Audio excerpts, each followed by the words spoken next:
Hello and welcome everyone to Cup to Hook movie night. And again, I'm so sorry I'm late. And that's just all I'm going to say. Oh my goodness, this is so exciting. We are finishing season 4 tonight. Oh my gosh, oh my gosh, oh my gosh, oh my gosh. Hello, I've got a few people coming in. Welcome.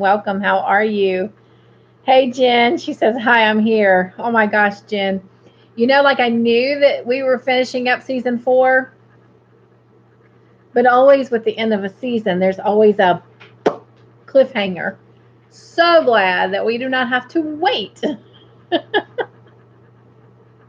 Oh my gosh. Hey, Charlie. She says, hi, I'm here. How is everyone?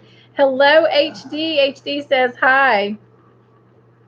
Oh my gosh, y'all. I am so excited and so ready for tonight. Like, you know, I had the other 2 episodes ready for last week, but we ended up just kind of hanging out and chatting and just kind of getting back in the groove and getting caught up. Well, today I watched episode 9 yesterday, but I watched episode 10 this afternoon and finished it like right before coming on, and probably about 10 minutes before 9. But and then I remembered that I didn't have my little containers for picking colors. So my husband was gracious enough to help me get that set up, and that's actually why I was late. But oh my gosh. So like I'm literally freshly coming off of the end of episode 10 right now. And all I can say is, oh my goodness, oh my goodness, oh my goodness. Anyway, HD says, hi, Jen, Charlie. Jen says, we've had some rosy cliffhangers. Yes. Hello, Grandma Anna. Oh my gosh, it is so good to have you. I hope you are feeling much better. And she says, hello, Cynthia and everyone. Hugs. And Jen says, hi, HD. Hi, Charlie. So I have to tell y'all, a few minutes ago, I started something very appropriate for what we're doing, but I'm eating popcorn. And no, this is not a popcorn container. My husband let me have it after he finished the chocolate donuts that were in it. So I had a big jumbo bag of popcorn, and this makes it easier for me to manage the popcorn, but I just started eating it, so I have a couple kernels that are still trying to make their way out of my teeth, but oh my gosh, this was definitely a popcorn night. So I'm going to continue eating popcorn. Charlie says, hi, Grandma. And I know that Kelly will be so happy to see you. She's been so worried about you. So hopefully she'll come on. She was on earlier in the conversations video. Jen says, hi, Anna. And Anna says, hi, Charlie. Okay. So let me grab my boards. Again, y'all, I thank my husband so much. He is just always amazing, but he is running back and forth trying to help me get everything set up for all my shows because he knows how much I've missed this week and not being able to do things. And Anna says, hi, Jen. So I'm going to start getting everybody on here. And always to be fair, I'm going to do it how I saw you come on. So I had Jen. And there goes the dogs. Charlie. And HD. And Grandma Anna.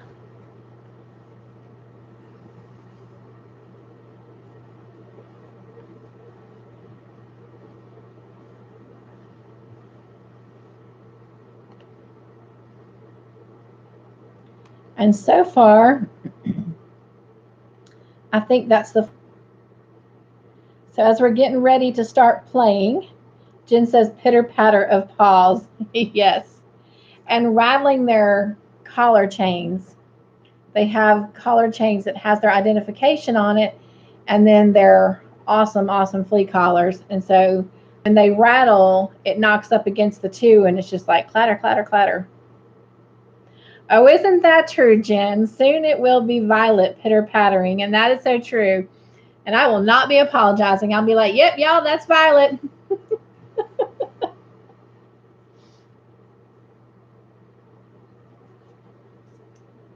Okay. So I've got so far everyone that's on here on, and we're going to go ahead and get ready to go ahead and get started. Now remember the first 2 episodes, I had already done those last week. Anna says, just finished episode 10. Me too. And all I can say right now, I keep going, oh my gosh, oh my goodness. And Anna, I'm so glad that we don't have to wait weeks or months or a year to see what just happened. Oh my goodness. So anyway, we have 5 people in the house. So welcome whoever is here, and I'm not sure who you are. I know who 4 of you are because you've identified yourself. So whoever you are, welcome, welcome. Glad to have you. And as we get started, and we're going to go ahead and jump right in. If you will give this video a thumbs up, I will greatly, greatly appreciate it. Anna says, I think I may have missed episode 7 though. Woo. Well, we're going to find out. Guess, guess, guess. Maybe Kelly will come on and give you some whoop whoop magic. Jen says, from here on out, we haven't seen any more episodes from the past. Okay, so awesome. So at this point, you'll be like with the rest of us, hanging on. That is awesome. Roseanne, hello. She says, hi, everybody. Let me get Roseanne's name on the board. And welcome, Roseanne. I'm so glad you're here. She says, okay, ladies, start shoveling coal, your woot-woot trains. That's right. Jen says, hi, Roseanne. And Anna says, hi, Roseanne. All right. So let me add Roseanne's name. And while I'm doing that, if you've not already given this video a thumbs up, I would greatly appreciate it if you would. And then we're going to go ahead and jump right on in.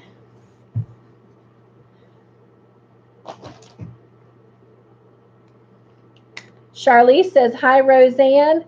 And Anna says, cap locks on. Thank you very much. I do appreciate it if everybody does use their caps because it makes it so much easier for me, even though I'm sitting a lot closer to the computer. I still will appreciate it because I don't have the lighting in here that I am accustomed to in the studio. All right. So with caps on, thumbs up given, we're ready to get started. All right. I don't know why I put the lid on my little marker there because I'm going to need it. I'm just rearranging a minute. I have very limited space. Let me try and get my lemonade and my popcorn.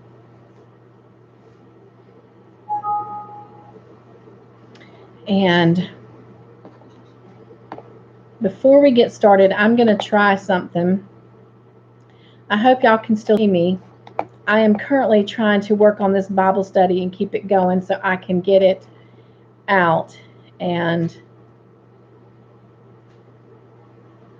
I just heard that one process that was going on end. And it does take 3 hours for each process. So I'm going to go ahead and try and get this last process started. So hopefully by the time I finish here, I will be able to upload it right away. So bear with me. And again, I hope you can see me.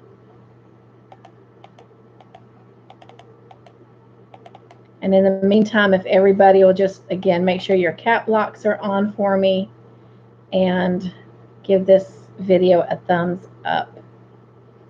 And I'm looking for the Bible chats, and there it is. Right there. Drop that file.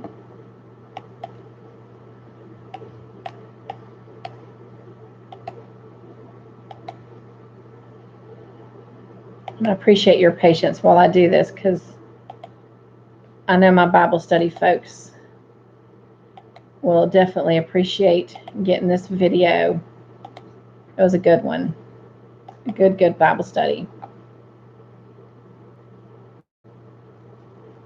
And I'm almost done.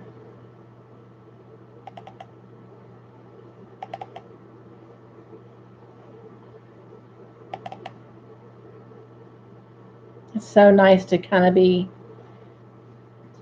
back in the game of things. It's been a long week. So I'm happy to be back in front or behind the computer, however you want to look at it.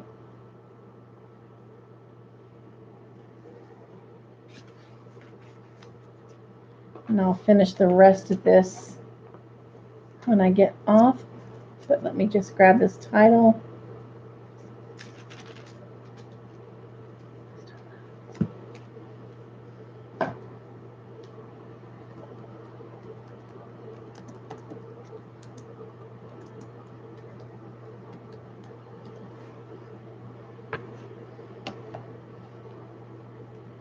Because like I said, it'll take about 3 hours for this to process on what I'm doing. So there we go.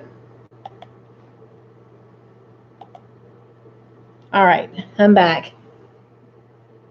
Okay. What everyone was saying while I disappeared for a moment. Let's see. Roseanne says, hi, everybody. Anna says, okay, ladies, start shoveling coal to your woot woot train. Jen says, hi, Roseanne. Anna says, hi, Roseanne. Cynthia, how are you doing? I'm doing really good, a lot better. Had a rough week, a lot of pain, nerves, hypersensitive. I'm just talking fast because I know some people are kind of getting tired of hearing this. But everything's going great. I got stitches and staples all removed this past Tuesday. Doctor was pleased with all 3 incisions that have the staples. The one that had the stitches, a little concerned because it's still weeping a lot. So then he was concerned that I still have no feeling and no mobility in my leg. So his concern is scaring me a little bit. But I'm trying to stay positive and prayerful that everything is going to come back. Nerves are a little hypersensitive this week, so that just means that every touch, every goosebump, cold chill, whatever, just sends them like into chaos. So it's been kind of a rough week that way. He did tell me that the bone in the spine so far is not fusing with the cage that he inserted. So concern there. Go back in 2 weeks, which will be a week from this coming Sunday, to take a look at it again with x-rays. And then we'll probably go another 2 weeks and look again. And if at that point it's still not fusing or fusing fast enough, then he said that he would do another surgery, go back into the same 2 incisions on the back and put 2 more above those incisions so that he can remove the hardware from the side of the spine and definitely put it on the back of the spine. So I am physically and mentally having to remind myself that I am recovering from back surgery. I honest to goodness forget because I have no back pain. So the surgeries were successful. They did what they were supposed to do, but I am so focused on my leg and my stomach and all the pain from my nerves that I do forget the no bending, no lifting, no twisting, because in my mind, I'm not recovering from back surgery. I'm recovering from all this other chaos. And I've got to remind myself that that's what I'm actually recovering from. And the rest of this is just extra baggage. So, but other than that, I'm doing great. The pain kept me from doing a lot of my videos, I'm sure you saw this week. But I already have, after today and being by myself for the first time, I got some alone time. I accomplished a lot. So I'm fairly confident that next week I will be extremely successful and getting all my videos out, plus maybe even a few surprise videos. So, all right. So I hope that answered that question. All right. Charlie says, hi, Roseanne. Anna says, caps locks are on. Make sure you are in live chat too, not top chat, says Jen. And Anna says, update. Thank you, because we prayed for him today. Chase is doing well on chemo. He was allergic to one type, but was switched, and all is going great. Oh, thank you so much, Anna. So Chase is Anna's grandnephew, and he's 4 years old. He has Down syndrome, and he is going through chemo right now. So you guys, please, please keep him in your prayers. But that is definitely a praise the Lord, Anna. Thank you so much for sharing. Roseanne says, great news. And Anna says, thank you. Please keep him in your prayers. We are, and I'm grabbing the prayer journal right now so I can go over to him as we're working through our questions and get him updated.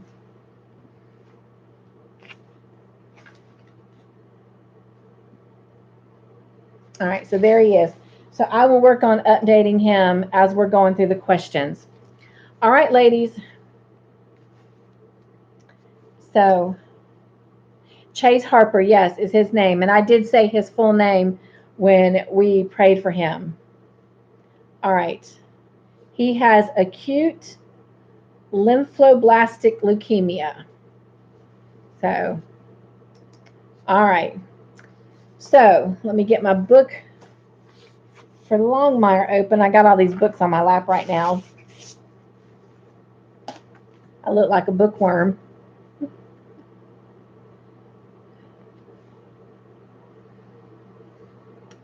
Oh, Penny's here. Kitty Mom Crochet, Penny. Yay, I found your live. Yes. And she says, my heart has been with you, hun. Oh, thank you. So let me quickly get you added to the board as well. You guys, I don't have enough space. I miss my desk. Okay. There it is. I'm gonna find what I did with the marker. I'm gonna end up with purple marker all over my blue scrub top. All right, let's see.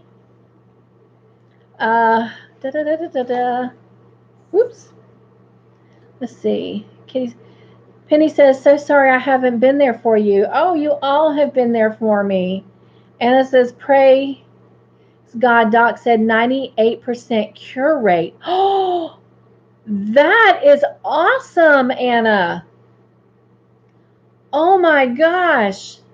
That is awesome. You guys, praise the Lord. Jen says, hi, Penny. Penny says, please forgive me. Absolutely. Roseanne says, hi, Kim. Anna says, welcome, Kitty Mom.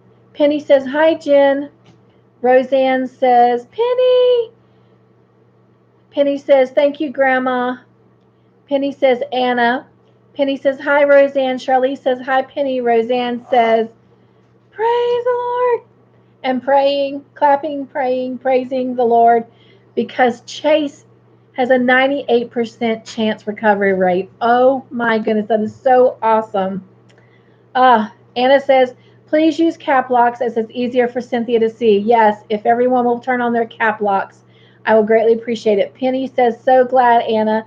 HD says, hi, Kitty Mom. And Penny says, okay, thank you, Anna. And Penny says, hi, HD. Grandma Anna says, hello, HD. And Penny says, aw. And Roseanne says, hi, HD. Oh my gosh, so exciting. Okay. So I love you guys. If you really want to show me some love, it shows there's 10 of you on here and 4 thumbs up. I'd appreciate your thumbs up. All right. Penny says, I was watching one of your videos and then saw you were on live. Well, that makes me feel good. Anna says, God is great. Yes, he is. Jen says, I'll try to remember my lock button every time I comment. Thank you. I do appreciate it. It does make it easier to read. All right, you guys.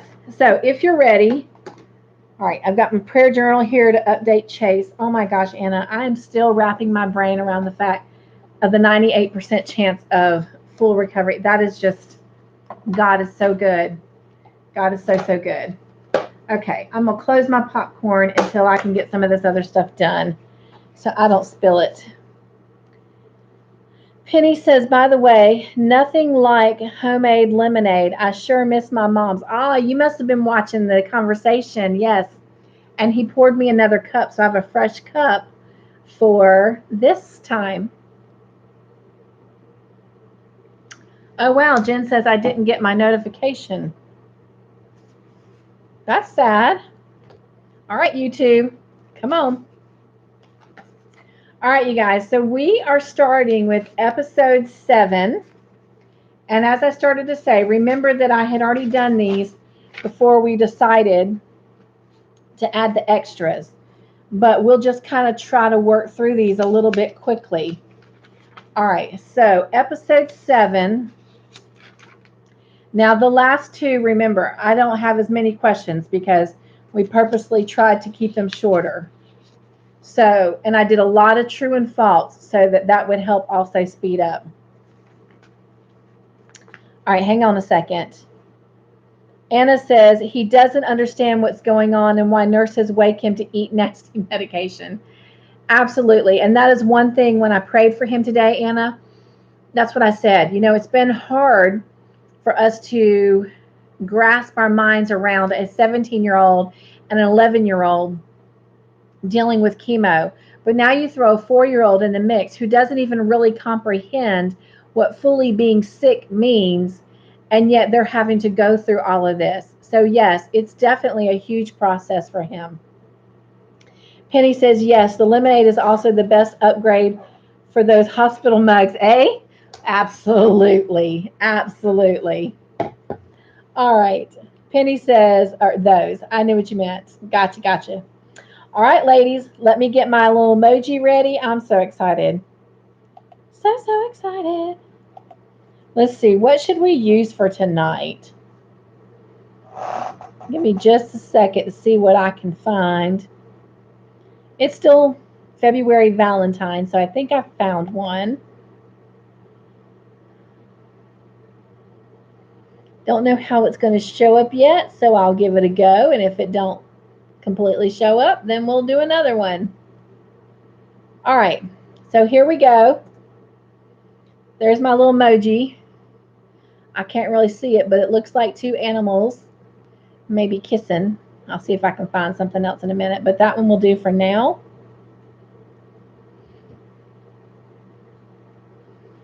All right, so we're on episode 7. I don't know if I told you there was 43 questions, but a lot of these are true and false, and we're going to go through them fast. So this one was called Highway Robbery. Grandma Anna says, the train. Penny says, thummies peeps. I do appreciate if you'd give me the thumbs up. Thank you, Penny. And then she's like, whoop, whoop, it's train time. And it is. It is very much train time. All right. You know what? I think I found the emoji I'm going to use. All right. It's more Longmire based than it is Valentine's based. All right. Here we go. Question number 1 is multiple choice. What did Walt have at the beginning of the episode? Did he have A, a phone call, B, a dream, or C, a hangover? Anna says, all aboard. Penny said, oh, she's giving me an answer.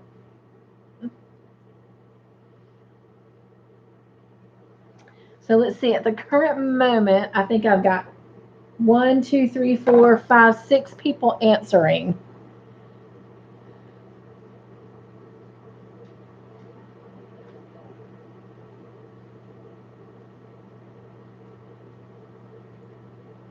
One, two, three, four, 5. So I'm missing an answer. I've got, let's see, I've got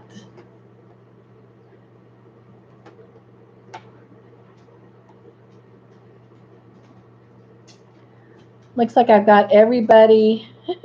Penny says again, I'm guessing. Everybody but HD.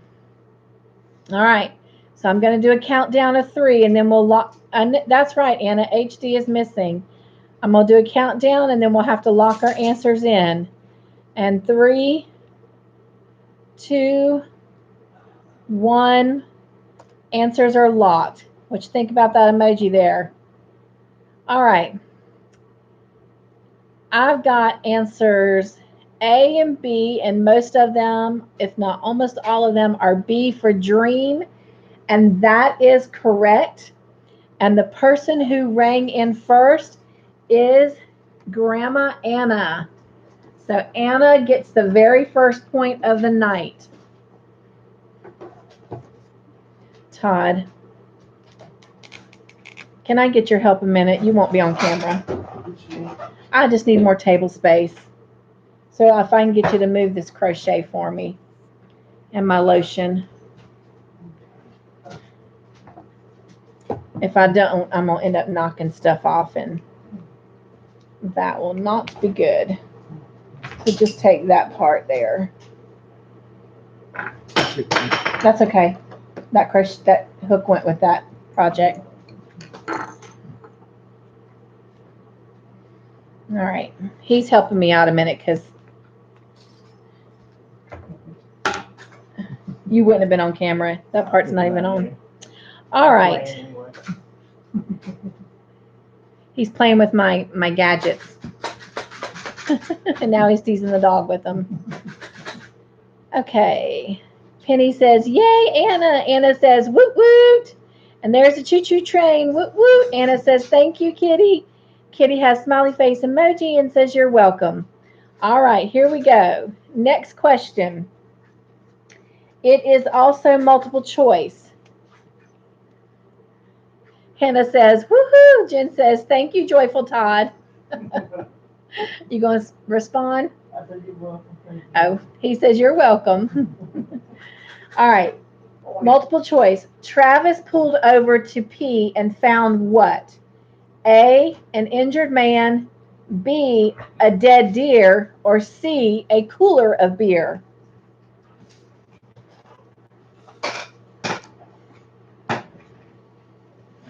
You guys are responding so fast, I'm not going to get Chase updated. Let's see real quick. Chase.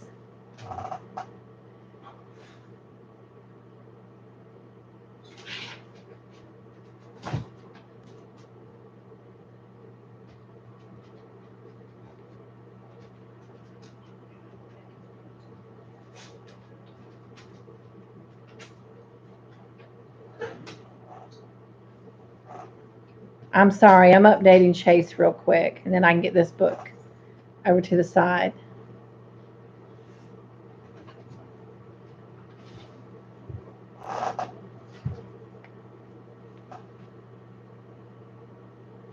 Okay. Thank you for letting me get that sweet little fella updated. All right, and it says we're lagging. Of course we are, because we can't have fun if everybody's not having fun.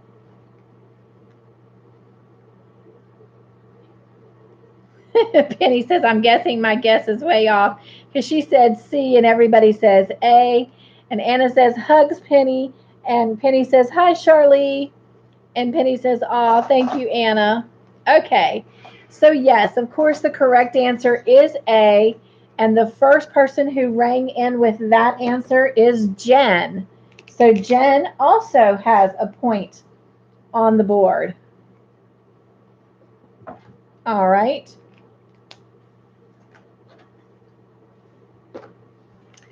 And the next question is true or false?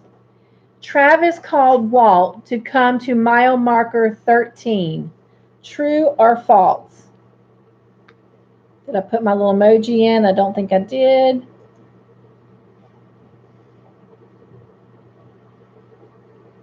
Anna says, woot woot, Jen. That's right. Woot woot, Jen.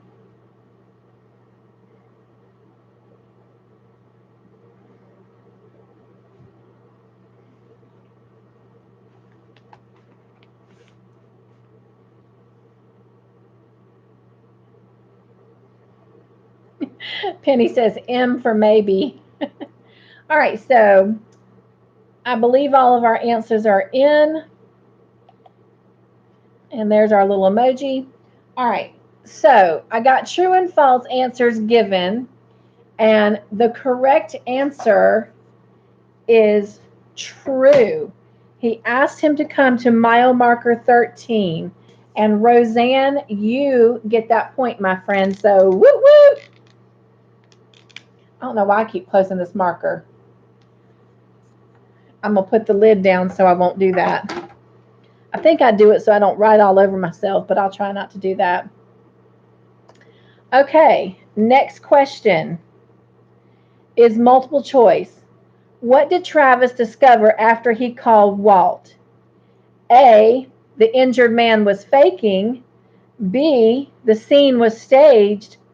Or C, there was also a dead body.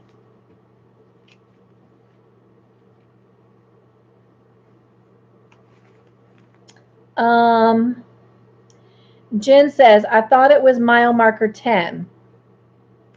Mile marker 10 was where he found the injured guy, but he asked Walt to come to mile marker 13 because it was 3 miles up that man had crawled, where he found Travis. And Travis had Walt meet him at the man's car, and that was mile marker 13. So he found the man at mile marker 10, but he asked Walt to meet them at mile marker 13.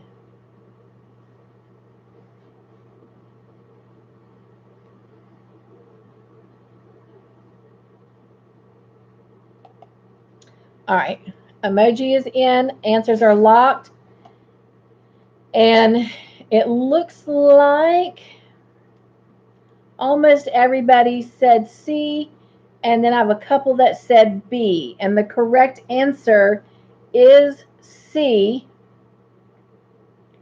and that answer goes to Jen. So whoop whoop, Jen, you now have 2 points on the board. All right. Penny says, been a while since I played, so now there are new storyline characters. Anna says, whoop whoop, Jen. Anna says, now I remember the episode. Laugh out loud. Good, so you've seen it. And Penny, Travis actually is an old character, but he was way back kind of in season 2. So he's kind of resurfacing. All right. Next question is multiple choice. Jerry Napeck gave the highway robbers his money and what else? A, his ID, B, his crutches, or C, his shoes?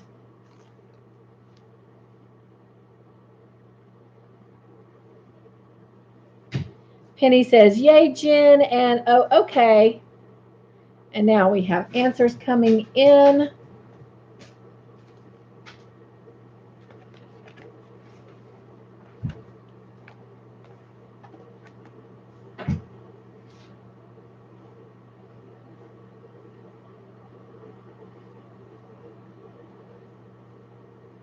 All right, looks like I've got all my answers in.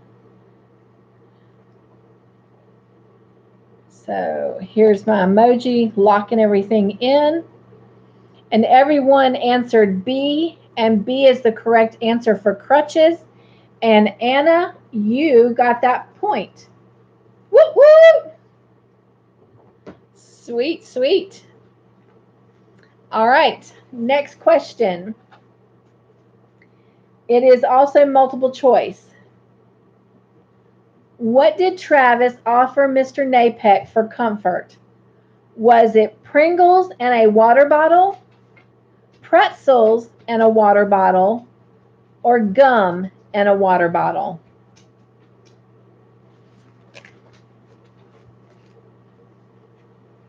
Anna says, woo woo, she got that point.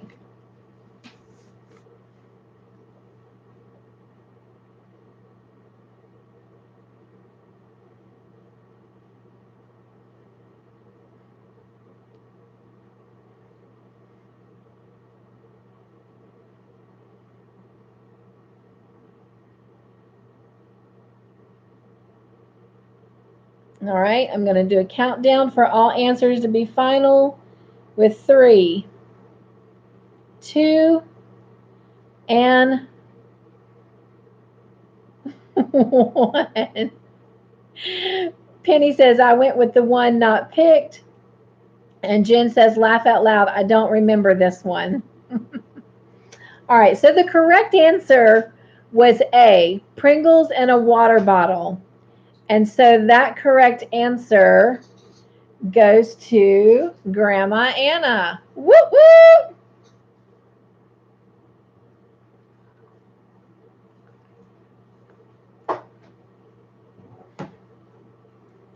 Good job.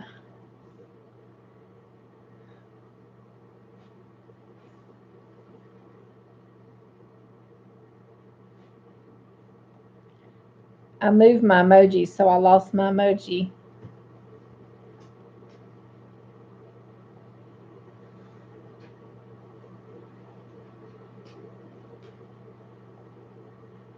Oh, I cannot find my emoji.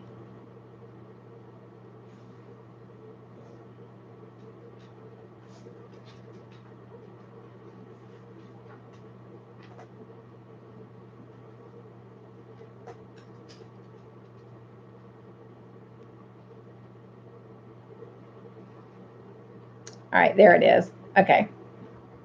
All right, let's see here.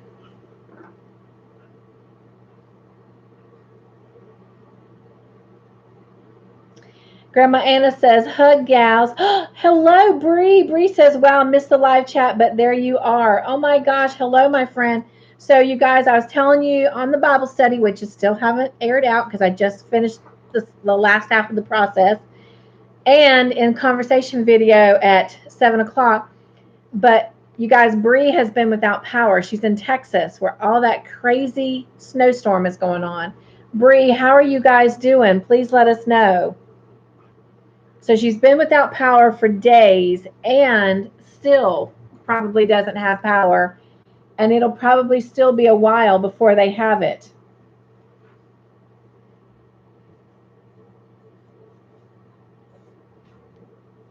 So please, please let us know how you're doing.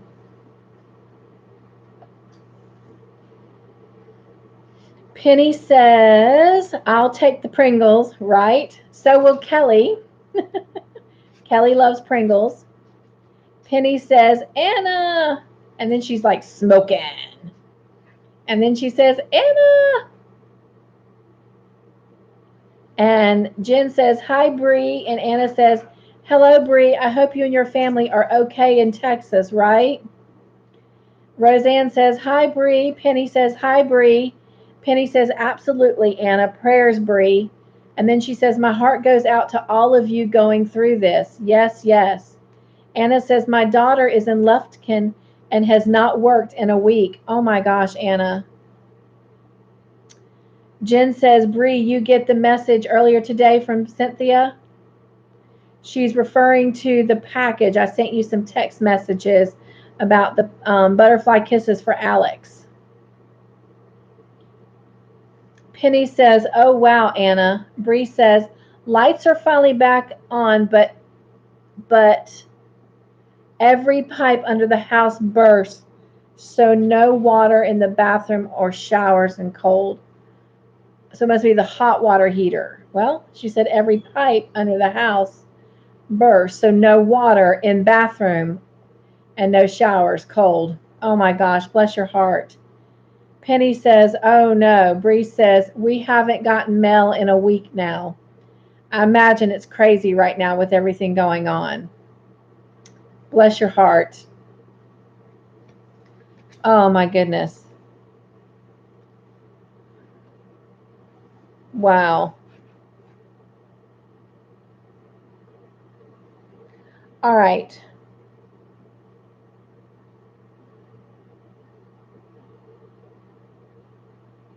She's saying all water, period. So no water whatsoever. Oh my gosh. Penny says the pipes being a major thing. Yes. Yes, yes. And Anna was saying, oh wow. Bree, I am so sorry. I will pray for you. Oh my gosh. Y'all have had a rough time, Bree. You really have. Between flu and COVID and now the snowstorm and no power, no water. Oh my gosh, it's time for a break, right? Bree says, hasn't been this cold here in 113 years. Oh my gosh. Well, I'm sure this was a part of history you didn't care to be a part of.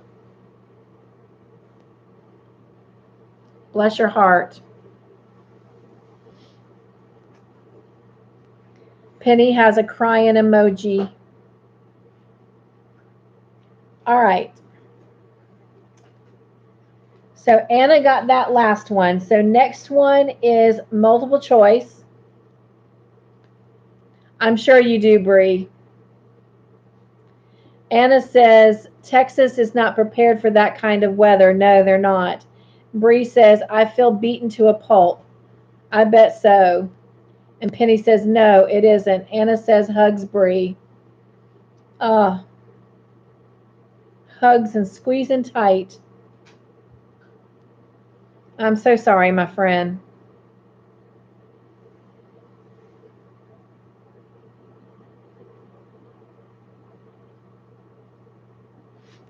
Penny says Cynthia. Anna says, Bree, have you received my card? Um, Anna, she was saying that right now they haven't had mail in a week. She thanks everyone for all their well wishes. And Penny says, may I ask Bree to sub to me so I can stay in touch better? So Bree, she wants you to subscribe to her so that she can stay in touch with you better. So her channel there is Kitty Mom Crochet, and her name is Penny. Bree's channel is called Bree's. Oh my goodness, Bree. Bree's Little Crochet Corner, and corner is spelled Cornor.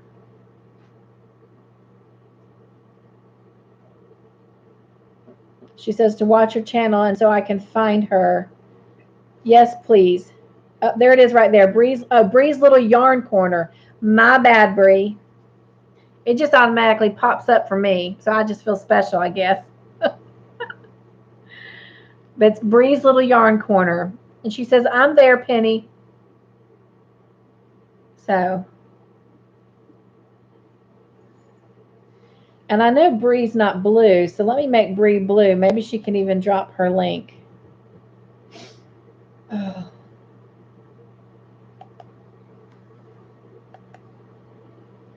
Let's see how I do this again. Oh, right. I got to come here.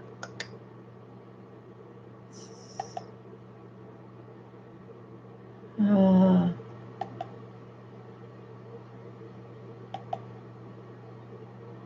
okay. It may take a minute.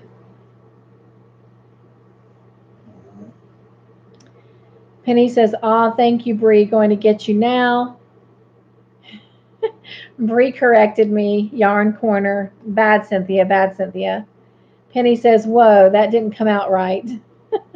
Penny says, "Going to go sub to you now." Laugh out loud. Anna says, "I sub to both Penny and Bree." Oh, thank you for taking care of them and doing that. Okay, ladies, I'm going to put in a new emoji here. Not new, but another one. It didn't go through. Penny says, yay, thank you, Anna. We'll get you nicely.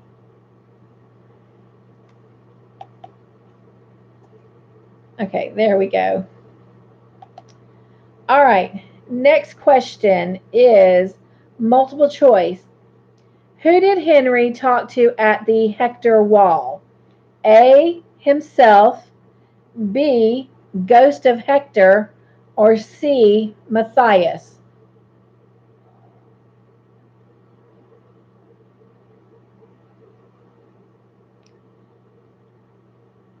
Anna says, "Aw, my pleasure, ladies."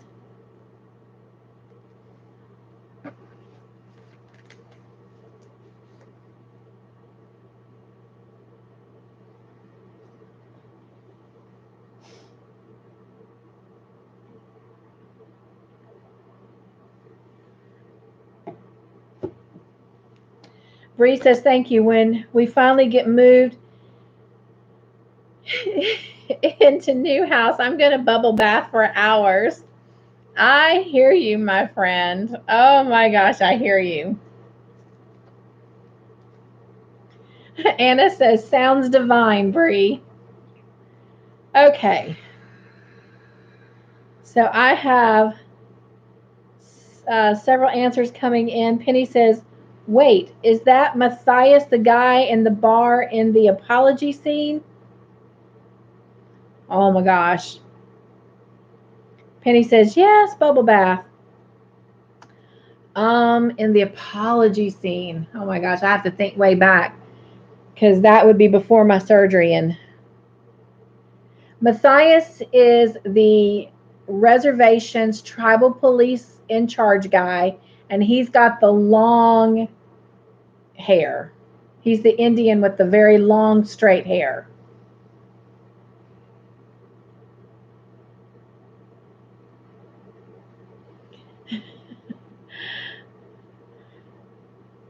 Penny says, though you call that an apology? Yeah, I vaguely remember it, but again, honestly, I'd have to flip back through my notes because, I mean, so much has happened.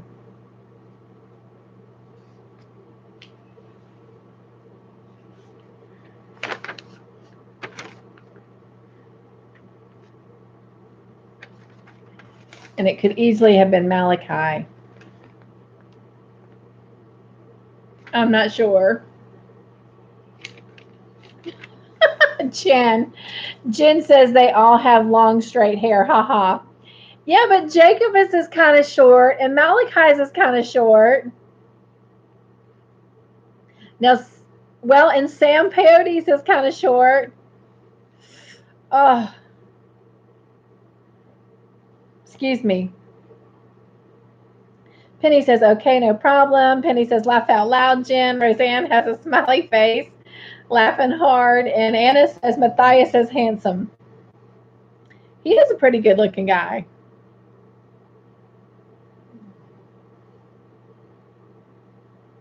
But I don't remember Matthias recently in the bar, so I'm thinking you're thinking of Malachi. Because that was when they were in the office at the bar. And that would have been Malachi. And I don't think Malachi is good looking. That's just my opinion. All right, so let me go back and look at everyone's answers.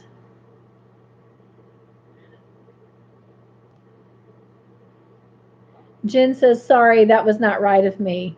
Well, a lot of them do have long hair, so that's not, I mean, that wasn't anything bad. Penny says, laugh out loud, Jen, that's okay. Penny says, Jen's just trying to help someone who's never seen the movie. That's right. But that's Jen. She's always helpful. Goodness knows she keeps me straight. Okay. I've got A, B, and C for answers. And the correct answer is actually C for Matthias. And the first person who gave that answer is Jen. So, oh, y'all, what did I do? Oh, shoot. I thought I laid that marker down with no lid on it. I was like, it's definitely on me now. So Jen gets that point.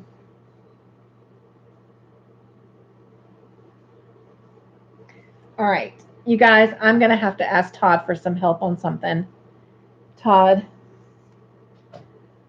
I'm not going to make it. I've got to put my leg up.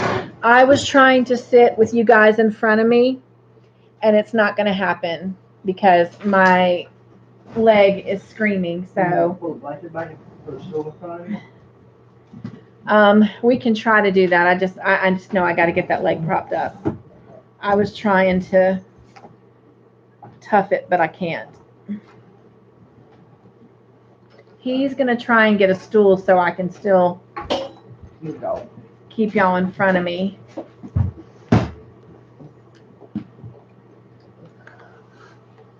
And we'll just see what we can do. Shake the camera a little bit. Yeah, we might shake you a little bit. Try not to. Oh my gosh, that feels so good, y'all. He's lifting my leg. Oh, sorry. Okay, there you go. Oh my gosh. It is still kind of low though, so can we put that pillow over there underneath it? And we'll give that a try. All right. So yay, Jen. Woo woo, she got that. Bree says, thank you when we finally get me. Oh, okay, I'm already read that. You're so great. Thank you so much. You haven't done these? No, I haven't done those. Okay. Those are at the very, very end.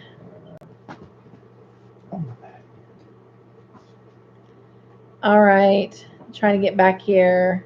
Let's see.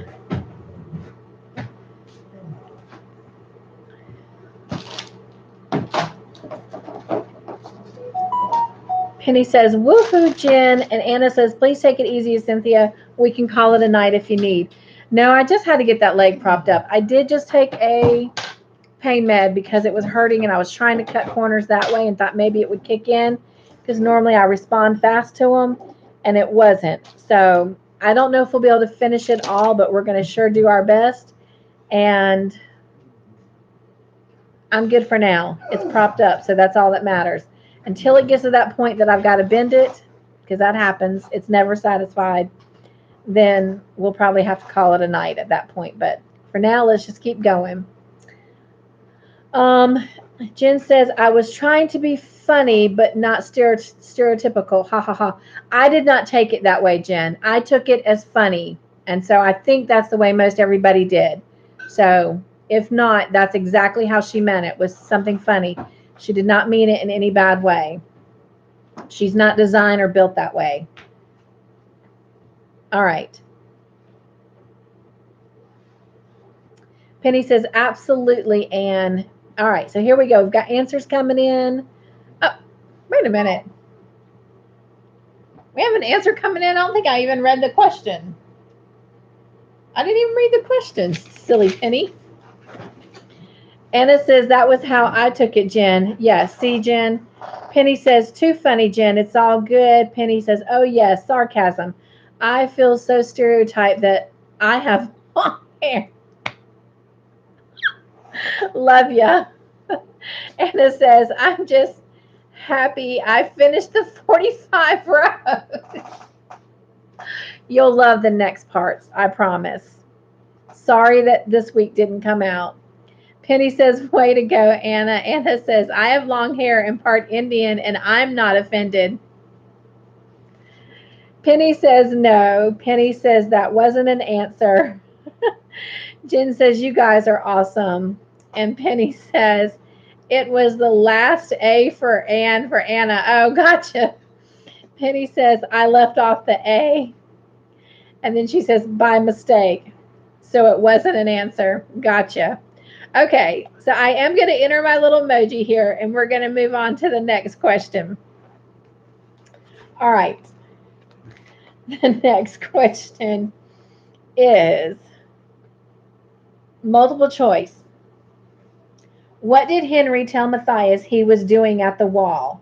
He was A, collecting letters from jar to read, B, leaving a letter for Hector, or C, answering the letters in the jar. Which one of those did he tell Matthias he was doing?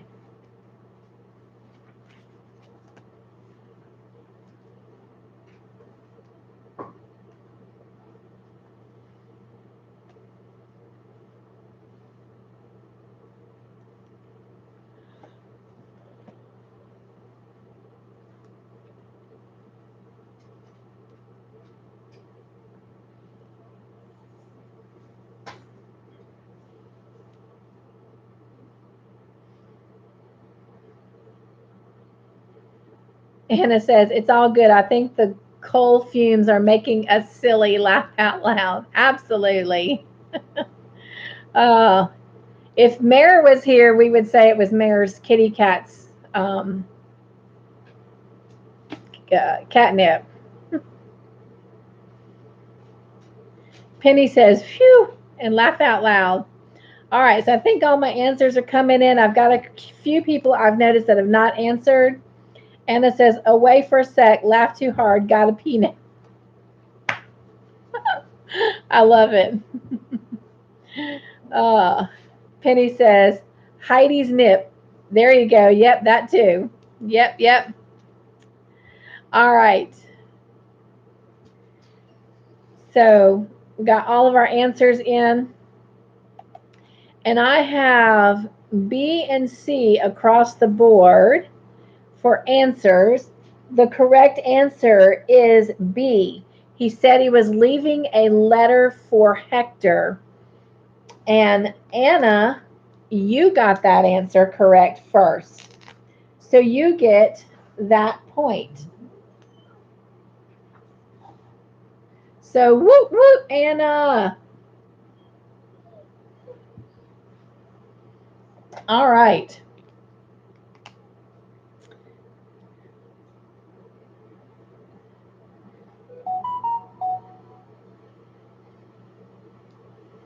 All right, next question is true or false. Matthias accused Henry of being the new Hector. True or false?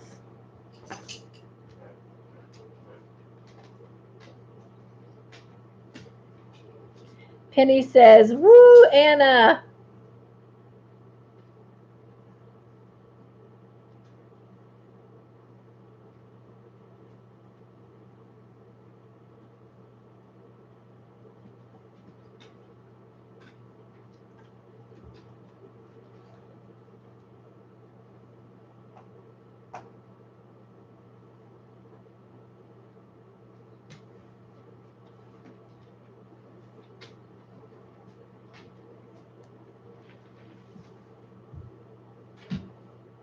I hope we're not lagging.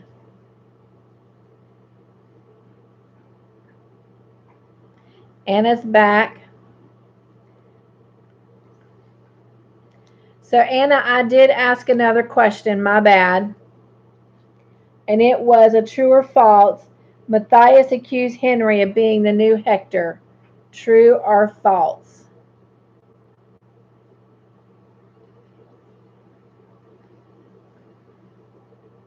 And she asked, what did she miss? I had just answered that. She says, that's fine. And she gave her answer. All right, I'm still missing a few people in their answer, so I'm going to do a countdown. So if you haven't answered and you're going to answer, you won the last point, my love. You won it. And in just a minute, I'll give a score update. All right, and 3, 2. Jen says, Persephone's catnip. Anna says, woot woot. Anna says, laugh out loud, Jen. All right, so I have some true and falses, and the correct answer is true. He did, and that point goes to Miss Roseanne. And now, Miss Roseanne, you have 2 points on the board. Woo woo!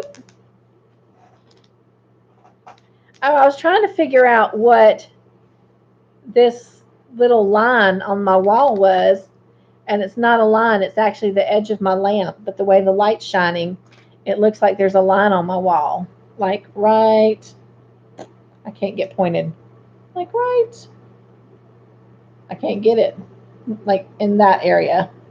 That's actually my lamp. All, I can't point right. I can't stretch that way. Anyway, going up, it's not working for me, to there, that's my lamp. Anyway, I was trying to figure out what that was. All right, Roseanne gets that point.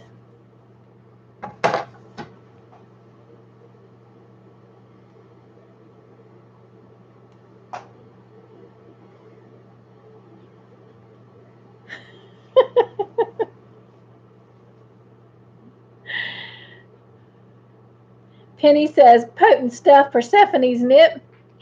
And Penny says, hee hee. And then that's a must see. And Penny, Jen says, Penny, I heard you talking about that on your live. I'll have to go check that out, Penny. And Penny says, aw. All right, so let me go back up here. And so we got that. Roseanne got the point. And here we go for our next question. And it is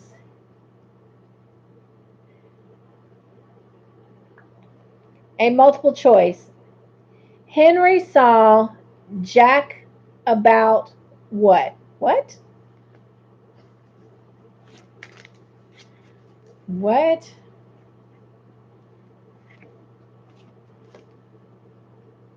Oh, Henry saw Jack about what? A. Fishing tips, B. Boxing, or C. Dating advice. That's one of his friends, his older friends. Thought my sentence was incomplete. Like maybe I dozed off and didn't fill it out, but I did.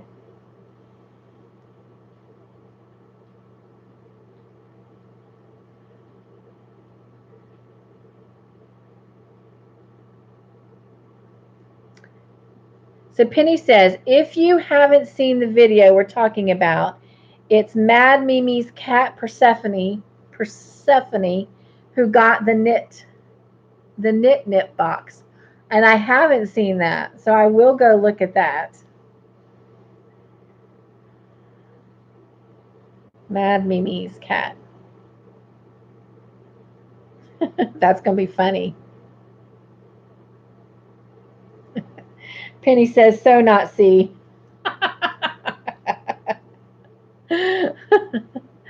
All right, so I have mostly the answer B.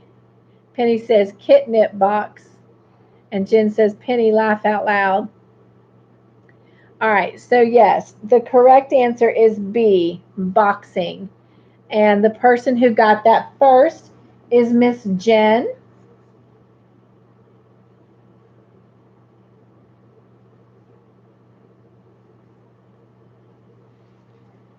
So now we're at 10 points in, and we have a tie between Jen and Anna with 4 points, and then Roseanne has 2 points. All right.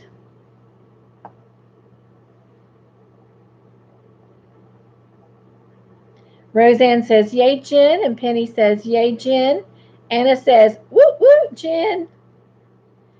Penny says Heidi used to get those knit boxes.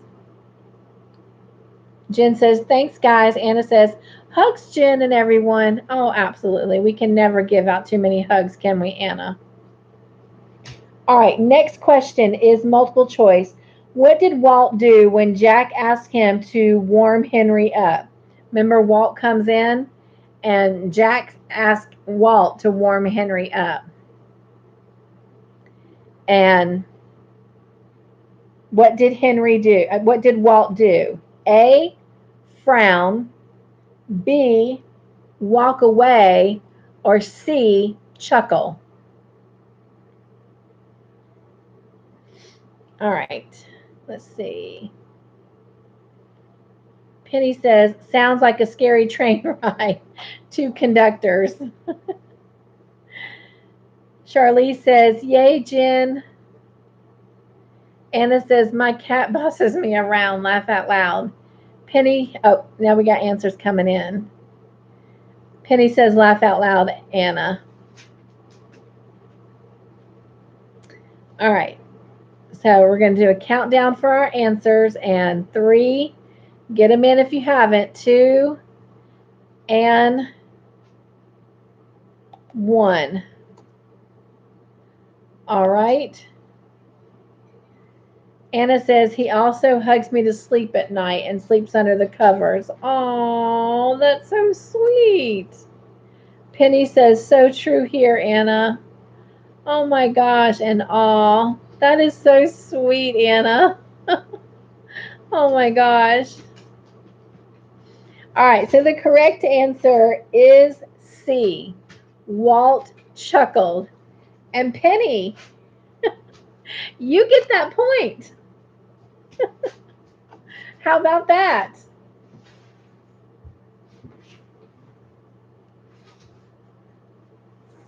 All right. Moving right along. All right, ladies. Next question is multiple choice.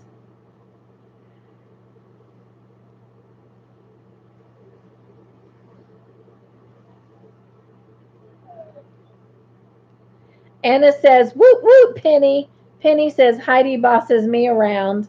Anna says, my cat is named Romeo. Oh, that's even sweeter. Penny says, yo, I got one. Yes, you did. You got a point. And then Penny has a smiley emoji. And Anna says, grats, Penny. Yes, yes, yes.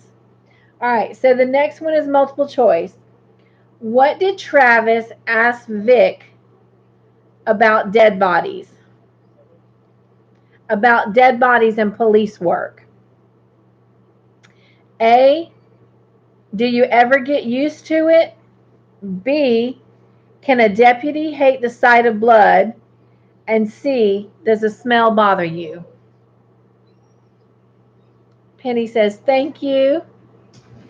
And ooh, I'm sure over the answers.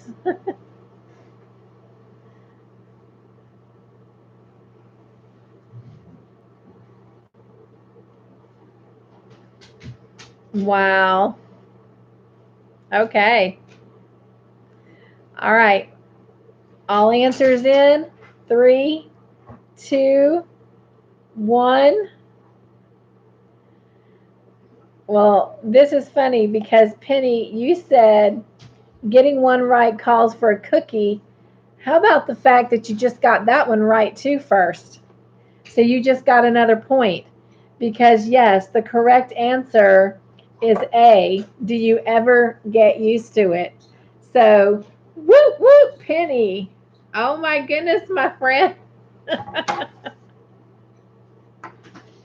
How about that? Anna says, whoop, whoop, Penny. Jen says, yes, Penny, chocolate chip. Penny's like, yay, me. All right. The next one is true or false. Vic told Travis that if death bothers you, you should quit police work or never do it. True or false?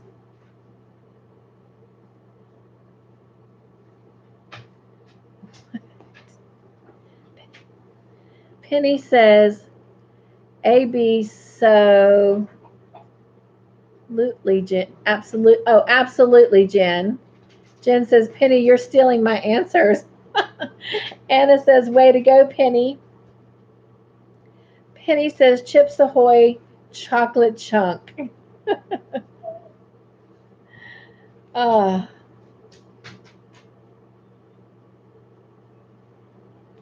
oh my gosh, y'all. This is going to be too funny. Mm. All right, final answers in 3, 2, oh, getting some more in. 1, and they're locked in.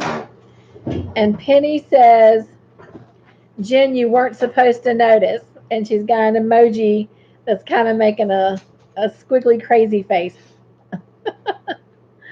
And everyone responded with true, except Penny, who responded with false. So let's see what the correct answer is.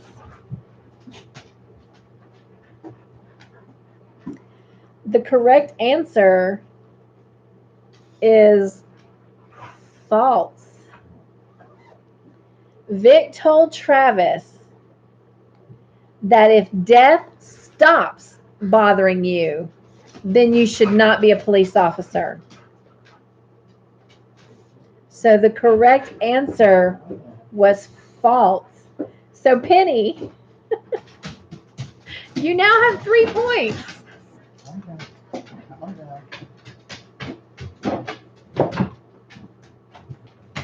Todd, when you get a chance, I might need you to give me a chance. Sorry. That's the dogs trying to get out the door, and they won't let him open the door. So they just knocked over our little stand of TV trays. See? And of course, I have the door blocked.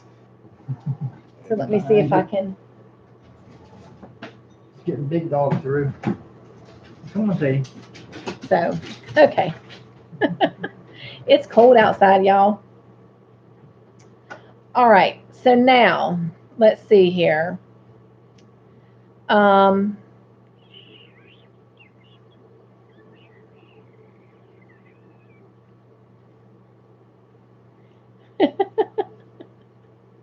What? All right, let me get back up. I got a couple comments here. Anna says, "Whoop whoop, Penny." Penny says, "Whoa," and must have been a trick question. A little bit. Penny is smoking. Penny says she done a sneaky. Penny has that same quirky smiley face emoji and laugh out loud, and now a smiley face emoji. Anna says laugh out loud, and Penny says hi, Mr. Joyful. Of course, he can't hear us. I'll tell him that you said hello when he comes back in. And pups, yes. That was Mackenzie that knocked everything over. She really had to go, apparently. So, all right. Next question. Somebody's sending me a video to watch. All right. Next question is also true or false. Walt wanted Henry to interpret his dream. Oh, y'all, this is too funny. True or false? After you answer, I'm going to tell you what I wrote.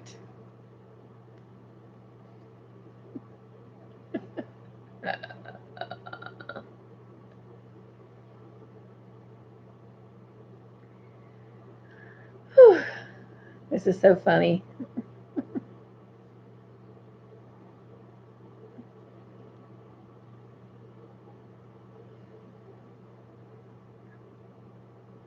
All right, we got a couple answers. See if we got a couple more coming in. And I'm going to close it in 3, 2, and 1. All right. Oh, sorry, Penny. Penny says the cookie distracted me. Didn't get my answer in soon enough. All right, so before I tell you the answer, if it's true or false, the question was Walt wanted Henry to interpret his dream. True or false? But instead of writing true or false, I wrote true or Walt. I must have been high on painkillers when I was watching this. There you go.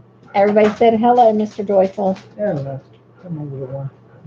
Come on, little one. Small dog. Small dog. All right. All right. And can you fix the curtain? All right, and so block that cold air out. I can feel it. I put the book up to try and block the little breeze a little bit. All right. Let's see here. So anyway, I had written Walt, but the correct answer is true.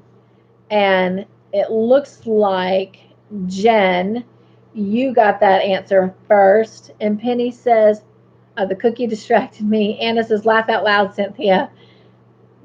Penny says, Cynthia, I'm going to head out. Love to you all. Oh, thank you for coming, and playing a little bit, Penny.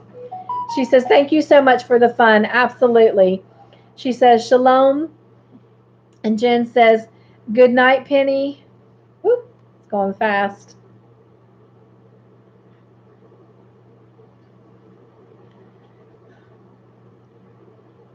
And Anna says, woot, woot, Jen. And Jen says, good night, Penny. Anna says, hugs and have a good night.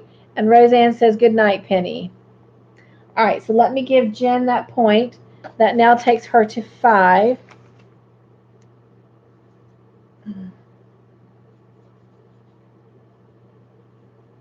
Todd, can you try and get me another dry erase marker? I think this one's kind of on its last.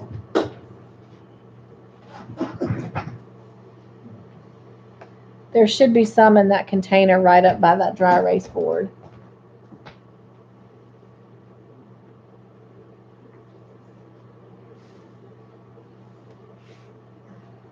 All right, so that was totally funny. Look, instead of writing true or false, I wrote true or Walt.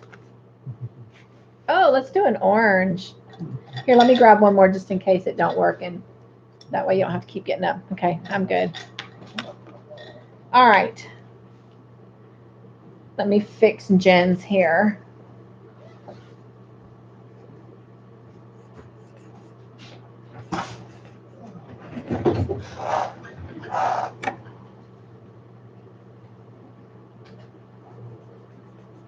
Oh, I'm glad I had to do that.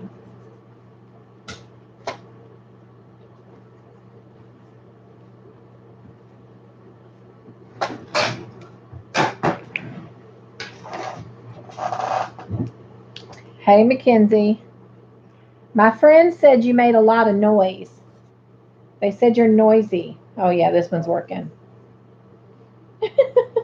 Y'all, she went and laid down.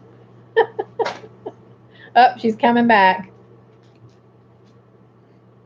No, my friends aren't in there. They're on my laptop. She literally went to my studio to look. Have we been having a house full of people, Mackenzie? Oh. Anna says hugs and have a good night to Penny. And Roseanne says, good night, Penny. Charlize says, bye, Penny. Jen says, I probably won't be much longer either. I apologize now if I fall asleep on y'all. And Anna says, same here, Jen. We'll just do what we can, ladies. That's all we can do, right? All right. If you want, because we don't have a lot of people, we can just talk about them. And that'll get us through those 4 episodes.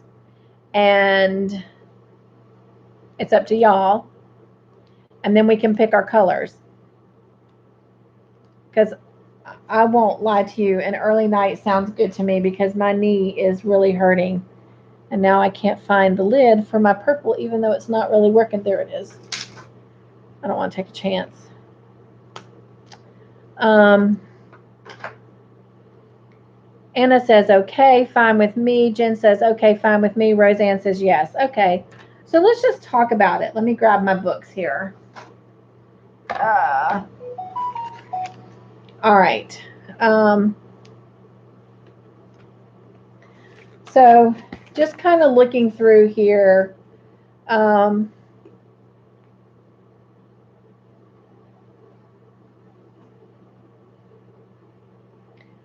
So Walt had asked Henry to interpret his dream, and Henry asked him about several things, and I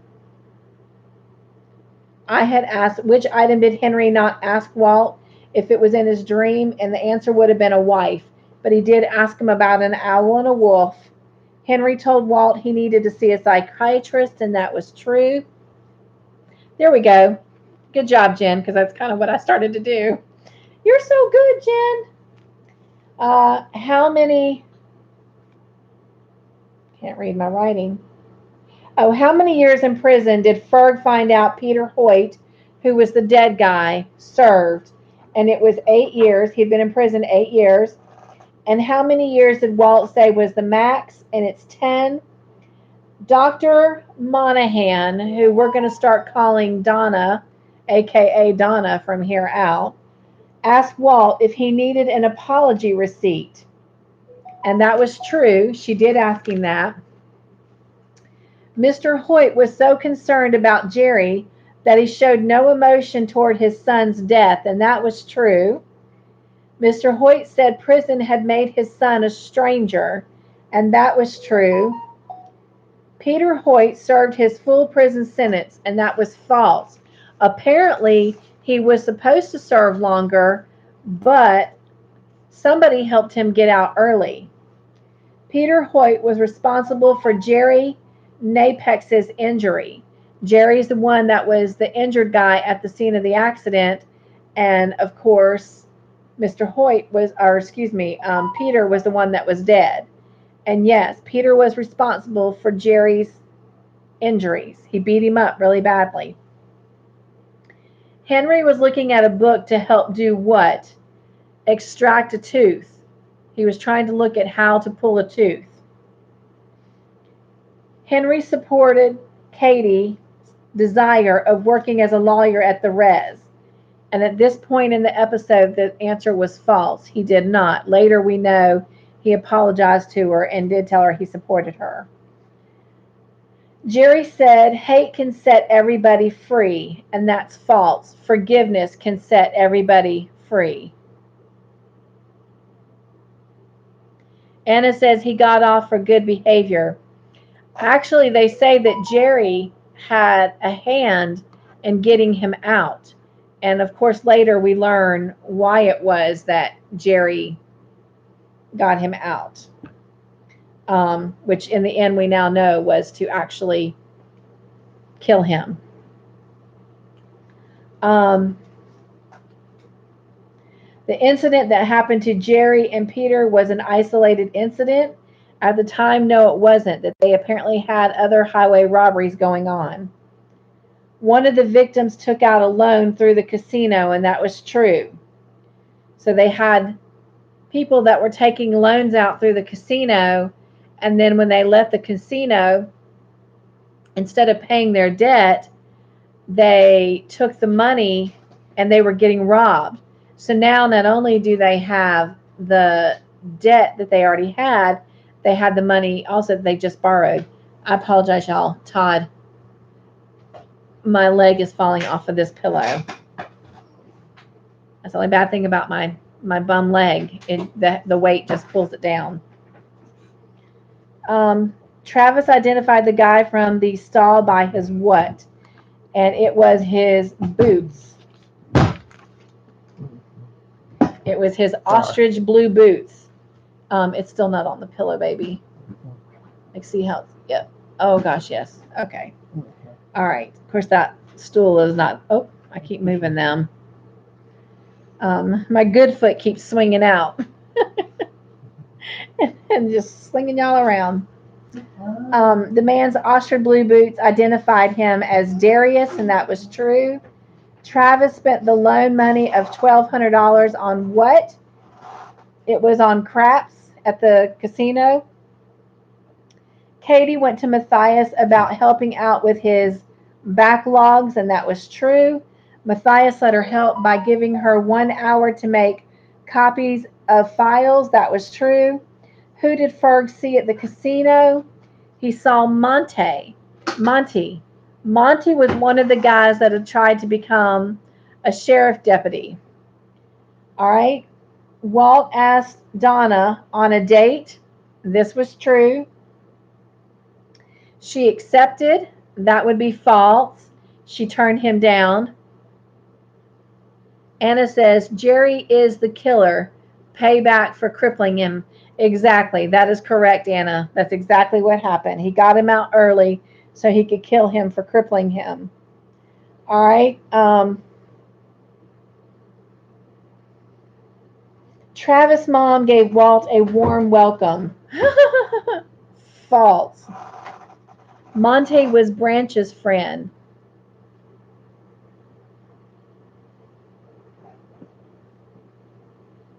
Yes. That is true, Anna.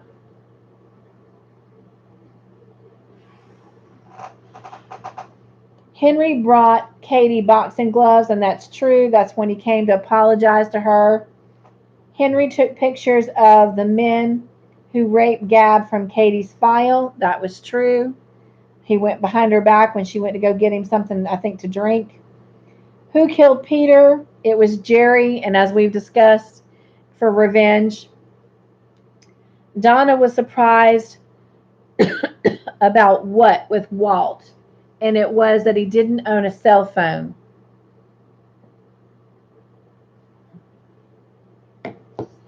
Walt told Donna that he wanted to talk, and that was true. Donna gave Walt a ride, and that is true. Remember, he brought her to the roadside um, and talked to her. And then she got in a car and started to pull away. And she's like, "You were going to let me leave you out here?" But she ended up giving him a ride. Episode 8, one of the guys who raped Gab died. That was true.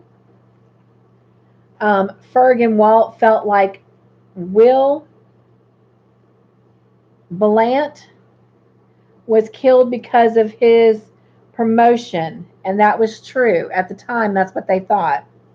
Henry told Katie he was experiencing what?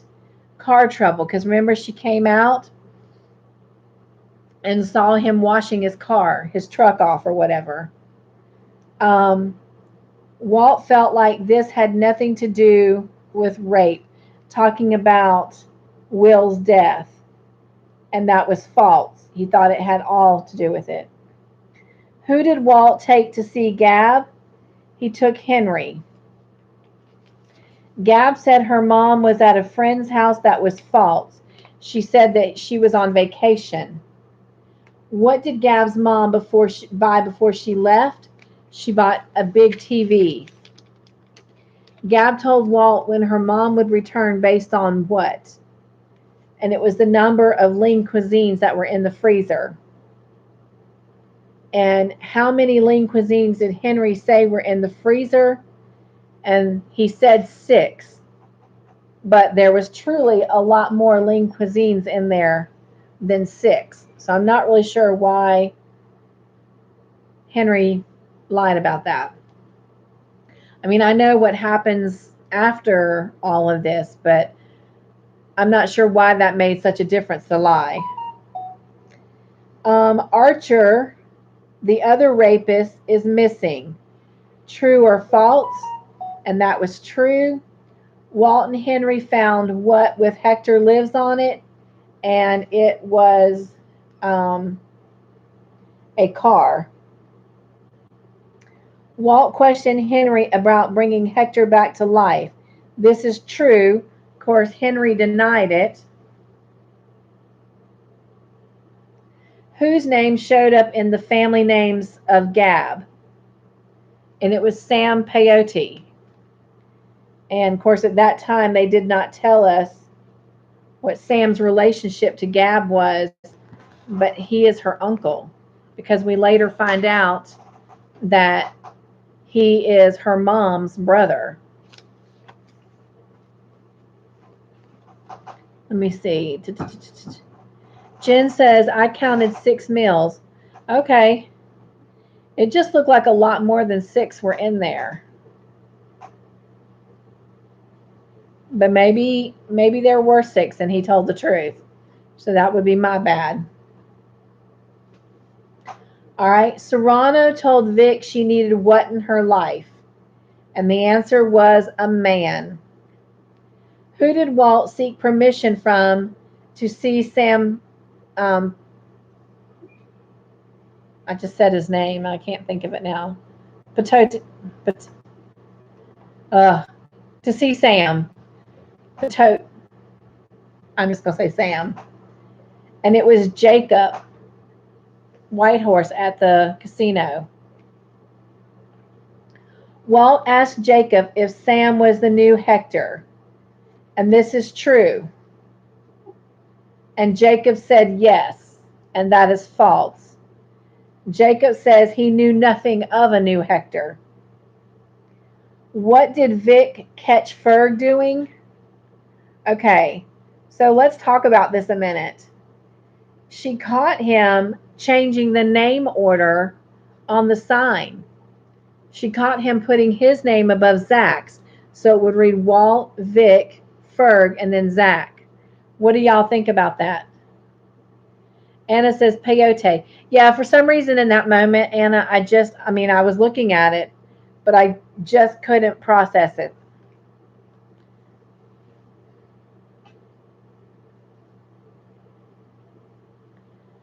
Anna says jealousy. I think so too, because he was really, really rough on Ferg when he first came in. And I'm just going to tell y'all something really quick. I have these nerves right now, and I've explained this before, where it feels like, you kind of spark them to kind of like hijack a car. Not that I know anything about hijacking a car, but that's what they feel like. Like I can feel them almost like they're trying to come to life, and they're just doing it sporadically. So my brain is kind of like, anyway.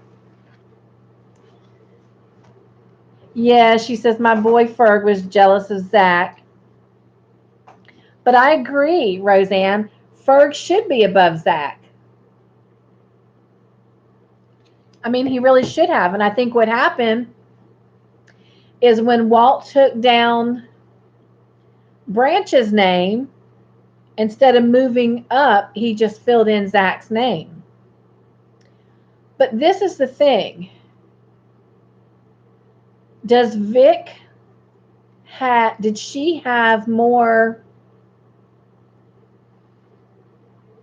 pull or weight as a deputy than Branch? Because Branch was already a deputy in the very, very, very beginning when Vic came in, but yet Vic's name falls under Walt as second. So was she hired as second in command, so to speak, to begin with? Because, her name has always been underneath Walt's. Anna says, I agree. Roseanne says, or excuse me, Jen says seniority. Roseanne says yes. Anna says likely. Gentle many manners. Roseanne says, Yeah, because I always found that interesting when I would see that sign that, it's not apparently just seniority. It also must be by rank a little bit. And either way, Ferg definitely outranks Zach. But I always thought that was interesting about Vic and Branch. So it must be more rank than it is seniority, because clearly she got brought in as Walt's second because she was listed above Branch. All right. But then, as we know, she caught Ferg doing that, but then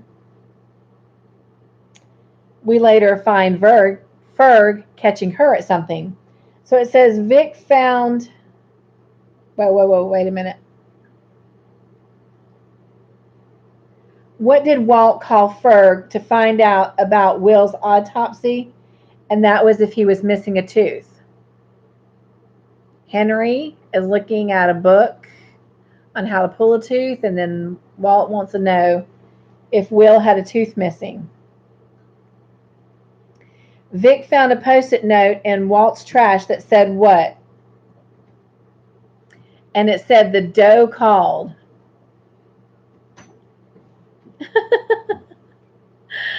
Anna says my cat just jumped up on my. So I found this interesting. When y'all saw the post-it note that said the doe called, did you get it? Did y'all figure out that it was Donna that called? I did right away.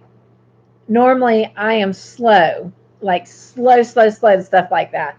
My husband, he's quick. But I immediately got it that was Ruby writing that post-it note to Walt, and it was just between the two of them because Ruby kind of found out a little bit about Donna. So I thought that was cute. Jen says, laugh out loud, Anna. And then Donna called, and Roseanne says yes. All right. What did Walt and Zachary rent? They rented a hotel room.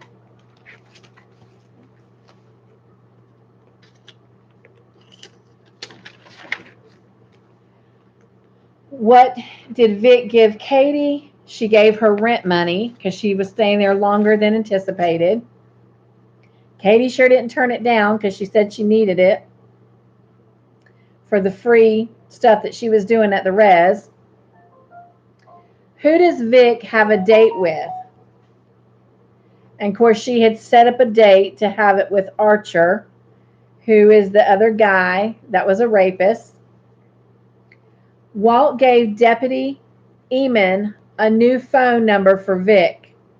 And this is true. And you guys, that kind of surprised me about Walt. Because kind of the whole reason he didn't hire him is because he was kind of jealous when Vic and Eamon were working together and the relationship they had. So when Vic has a new phone number,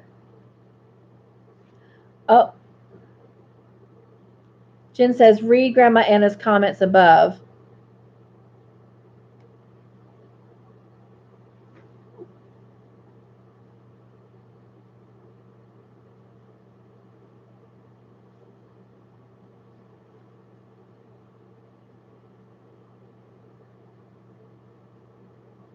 You talking about her cat?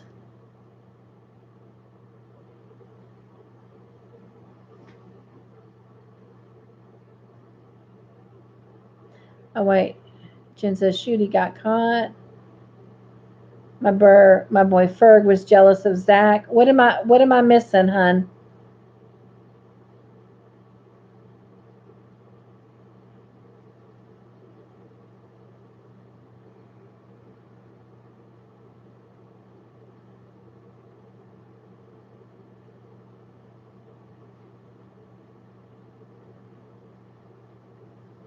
Well, I saw where she said her cat jumped up and gave her the stink eye about going to bed. Did she leave us? I mean, I'd have told her good night if I thought she was leaving.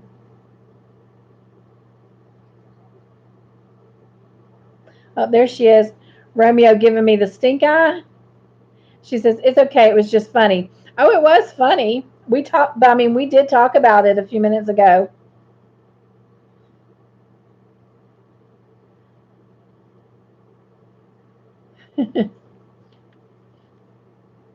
She says, still here, laugh out loud. He can't boss me around, laugh out loud. So, what was I going to say? So I still find it funny that Walt gave him her,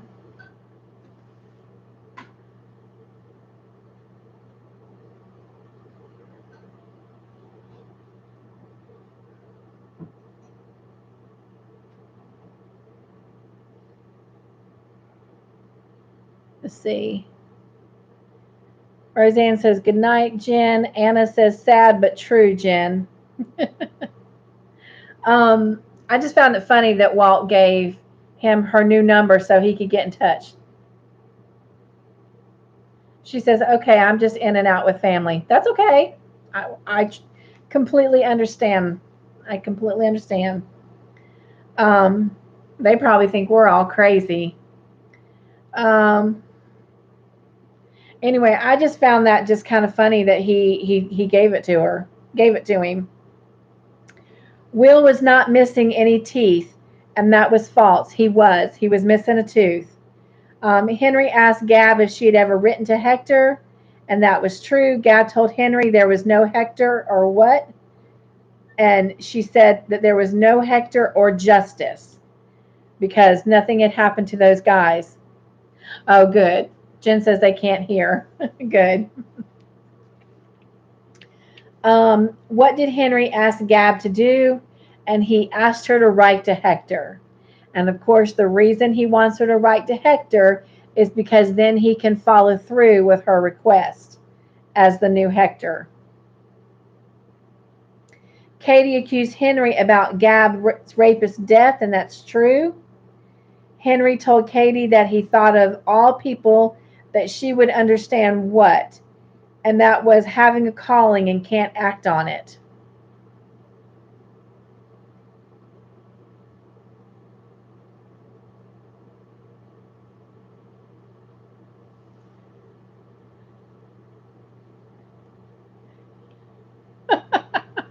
Amen to that. Anna says, I guess our anthem is Crazy Train by Ozzy. Laugh out loud. Yes. Oops, sorry, you guys. And Jen says, laugh out loud, Anna. All right. Henry used not going back to jail to get Katie off his back, and that is true. And then I have Archer thought Walker Browning killed Will and is after him, and that is false. Remember, Walker Browning is the guy that's the head of the oil company. Will's autopsy said that Will had mud where? In his esophagus and stomach. So at this point, did y'all start figuring out? Yes, Anna, oil foreman. Did y'all start figuring out who actually killed Will? I think it was kind of obvious, especially with the tooth missing. This means Will struggled and was murdered, and that was true. Who lied to Walt about not drinking? And that was Zachary, because remember, Walt called Ferg and says, have you, where are you? He says, I'm at the Red Pony. Have you been drinking? He told him yes. So he says, never mind. And he calls Zach and says, have you been drinking? And Zach says, no. And then he tells Zach to come on. And Ferg got a little upset because obviously Zach had been drinking, but he was going to go help Walt.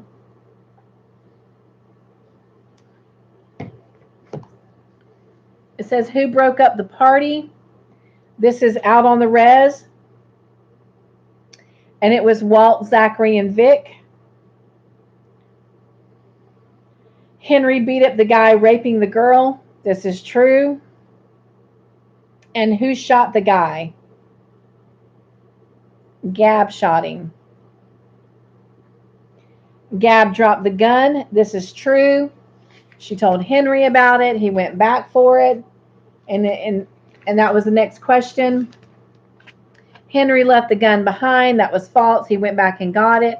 Walt saw someone and shot at them, and that was true. So, real quick, I had written down discussion questions. Walt and Donna, what do you think? Well, if you watch the next 2 episodes, you can pretty much answer what I was going to ask. You think they're going to start dating?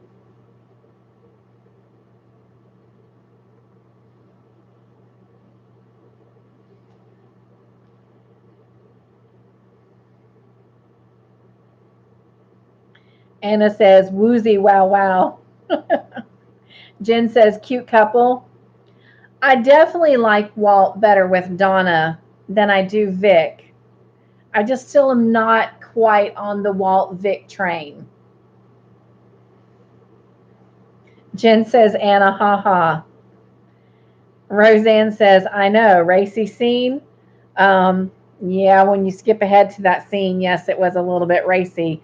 Our little Longmire show, as me and one of my fellow friends have pointed out, is not quite the, I don't want to say virgin, but it's definitely not quite the family show that it once started out. There are quite some gory scenes, racy scenes, gestures that are not always appropriate. Tonight, I heard the word GD in one of the episodes, and that's a big no-no for me. So it was just kind of like, whoa, pull the reins in. We've done really great. We've enjoyed 4 seasons. Don't mess it up now. Anna says, me too. Jen says, no, Walt and Vic. Oh, no Walt and Vic? Or I'm not sure if I'm taking that no Walt and Vic or no, I want Walt and Vic. So you'll have to clear that up for me, Jen. Anna says, not quite PG rated. That's right. It's not anymore. And Roseanne says, for sure, Al. And Roseanne says, I agree. Don't mess it up. Right? All right. I'm going to let Jen. Okay, she does not want them together. Me neither. I don't. Next thought question real quick. Henry, do you think he's going to get away with playing Hector? I mean, we got 2 seasons to figure this out, but what is your opinion? Do you think he's going to get away with it, or do you think he's going to end up paying for the crimes? Anna says, same here, seems icky. Yeah, I just see them more like a father-daughter type thing, and employer-employee. I mean, if you had to make their relationship intimate, like I said, I see it more father-daughter. I just, thank God they haven't crossed them lines yet. I know people have thought it, and shame on Lizzie. She's missing out on a good man because she went and jumped on that jealous train. But I will say this. I do think Donna has a more leveled maturity about her that will actually make her better suited for Walt than Lizzie would have. Lizzie would have brought kind of some of that inner playfulness out of Walt, but I just think that Donna will bring out more of the man in him, the romance in him.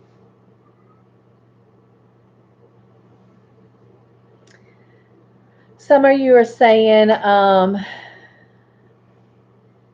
maybe that's why they took the show off regular TV. Okay, so see, I'll be honest, I didn't know it was on regular TV. And Anna says, yes, he will for a while, at least. Jen says, no, he'll get caught, but get away with it. I kind of lean towards you, Jen. I think he'll get caught. They'll figure it out. He'll get caught, but I do think that somehow or another he'll get away with it. Roseanne says, wow, so true. Jen says, I agree. Anna says, I think Matthias knows and will help turn the other cheek with Henry. I do agree with that a lot, Anna. All right. And I kind of feel like Katie is kind of in that same category too, because she was willing to lie to her dad face to face, no less. We're not talking over the phone or, in a text or anything. We're talking face to face. She lied to him not once but twice. And of course, that was when those scenes happen. All right, last one for that episode. Do you think Walt shot Henry? And while you're answering, look, we finished that book. So, hence, I have a new Longmire book.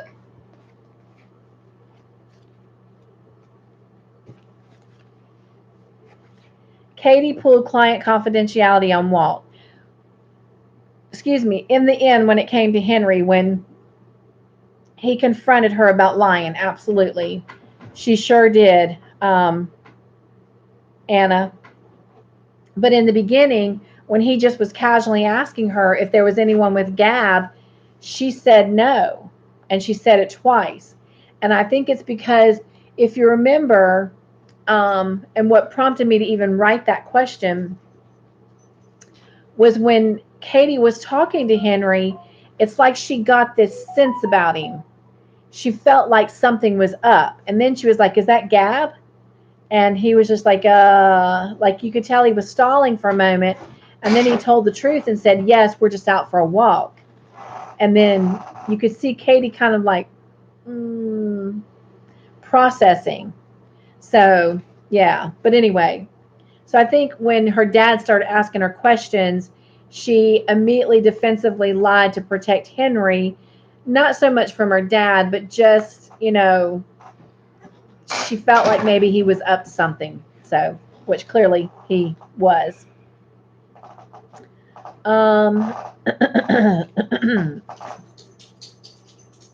Let's see.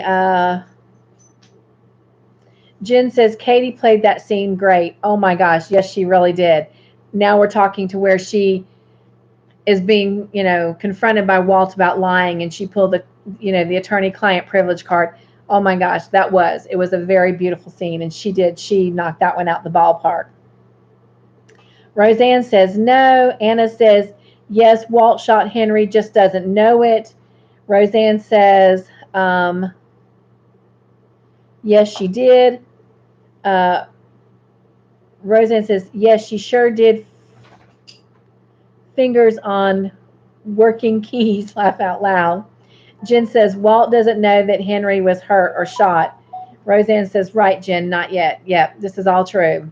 So I wasn't 100% sure, even though we know Walt shot, okay, and we know Henry got shot.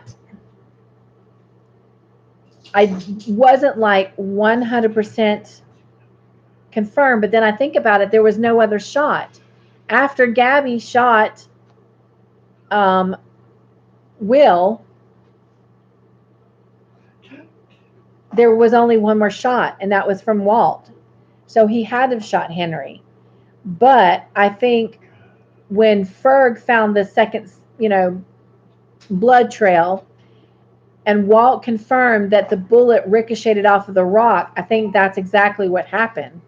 Is it ricocheted off of the rock and into Henry's thigh? So, all right. Um, Walt shot the girl. So remember, Gabby's running away with Henry. Oh, that's what I was trying to get at. Da, da, da, da. Also, in the beginning, we didn't know who got shot at first because we don't find out until they get back to the truck that Henry's even been shot. So my first question was, Walt shot the girl, Gab, and of course it was false. Um, at that point, we didn't know if it was Tyler or Henry, and then we found out that it was Henry. And I said Will that was out there with her. It was Tyler that was out there with her. My bad. You guys are jumping ahead. And I can't agree with you more. Oh my gosh. Which is right, Anna. Exactly no other way Henry could have gotten shot. And then Jen, you're the one I'm referring to. She says, I like the piano scene. Oh my gosh, I know, right? Right. And Roseanne says, ooh, the piano scene. Jen says, right. Anna says, racy piano scene. Yes, yes. But Walt was such a guy, She goes over there, they're playing the piano, and he's just playing along. And then it's like he looks up at her, and then he just kind of stops, and the key's kind of like, boop. And then he looks, and then, the rest is history. The doctor removed Tyler's bullet. Who removed Henry's? And in the end, Henry removed his own bullet. Gab couldn't do it. Gab called Henry Hector, and he said he wasn't Hector. And Gab said if he wasn't Hector, he needed to stop what? And it was reading Hector's mail. What did Katie ask Henry for? She asked him for directions to a street. Come to find out, that was not a paved street. It was a dirt road street, so that's why she was struggling to find it. That's when all that encounter happened between her and Henry. Walt asked Ferg to smooth things over with Malachi. That was false. It was Matthias, because they had been out there on the res breaking up the party, and then Walt shot on the res, even though he didn't think he shot anyone. Who canceled the date first between Walt and Donna? Um, Technically, it was Donna. They both were going to cancel. This I thought was hilarious, you guys. Um, Donna said she was going to call Walt on the cell phone he didn't have. Yes, Anna. Donna did cancel the date first. So let me ask y'all a quick question. Do you think Walt's going to start carrying a cell phone because of Donna? Because so many times she brings up to him about, well, if you had a cell phone, or I was going to cancel the date on the cell phone you don't have, and Anna says, laugh out loud, no. So, uh, so you don't think she'll be able to convince him to carry a cell phone? I kind of agree with you, Anna. He's kind of set in his ways. But then I wouldn't be surprised if she does. But I don't think he will, because that will be one more thing he has to kind of hang on to and keep up with. And well, let's just face it, he's so old school, so old school. And so, but it does blow my mind that he is the sheriff, and the only way to get in touch with him is through a walkie-talkie or through his deputies or his daughter or Henry. But Ruby's good about figuring out who to call to get him.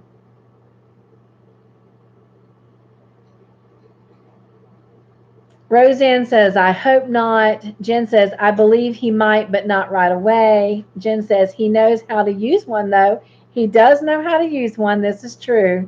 Roseanne says, then Vic will check it out to spy on his calls or texts with Donna. Oh, good call there, Roseanne. Very, very true. Very, very true. Um, let's see. All right, Henry got rid of the gun where he threw it off the bridge into the river. Um, I don't know if it was a specific river or a specific bridge because, they didn't make a big deal out of it. Uh, let's see. Anna says, yep, Jen. Anna says, Vic was upset because Walt was not upset about her and the deputy. And Jen says, oh, Roseanne, nice thought. Yes, you guys, I thought that was another great scene. Okay, you see me putting the book down. That was another great scene. Yes, she was like really upset that he showed no emotion. Like, okay. When he talked about hiring Emin, and she's like, you can't do that. And I mean, he just keeps walking, right? And she's like, because we're like in a relationship, like seeing each other. Like she has to explain to him what in a relationship means. And then she's like we're sleeping together. Like she wanted a rise out of him. Like she wanted him to turn around and be angry or something. And honestly, I thought it was quite funny that she didn't get the reaction that she wanted. And so then when she didn't get the reaction she wanted, then she wants to jump on him about the psychiatrist.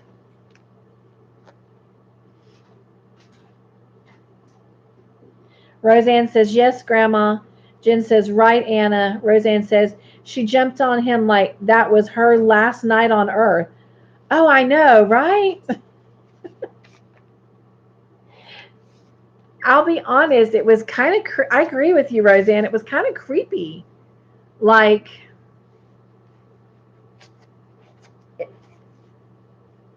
because I mean, even like it showed her like having to drag her foot in that boot. And it just, I don't know. And then personally, I felt like Vic was being a little bit tasteless because they were right there in the living room. And this is not her house. This is Katie's house. But this is my thinking. I'm thinking, and of course, this is all before she has a talk with Walt. But I think that Jen says, Roseanne laughed out loud. Roseanne says, where did that come from? Boom, take the clothes off. And Roseanne says, yes. You want to know what I think it was? She was in Katie's house. And I think when she got him there, because he didn't realize that that's where it was going. But I think she was hoping that Katie would walk in on them. And that way Katie could be the one to say something to her dad. Like, okay, maybe this is not going to work out with Vic because she's having sex with guys in my living room or she's sleeping with another deputy. I think she was hoping that Katie would walk in and sort of be able to be her relay source of information.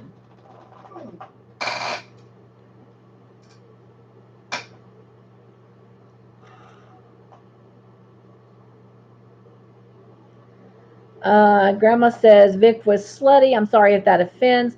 Roseanne says you're right, Grandma Anna. Roseanne says no foul. Jen says right, Anna. I've thought that about Vic the whole show. So, well, look at the way she wears her shirt. Hello? Exactly, Jen. Low button tops. Exactly. But that's what I think. I think she really was hoping Katie would walk in and see them and then be so offended and upset that she would then go to her dad about it. And then, of course, Walt would approach Vic about it. Because I think Vic feels like something happened between her and Walt. And maybe in a glance or so they had a moment, but that's all I think it was a moment. A moment where I think he was just vulnerable. He was starting to find out so much about, his wife's death, and Katie had found out about her mom, and there was just so much going on, and then all that happened, and Vic had to stay with him for safety. And I think it was just a moment because I do think he was genuinely upset about Lizzie, but then I was upset at Walt for not going after Lizzie. I think Walt was just confused. But anyway, that's what I think. I think she wanted Katie to walk in so Walt could find out. And when Walt did not react the way she wanted, then she's going to start dogging at him about Donna. And just like he told her, he turned around and said, look, your private life is not my business. So then when she's slashing him, he says, my private life is not your business. And then she's like, yes, it is. Because what happens to you affects me. What?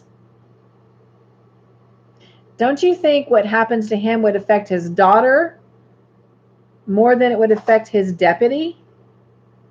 So yeah, it's clear that Vic has feelings for Walt, and Walt just better not be dumb enough to jump on that catnip.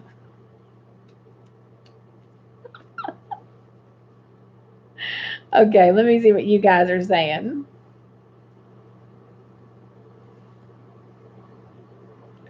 Anna says, but his response to Vic telling him that she told, wait a minute, but his response to Vic telling him that she told Walt horrible too. Roseanne says, yes. Anna says, and tight pants. Yes, she does. Right. Roseanne says, me too. Roseanne says, ooh. Jen says, I think that Lizzie was Walt's rebound after he was moving on from his wife. Yes. Anna says, I can see Vic's crazy ways in Philly here in Absaroka County. Exactly. And part of what got her in trouble there is fixing to get her in trouble here. Jen says, catnip. Ha ha. That was kind of funny, I have to admit myself. And I don't make very many funnies. Roseanne says, right, Grandma? Roseanne says, yes, Jen. So, yeah. I just don't know where Vic... At this point, Walt would be better off with Zach as a deputy than he is Vic. All right. So speaking of Zach, let's see. Oops, I got ahead of myself. Okay. Walt thinks that the shooter is Sam Peyote. So true. He thinks that the person who shot Tyler is Sam. But of course, we all know it was Gabby. Ferg found more blood, making Walt believe he may have hit the shooter. True or false? That one's kind of a trick question, true and false.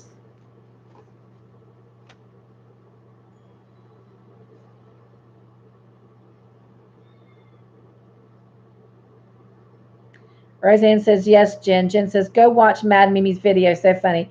I know I'm going to. Anna says, I will, Jen. Is it Sam Peyote or Sam Petite? I believe it's actually, Jen, spelled the first way you wrote it, but it's actually pronounced the second way you wrote it.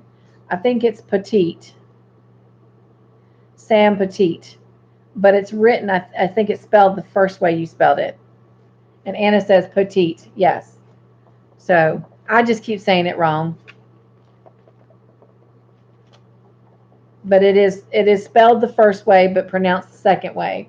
And Anna just confirmed that.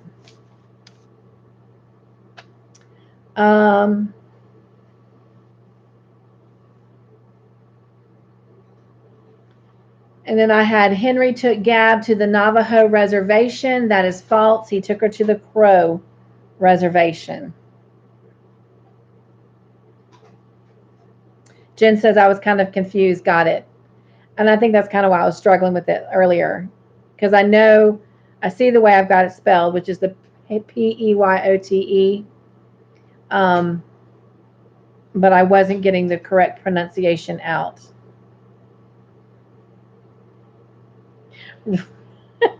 Right, Anna. Like Arkansas and that sounding like Kansas. That's a good example. Great. Yes, true. That oxy is kicking in a little bit. I'm starting to slur my words.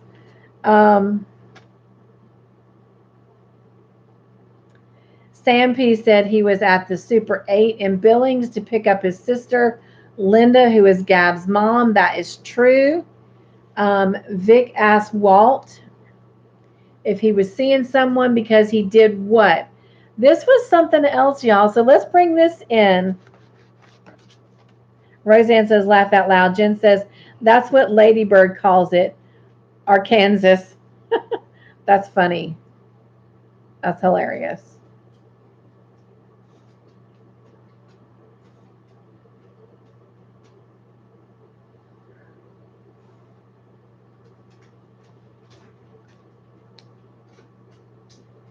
Right. Anna says, change his shirt. And why did she notice? And on top of that, she's like, in the middle of the day. Like, she apparently paid attention what he came in and that he changed his shirt in the middle of the day. And why does changing his shirt even have to be about seeing somebody? Maybe he spilled something on it. Maybe it got dirty. Maybe it got wet. Maybe it got torn. I'm telling you, Vic is going off the deep end. And Emin called her on it. We'll get to that scene in just a minute. Oh my gosh, that was another great scene with Emin and her.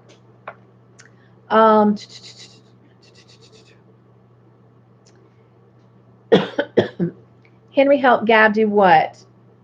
And it was swim across the river. Going to see the medicine woman when they were on the Crow reservation.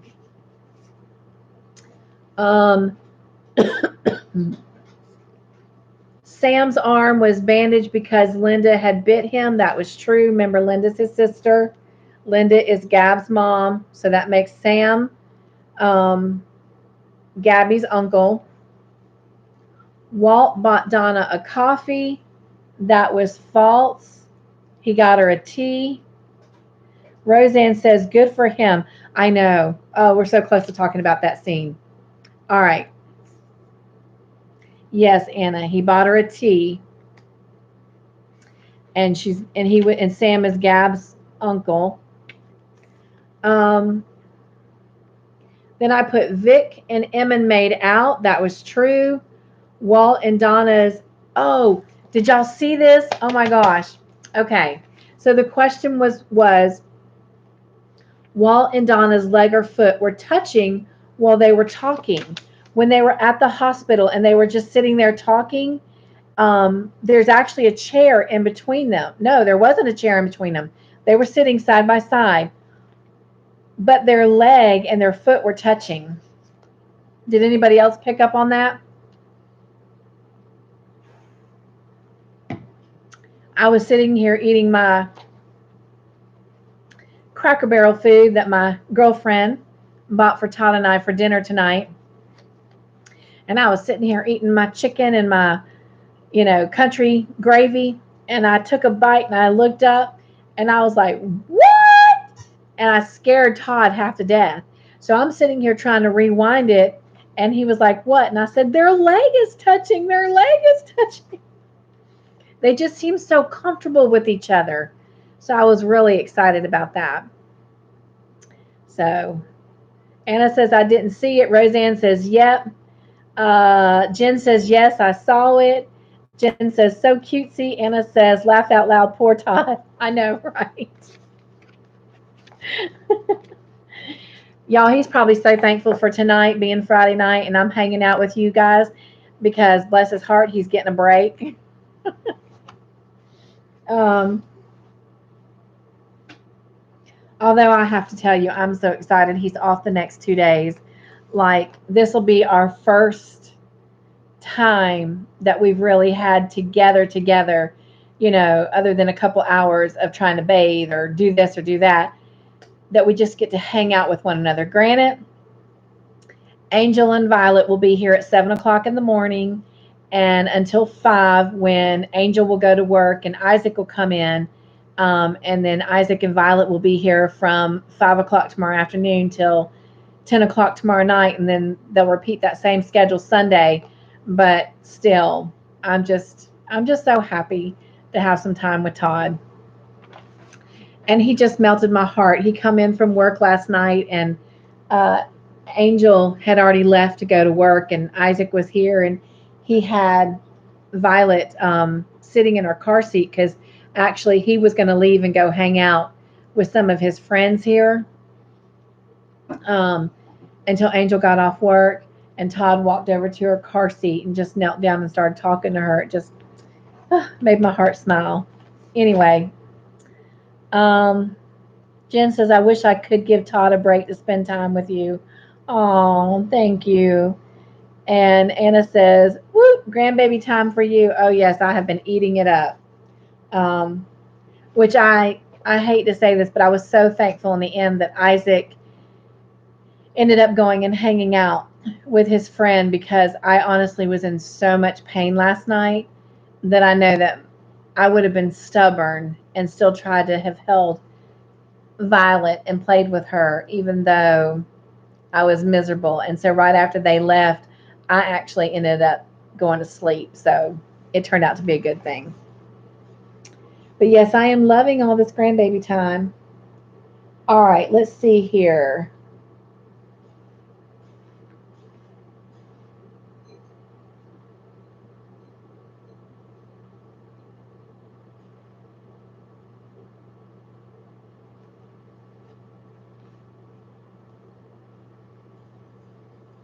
Okay, so we were talking about Donna and Walt's leg.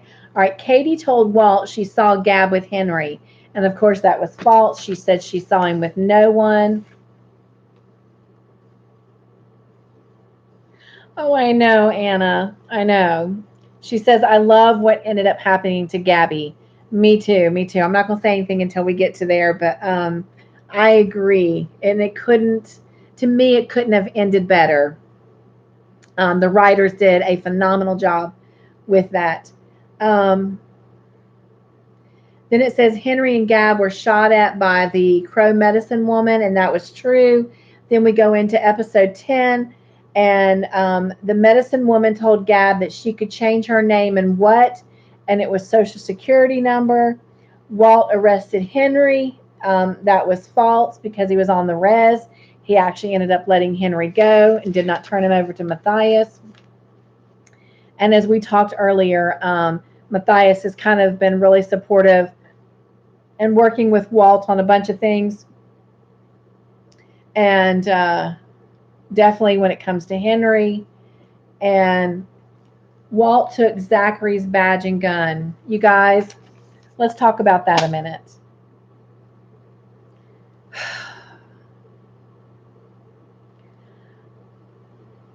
I got emotional. I got upset because I really like Zach as the deputy. And what Monty did was wrong. And I don't know why it didn't come out. And it says that he entered Monty's what's right is right. I agree with that, Roseanne. Jen says, I was so sad about that. Um, Anna says, me too, Cynthia. What didn't come out is right. They're saying he did not have a legal right to go into Monty's hotel room. But what never came out is he was flashing and doing an SOS with a mirror or something that got Zach's attention. And so Zach was already paranoid, whatever, that somebody was following him. Because remember when the car pulled up and when he stopped and got out and started walking toward it, it backed up? I believe that was Monty. So I think Monty was goading him. And yet, oh, I'm just so angry. I did. I cried. Grandma Anna says, yes, it was. And I don't know why even Zach didn't put out there that Monty was basically calling to him to come up to the hotel room by doing that little SOS thing. And it never came out. That never came out in any of the discussion. And at first I was really upset when Walt went up there and everything was down off the wall, but supposedly it was in the envelope. But still, you're right, Jen. He got exactly what he wanted. He got Zach fired. But Walt is sure not hiring him, and definitely not now after he served him papers. Uh, Hello, Miss Mayor. She says, oh no, don't cry, be happy. I'm talking about a scene, my friend. Anna says, yep, Jen. And Anna says, hi, Red. But yes, I was so, so sad when Walt asked for his gun and his badge because, yeah, that meant he was fired. He never indicated any kind of probation. And you could tell that Vic was not happy, but it's Ferg. And I'm so, so proud of Ferg because Ferg, you know, to me, he just continues to just impress me much. And he continues to grow. Like, he admitted to Zach in the beginning, I didn't want you there. You know, he admitted a little bit of maybe the jealousy, but now he's like, you're the perfect fit. And Walt just doesn't know it. And then he's like, I need you to sober up because we need to go convince Walt. And then, Zach is like, that train is, or that plane is unflown, or that train is whatever. Ferg is not going to give up. And I'm just so, so proud of Ferg. And I was afraid he was going to lash out at Ferg, but he didn't. Like, I feel like he genuinely saw that Ferg is genuine, which he is, and is truly fighting for him to be in that position. And, but yet now Ferg can't get a hold of him. The season ended and Ferg can't get him on the phone. So where did Zach go? I'm praying that Monty hasn't done something.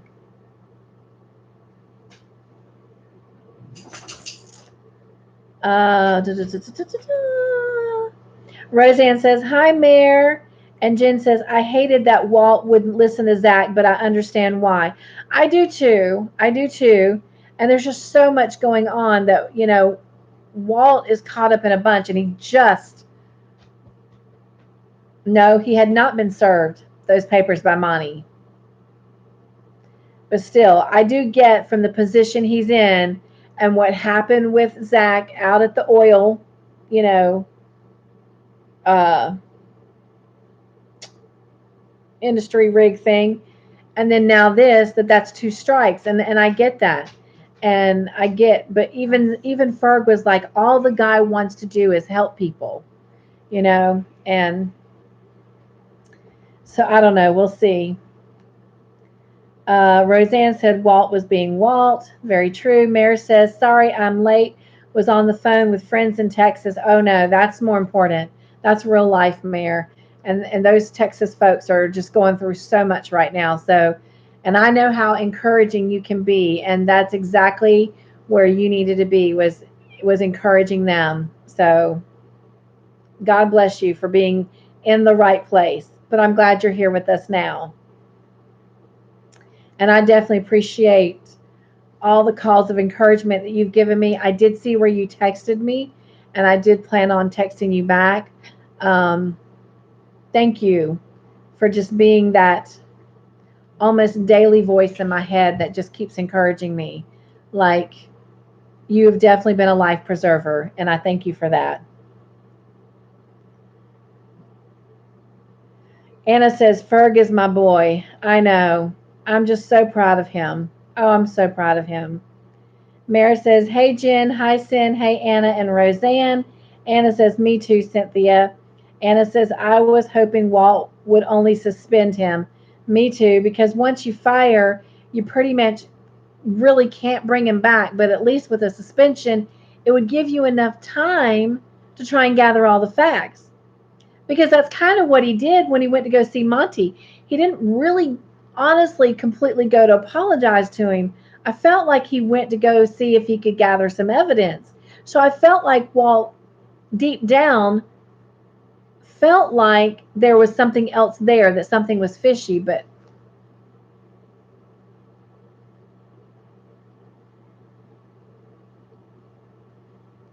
as you said, Roseanne, Walt was being Walt. Jen says, me too, Anna. All right, so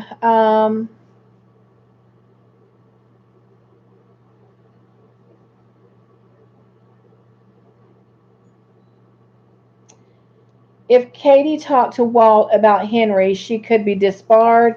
And true, she pulled that attorney-client privilege, card. And as we talked about, that was just a great, great performance on Katie's part. Like, she just did a wonderful job in that scene. Um, and Ferg was happy to see Zach fired, and of course that was false. Um, who came to see Henry? Jacob. So let's talk about that scene. That scene completely surprised me too. Like, I did not see that coming.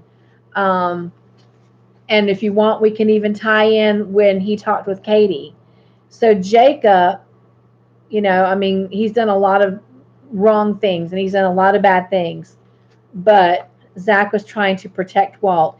Yes, he really was. And I do think, and I pray, that when Walt realizes that Zach was trying to protect him, maybe there'll be a way around what happened and he'll be able to hire him back. Because as a sheriff, can he do that? You know, I don't know. But so Jacob, oh my gosh.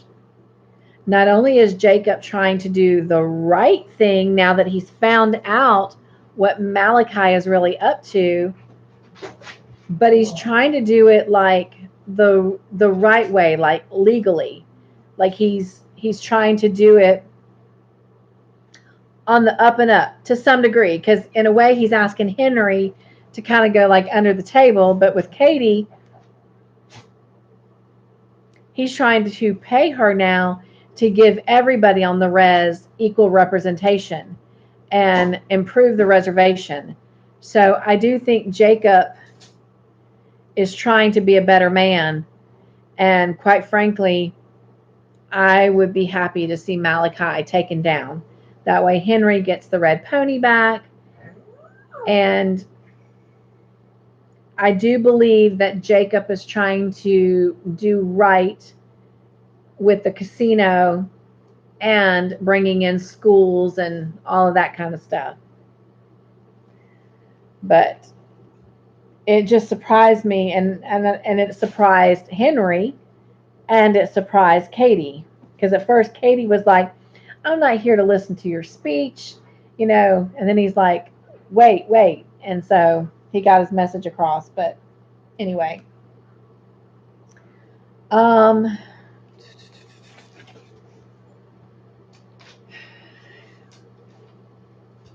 said if Jacob wanted Henry's help to take Malachi down, that's true. Who was Monte? Who had Monte been hired by to sue Walt? And of course, Barlow Connolly, which we know he's dead. Walt shot him. Yes, Anna, I agree. She says this made me like Jacob more. I do agree. It gave me a newfound respect for him. Roseanne said could be something like a calm before the storm, his behavior. Very, very true. Barlow's father. Oh,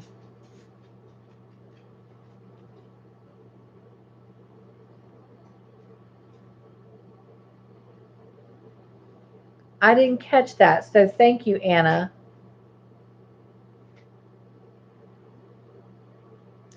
So it's actually Barlow's father. It's not something that Barlow drew up before he died. Because, see, I'm thinking, and Roseanne's like, because I'm thinking that Monte was already hired before he tried to become, the videotape, Roseanne. Yes, yes, yes.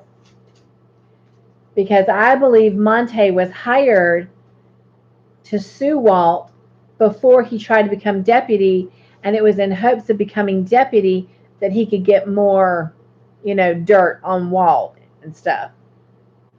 But thank God, even through that process, Walt didn't choose him.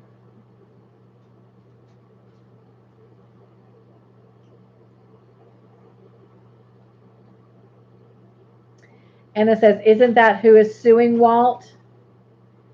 Um, it makes more sense. Because, see, I was thinking when he read it and he said Barlow Connolly, of course, Barlow is Branch's dad. And so I thought, well, maybe he started this, he drew this up because I thought he was suing for wrongful death on Branch, but he's not. He's being sued for the death of Barlow. So Anna, it would make sense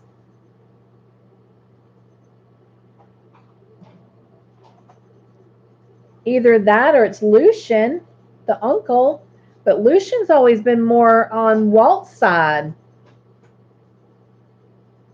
Oh my gosh, we'll just have to see. Um,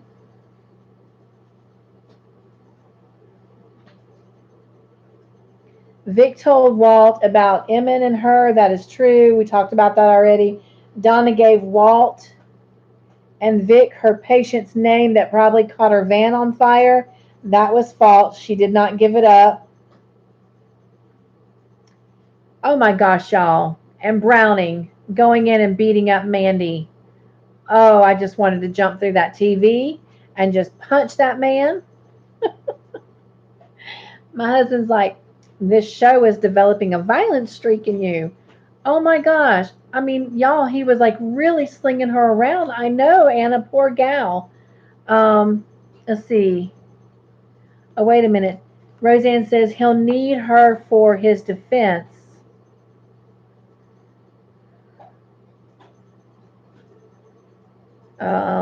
Trying to think who Walt will need for his defense.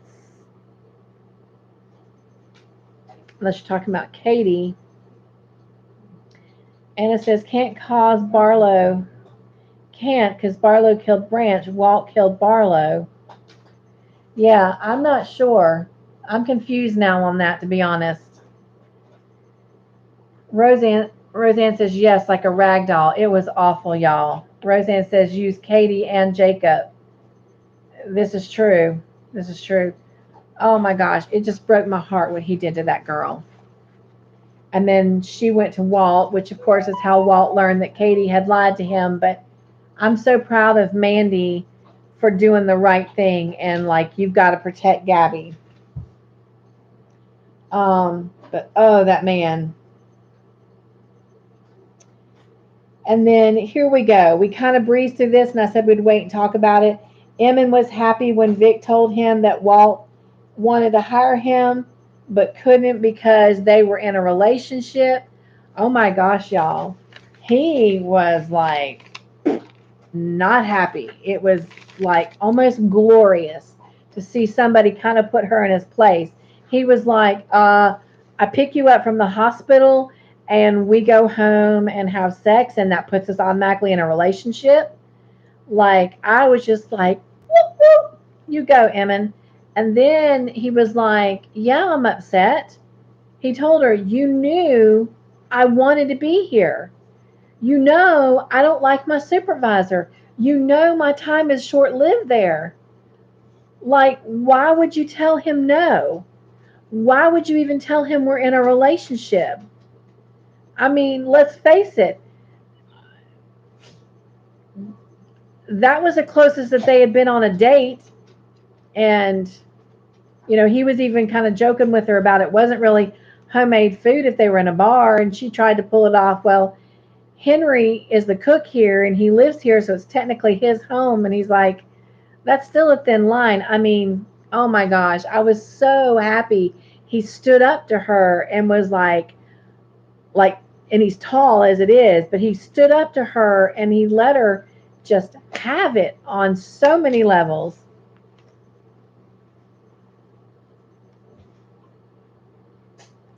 Roseanne says, did anybody catch the middle finger when Gabby grabbed the car keys?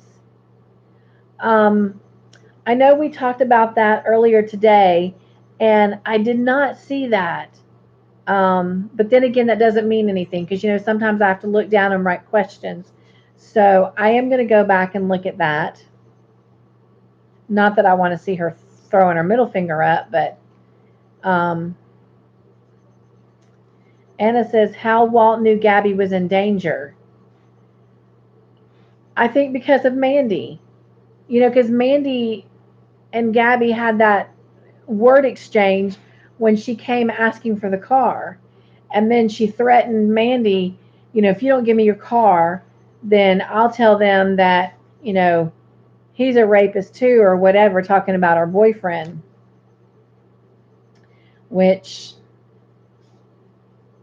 as we know, ain't her boyfriend anymore because the medicine woman, well, wasn't even the medicine woman. Hold that thought. But that's how he knew because Mandy went to him and said that Gabby was in danger. So that's how Walt found out. And then he went and confronted Henry.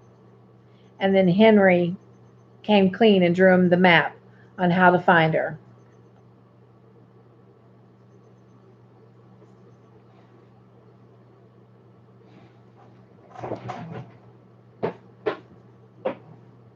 And Anna says she did, Roseanne, about the middle finger. And Roseanne says, go, Eamon.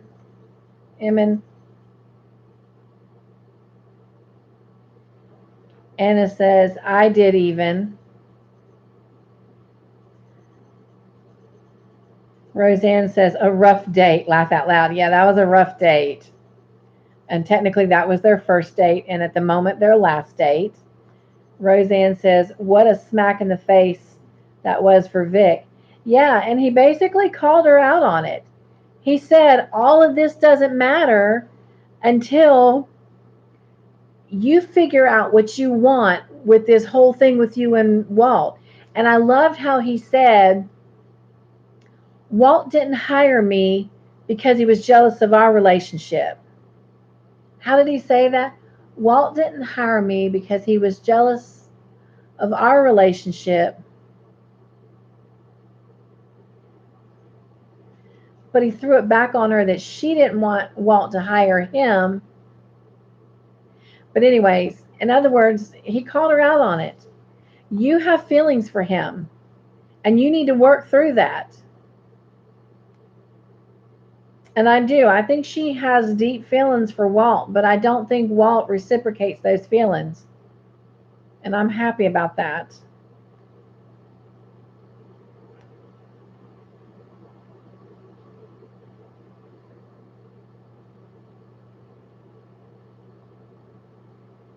Anna says she made it sound as if they were engaged. Right? I mean, she was putting them in like this deep relationship. And Roseanne says, I had to rewind just to see if I saw it right. I was surprised. And I did miss it, but I would be surprised too. Like I said, it's definitely not got that same family vibe that it did in the beginning. And why is that? Is it because, like with a lot of shows, they feel like they have to do certain things for ratings? Because that is truly sad, because one of the things I love about this this show was the fact that it was clean and you could still have your, you know, your murders and whatnot, but yet it was still in a way that it allowed your imagination to create the picture, but still got the message across, still got the danger across without, putting it in a violent way. So that, yeah, you could watch it as a family, especially if you had small kids or whatever. And I do think, I agree, Roseanne, it's losing some of its purity. And I just pray that, I pray this is the worst that we see. That was a text message. Um, let's see here. Da, da, da, da, da, da, da, da. Penny says, "Yay, you're still live." Yes, we're still here. She says, "Oops, got to get the caps on. Thank you." Penny says, "There was a live that came on, and the lady has only 2 mods. I was one. Got you, and I completely understand. And I actually am very proud that you took that responsibility um, seriously, and you were there for her. So that just makes me love and respect you more. So thank you for that."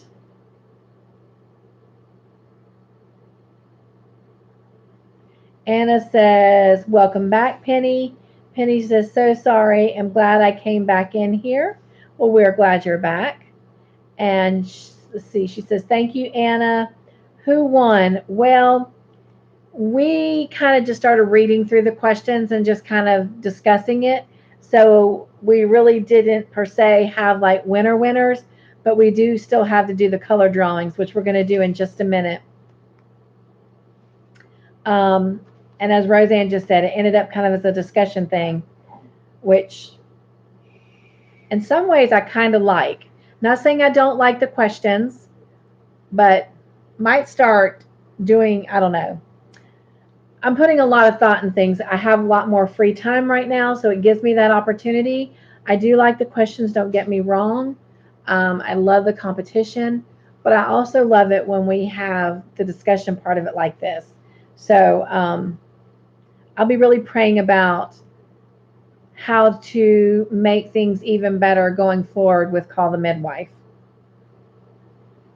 And any feedback is welcome. You can send it to me in my email. Um, Even though this past week I honestly have not checked my email. So if you sent me something and I haven't responded to you, that's why. Forgive me for that. Again, it had been kind of a rough and busy week, but I would like, but after what the doctor said about more surgery, I'm taking everything so serious, y'all, because I don't know that I could go backwards. I need to keep going forward. So, um, let's see. Lost my, okay. Smiley face emoji, the points, yes, most likely. Anna says, "I agree, Cynthia." Uh, I think you're talking about the discussion over questions a little bit, maybe. Anna, correct me if I'm wrong. Roseanne says, "We didn't do the points yet, Penny. We are getting ready to look into that, though, y'all." Oh, okay. Thank you, Roseanne, says Penny. Anna says, "Trying hard to stay awake." Roseanne says, "It ended up as a discussion only." Penny says, "Thank you for understanding." Absolutely. Oh my gosh, absolutely. Um, and let's see. Thank, it jumped. Uh, okay. Thank you for understanding. Penny says she's a sweet lady. Well, definitely. Who do you mind me asking who you went to, so I can make sure I'm subscribed to them? She's a sweet lady. The other mod is a super guy too. And Anna says yes, Cynthia is. Thank you. And Penny says, I'd like to show him support too. Well, if you don't mind sharing their names, then definitely we can all go over and support them. Y'all, I apologize. My leg is like, oof, ugh. Sometimes I'd like to just cut it off. Um, Penny says he's been very kind. Uh, okay, Okiepi. I'll have a cookie to celebrate whoever wins. Laugh out loud. And I don't know if that was a name. I'm going to write that down just in case. Uh, Roseanne says, yes, this is good and different. I enjoyed it. And let's see. Uh, it keeps jumping on me, y'all. Penny says, cool. Anna says, so Walt went to the Crow Res to find Gabby. Yes, he did. Um, Penny says, thank you for the update, Anna. Anna says, you're in my prayers every night, Cynthia, as is Alex and Chase. Oh, thank you so much. And yes, definitely Alex and Chase, you guys. I mean, they're 4 and 17, and they're dealing with so much, you know. And even at 17, it's hard to understand and comprehend, you know, being sick the way that Alex is, and definitely on a 4-year-old perspective. I mean, that's really really tough.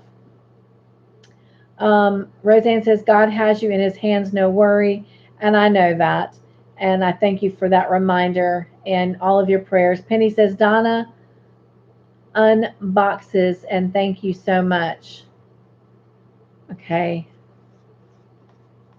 Donna unboxes. Is that the name of her channel? Oh, Life with Mike. Okay.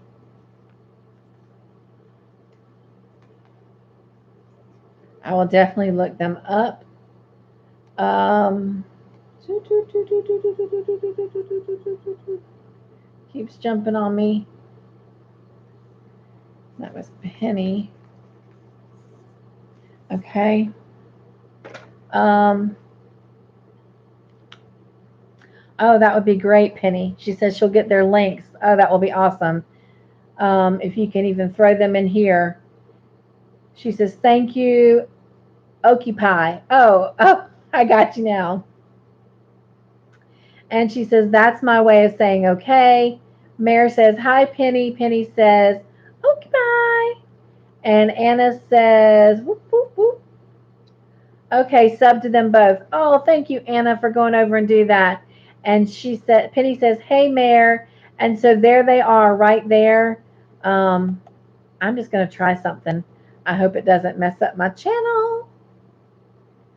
But I'm going to see.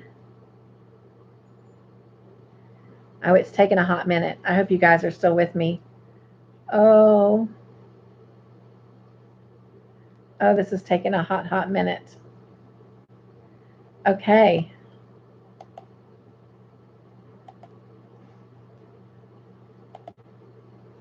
So I hope you're still with me. Oh my gosh, I'm looking really rough. I just subscribed to Donna, and I hope y'all could still see me, or like, you know, like I didn't lose you and it doesn't appear that I have. So I'm going to try real quick to do Life with Mike, and then we're going to come back and finish all this up. And there we go. And I am subscribed to him. So sweet. Oh, thank you, Penny, for sharing those with us. All right, so Anna says, they tricked us with the shooting. We can only guess who shot oily guys. I know, but for a minute, I thought it was a medicine woman, and then they showed Henry, and I thought, nope, Henry did it. But there was quite a few shootings. So I think they both did it together. I think Henry and the medicine woman did it together to save Walt and Gabby. I think they tag teamed. That's what I think. Penny says, oh, so there's some shooting going on now. Penny says, rabble rousers laugh out loud. And she says, get the law on them. And they were trying to kill the sheriff, Penny. Anna says, we're here still, awake, not too sure. Penny says, thank you all for subbing to them. Absolutely. Decent channels, and that's what it's about.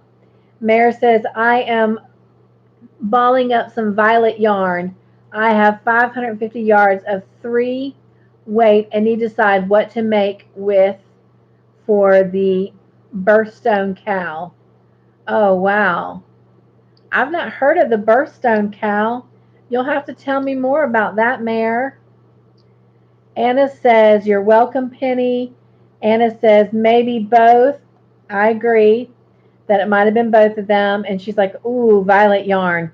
Yes, that's a pretty color. A very lavenderish looking color. So let me see real quick.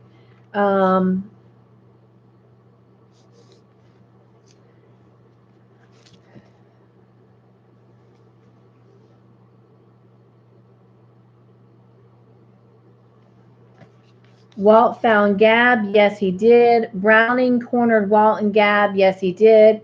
Who shot Browning's men? We don't know. Like we said, it could be Henry. It could be the medicine woman. It could be both of them. Penny says, we're using caps to make it easier for Cynthia to read without difficulty. Yes, thank you for that. Anna says, I loved how Walt accepted the red-tailed hawk story. Me too, Anna. Mara says, Judy at Witch Piece is a wonderful YouTuber.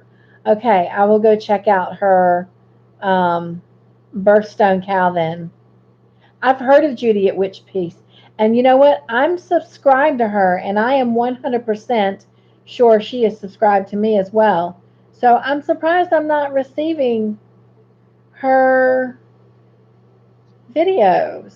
So I will check onto that and make sure that I've got all selected on her. Now to the Doc and Walt. Ooh la la. Anna has been waiting. She's been holding out, trying not to fall asleep, waiting for this conversation. I'm not used to using all caps. Will do what I can. Thank you. I appreciate it. I know some people think when you use all caps, it's like someone's yelling at you, but it's just easier for me to read when it's in all caps. So I appreciate that. Penny says, and I'm finding it's better for my eyes too. Oh, well, good. And she says, I'll get that link, Mare.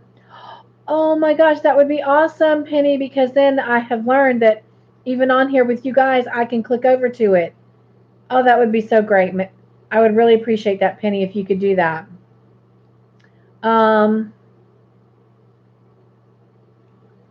Penny says, can Mare get a blue wrench? She can. Is she not? Does she not have one? Let me back up. Oh, she sure isn't. Mare. How did that happen, my friend? Ah, right there. I just did it. It might take just a minute. All right. There you go. Look, look. Oh my gosh. Sweet. And I'm headed over to Judy now. Oh. Nope, nope. It asked me if I wanted to leave this page. Didn't ask me that before. Oh, it didn't ask me that before. All right, so I may have to wait and do it after. Yeah, on that one, I'll have to wait and do after the live. That's funny that it didn't ask me that before. All right, Penny says, yay. Penny says, yay. Anna says, whoop, whoop, Mare. And Penny says, Judy at Witch Piece Craft. I don't know why it won't let me go over to her.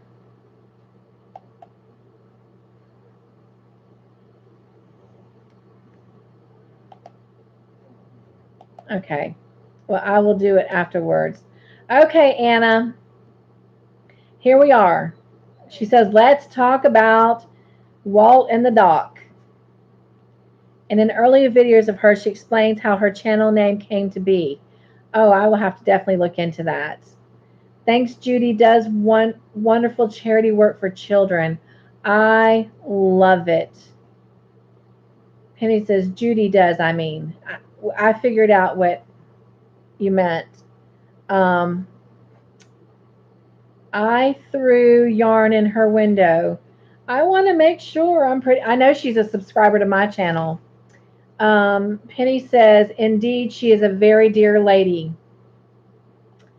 And then Penny says, yay, thank you, Anna. Yes, yes, thank you, Anna. And I don't know why it won't let me right now, but that is okay because I will do it as soon as we're done. Thank you, Mare, for telling us about her. Doc. Okay, so let's see. Anna says Doc's van gets burned up and Vic suggests Donna stay at Walt's for safety. Yeah, I think she was just being sarcastic, and I think she was trying to kind of like, I think she was mocking Walt, because I mean she needed safety, so he let her stay there, and I think she was just kind of like trying to punch him in the gut with words, especially after the conversation that just transpired with them, when they found that that truck was not Henry's and she told him about her and Emmon.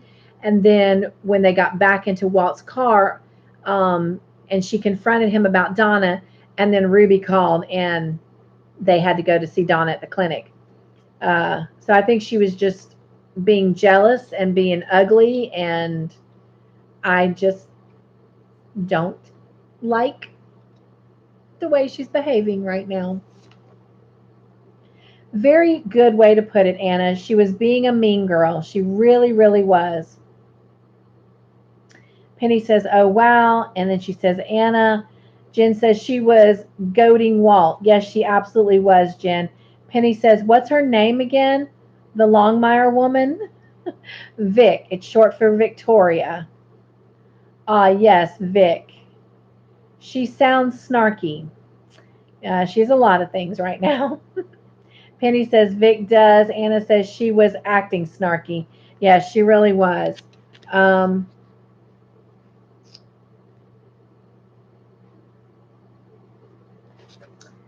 Medicine Woman said Gab was gone and she wasn't Gab no more. Who is she? And of course, they tell us that she's now the Red Tail Hawk. And who found Henry's truck? Matthias did.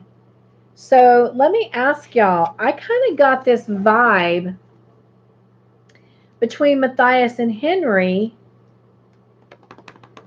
that Matthias had Henry's truck all along, which leads me to wonder because, Matthias does, he takes a letter to Walt, and I'm pretty sure that it was Henry's letter asking for justice to be done to the men who raped Gabby. So I feel like there was more discussed between Henry and Matthias at Hector's wall. And because if you remember, Matthias read the letter then. And he said before he takes the wall down, he'd like to see this one come true. And it was Henry's letter. So I believe that Matthias is technically helping Henry, and he had Henry's truck all along. And that truck that Walt found, that was a Chevy, was the actual truck. Oh, but wait. I'm going to recant all that. Because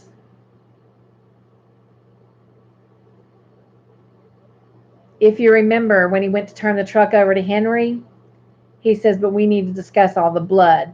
And he threw that blanket back, and there was blood all over the seat.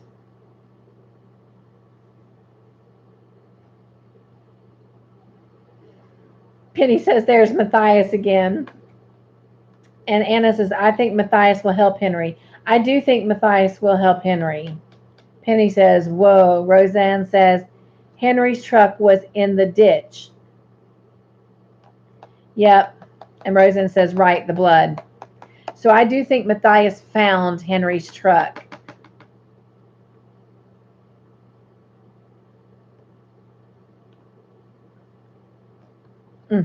I cannot wait to watch the next episode. All right. And of course, we have the scene about Walt and Donna to discuss. And then that pretty much ended my questions. But I had listed a couple discussion questions, which we've already kind of gone into. We talked about Emmon, we talked about Jacob and Katie. So the only thing we really have left to end all this is this scene between Walt and Donna, the doc, and who the heck broke down Walt's door. So let's talk real quick about, and yes, he did have Henry in handcuffs. You're very correct. Oh, I'm missing a lot. Let's see. Matthias said, look what I found. Says Jen, you're so correct. That's why I recanted what I said. Because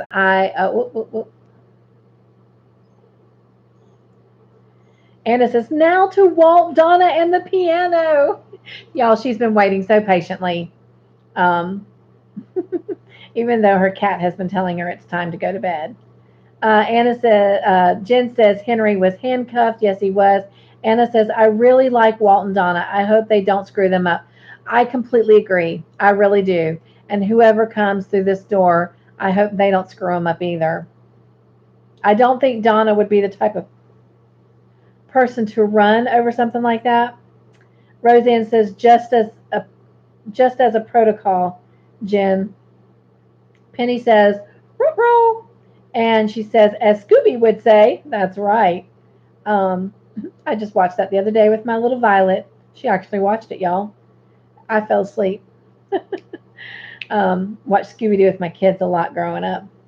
Anna says, I think it was Donna's crazy patient stalker. Anna says, we need more Scooby snacks to stay awake, right? Roseanne says, lagging. Oh, no. Jen says, buffering. Oh. Penny says, laugh out loud, Anna. I won't hold my breath for it. Roseanne says, back. Oh, good. Penny says, that is, I won't hold my breath for the writers to not mess it up. Right? Penny says, hee hee, Anna, on the snacks. Penny says, right back, Roseanne. And Penny says, Scooby was the only one I liked in that cartoon. Laugh out loud. I was also a big Velma fan. Just saying. But anyway, huh? When my friend deaf, deaf, and he didn't realize Scooby talked until he was 16, and it closed captions.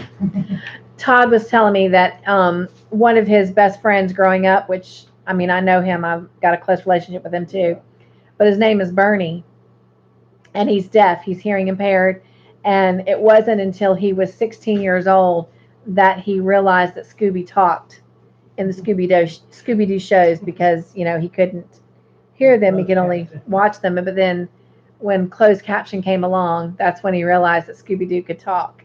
I was like, oh. So,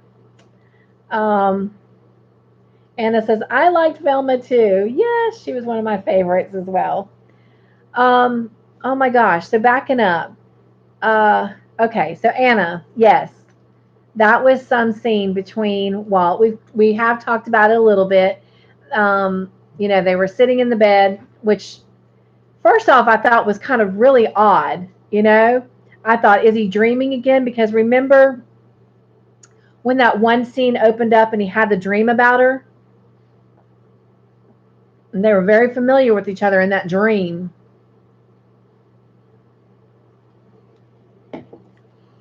Well, they were sitting in bed drinking beer.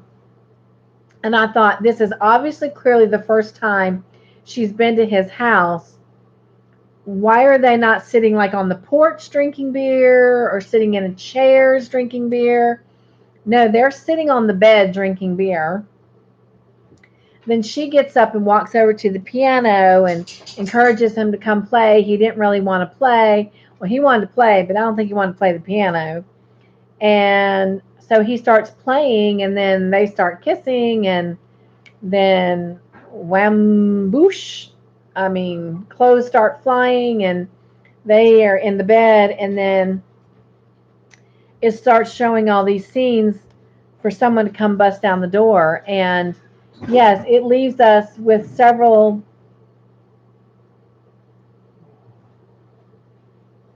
Penny says, ah, okay. Roseanne says, oh, I'm rusty. Yeah, yeah, right.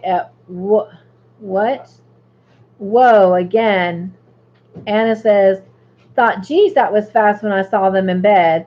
Jen says, I didn't realize that they were on a bed. Yeah, they were sitting on the bed drinking the beer. And then she gets up and walks across to the piano.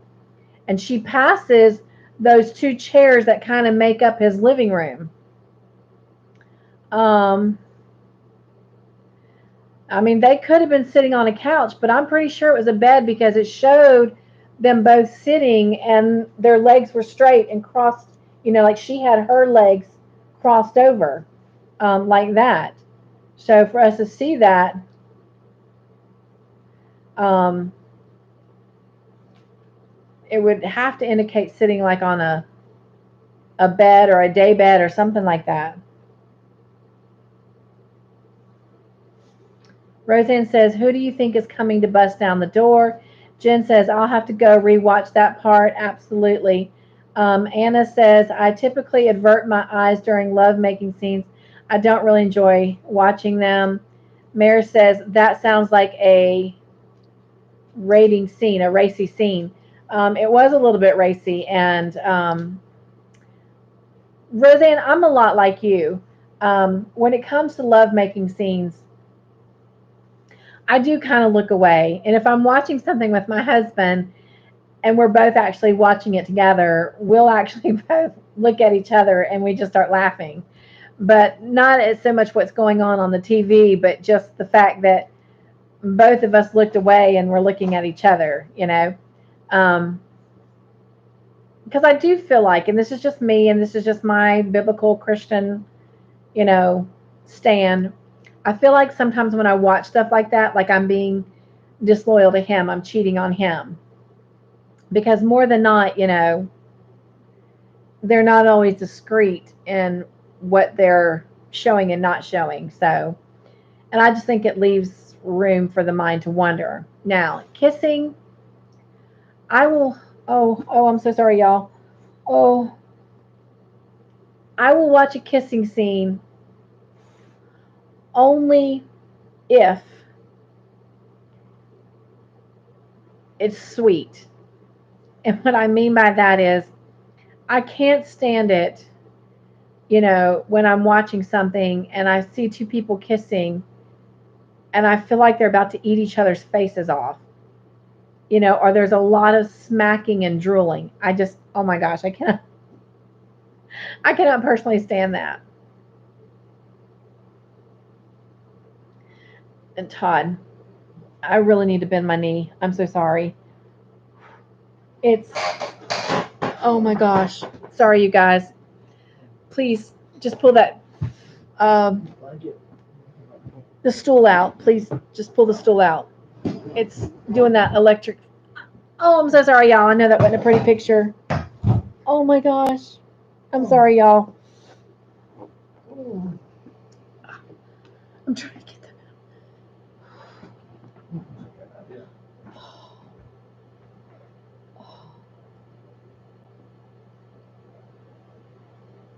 out.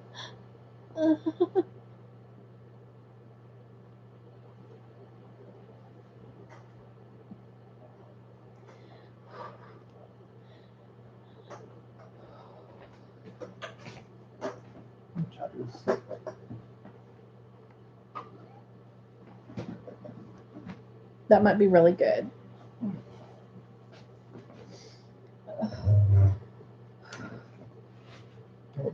That hurts. Sorry. It's all right. It's not your fault. You didn't do it. I forgot what we were talking about. That help? Yeah, that took me by surprise.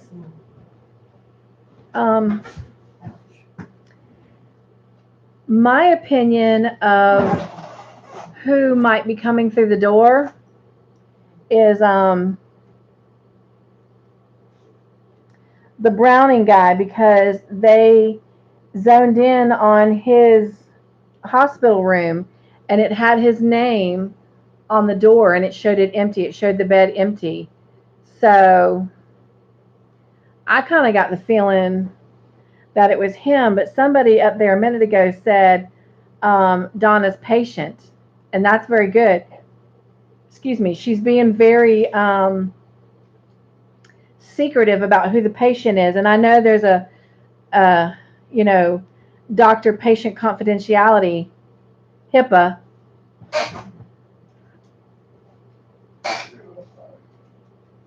But I don't know. They left it for us to assume it was a lot of people. For all we know, it could be Monty. Uh, I mean, they left it that it could even be Zach because Ferg can't find Zach.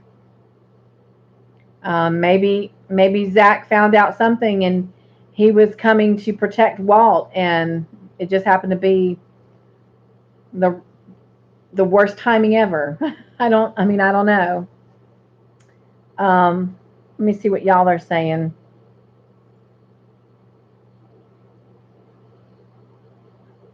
Roseanne says, yes, me too, talking about love making scenes. Roseanne says, laugh out loud. Anna says, I hate that too, talking about the kissing.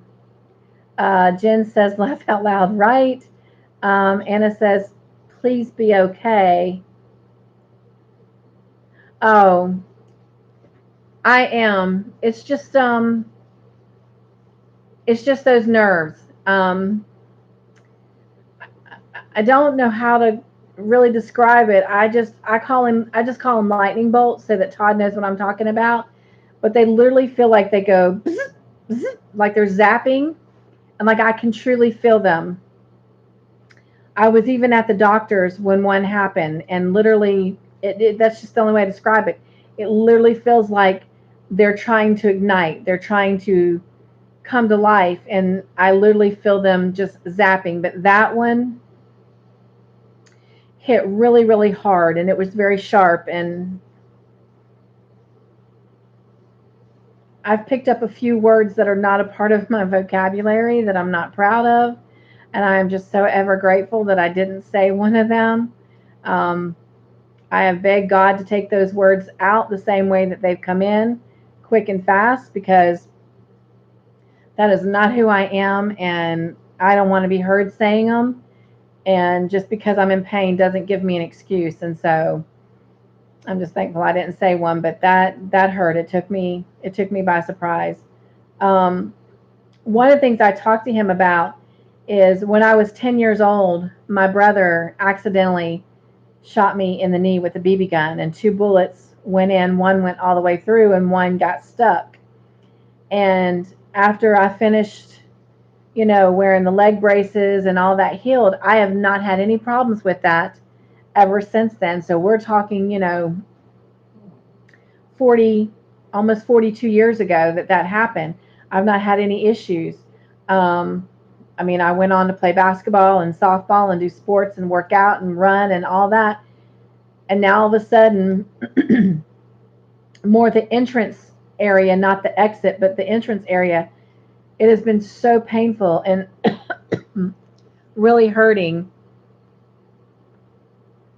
And I asked the doctor about that, and he said that, like with everything else, my nerves are out of whack. They're hypersensitive, and what's happened is there's scar tissue there. And so the nerves that might have been dead in the scar tissue are now, because all of my nerves are so hypersensitive. It's not that the nerves and the scar tissue have come to life, but they're having electric bolts run through them, and therefore it's causing that pain. But anyway, it's all part of it. I don't know who I will be trying to convince more, you or me, but I'm trying to tell myself that every time I feel those jolts and those electricity and whatnot, that's more of my leg trying to come to life again. And I'm embracing it because, after all, I want all the nerves in my leg to come to life again. So, yeah, I'm just going to keep telling myself that it's all a good thing.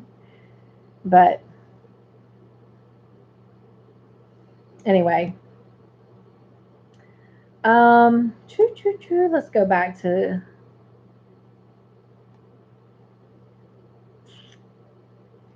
Anna says, "We love you and worry about you. Thank you again. It's just nerve pain.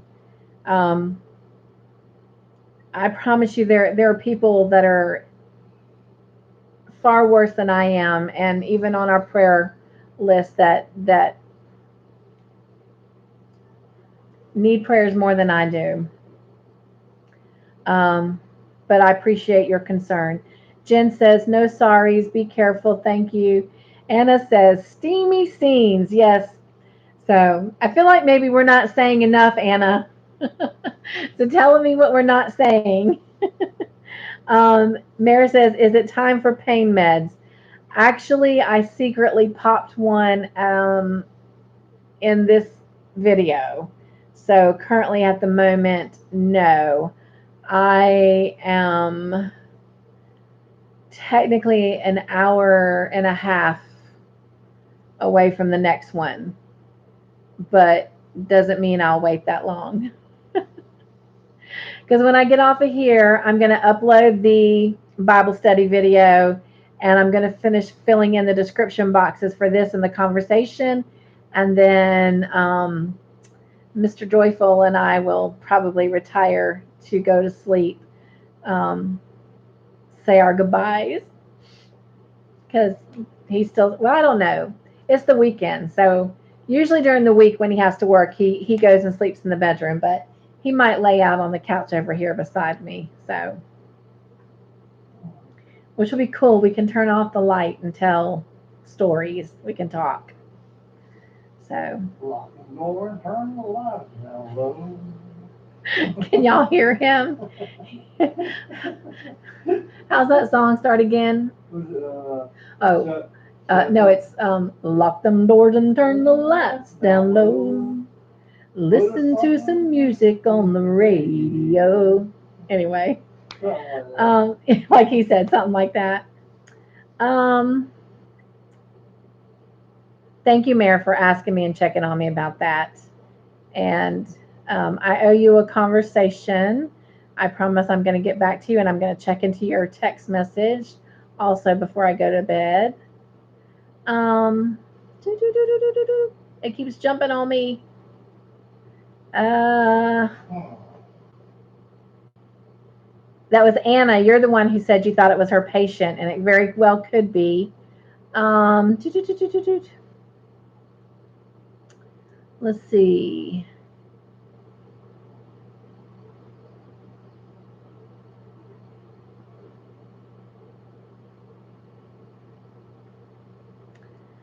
Anna says, "I think it's her patient."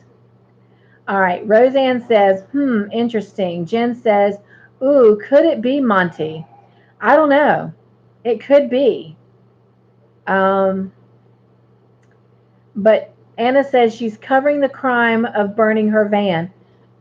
Yes, she is. And I'm surprised that she's able to get away with that. But they say, the patient doctor confidentiality, but he did kind of push her, even though Vic was being all sarcastic.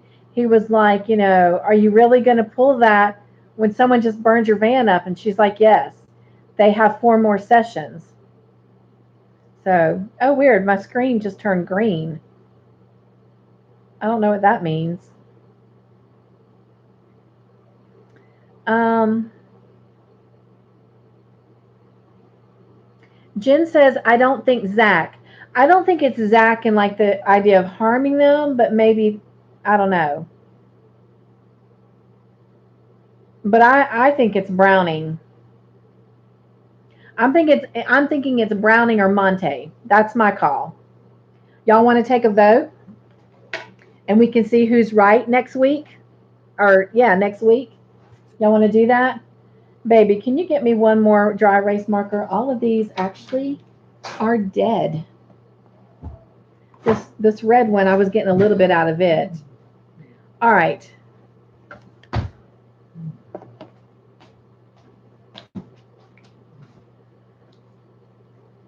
That's right, Anna. She wouldn't name who it was to Walt, her patient. Hey, Charlie. She says she's still here listening. Thank you. Will you dump these in the trash for me? Wait, you did give me a trash bag, didn't you? Okay. The Cracker Barrel trash bag. Yay. All right.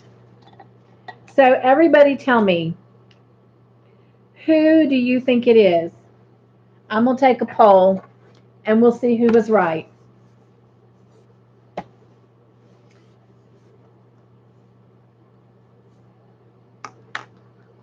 And of course, we're just doing this for fun. Anna says, understand a nurse gave me one like that doing a. What? I understand a nurse gave me one like that doing a blood gas, like electricity shooting across my hand and shooting out my fingers. Yeah, it is no fun. That pain hurts. And I mean, I hate to say this, but my husband, his hand was crushed in a machine, and that'll be a story that I'll end up sharing in my um, personal blog, which starts this coming week. Woo woo! I'm excited. But I'll end up sharing that story one day. But he had his hand got crushed and several of his fingers, and he's got one that was never able to be fixed. And it will kind of sort of permanently always be broken, and that'll be part of that story to tell one day. So it stays crooked. So his finger, his middle finger, actually I believe it's on this hand, but it constantly stays like that. So that, if he flips it up, it's like he's shooting a bird. So he has to be careful. But he would always tell me about how it would have these, like spider like sparks going through it. And I could never understand. Yeah, well, now I not only understand, but I empathize. And one night, it was just weird. It had to have been the weather. But my leg was acting up, his finger was acting up. And if anyone didn't know better, they'd think we were having a racy scene going on in here in the living room. But I promise you, it was all painful. But it was kind of funny when you stop and think about it, wasn't it? But anyway, yeah, it's no fun. They hurt. Um, Mare says, "Hey Shar." Penny says, "Oh wow." Anna says, "My lord, they hurt." Yes, yes.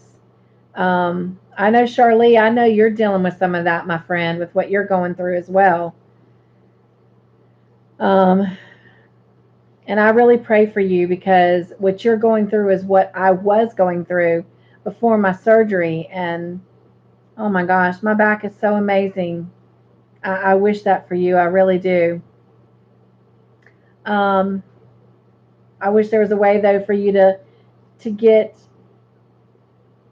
to that point of healing without the surgery, but because Lord knows I don't wish this leg thing on anybody. Oh my gosh. Um, Anna says it can be your nerves waking up also, and that's what he talked to me about. But um, I actually have been having some of those all the way back since I was in the hospital. I had some when I was in there, but it's just some of them are so weird. Like one of them that I have was actually in my quad, and it honest to goodness felt like instead of the shock, although it was a shock, it felt like what happened in my foot when I had three tendons, two that tore and one that snapped. When it tears and it has that grind feeling, that's kind of what it felt like. It was like a shock grind. And thank God it was quick and fast. But oh my gosh. Oof. Oof. Oof. Anna says it can. Okay, wait. Roseanne says, that's what I thought too, coming back to life again. I hope so, y'all.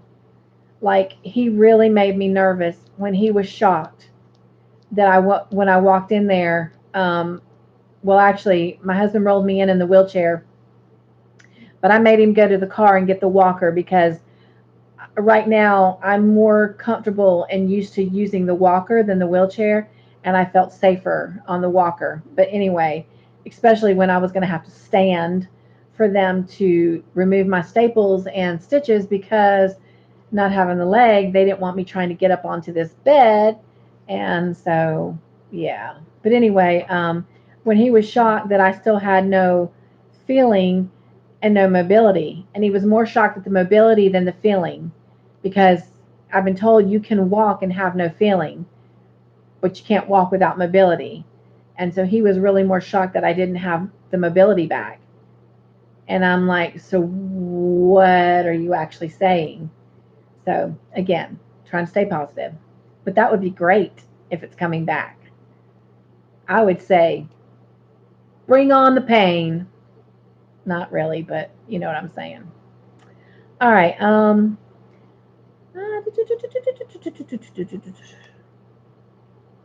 Penny says, I know somewhat about the nerves waking up after surgeries, but not the same surgery.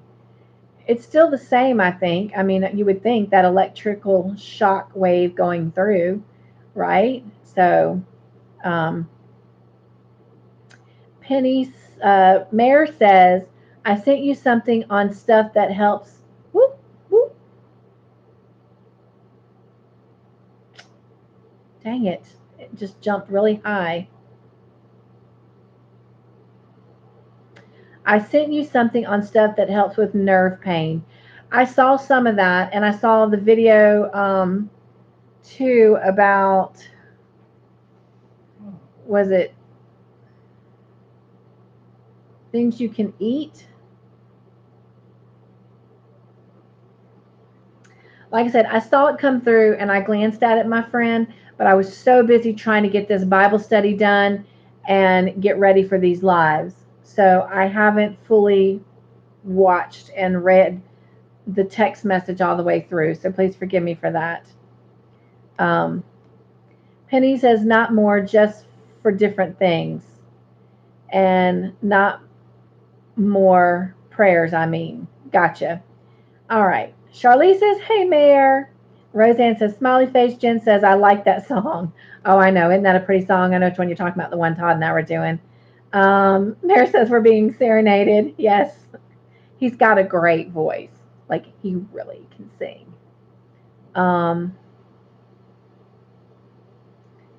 Anna says, laugh out loud. Love that song. And the fact the woman in that video is his real life wife. Oh, I know. I know. Jen says green battery saver mode. Oh, okay, got you. I never noticed that before, but now I know. Talking about the green light that was going around my screen. Anna says, okay, here we go. Here we go. Okay. So Anna says, Donna's patient. All right. Mayor says, I vote for B. I got it. Roseanne said, ow, ow, ow, ow, ow, Browning. That's who I'm voting for, Roseanne. Oh, gosh. So I'll go ahead and put mine down. Cynthia Browning. I just called that out, although it could be Monty. All right. Penny says, my guess, Vic really did it, but probably going to frame someone else because she can't be trusted. So not nice. All right. So Penny, I'm going to put Vic. All right. Penny says, laugh out loud. Jen says, wasn't Browning shot? He was shot. and they took him to the hospital. And then it showed a half open door to his hospital room with his name on it, and the bed was empty. But see, he could be in the bathroom and they're making us think it's empty and it's somebody else. What is that? Beat the game. Oh, sweet. 50 escape room. So my husband and I found it and started playing it after my surgery to kind of distract me. And it was called, what is it called again? 50 room escape 50 rooms number 10. Room escape 50 rooms. Yellow writing. Room escape 50 rooms number 10. And so he saw me playing it, and so he started playing it. And he was showing me that he just completed the 50th room. And so they gave him a little congratulations things. But what level did I tell you I was on? I was like on 42, I think, something like that. Anyway, that's all right. So Jim was asking about Brownie. So yeah, watch it be like he was something like in the bathroom of the hospital room, and they just showed that shot to make us think it's him and it's somebody else. But yeah, he was in the hospital. Charlie says, glad you're better. Oh, thank you, Charlie. She says, nerve pain is the worst. Yes, and I know that you are dealing with that a lot too, my friend. Penny says, ouch. Penny says, sad face. The nerves waking up was like fire. Penny says, wait, make that the writers did it. They'll frame everyone. Grandma Anna says, laugh out loud, Penny. Penny says, then they'll go have a beer and laugh, right? Okay, so Jen, is there anyone you want to suggest? Charlie, what about you?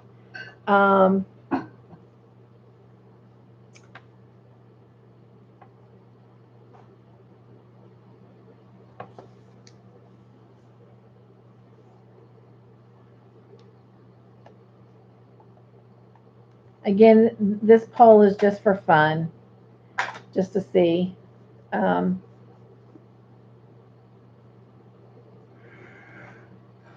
oh my gosh, what an ending. Okay, so while I'm giving them a chance to see if they want to jump in on that little poll,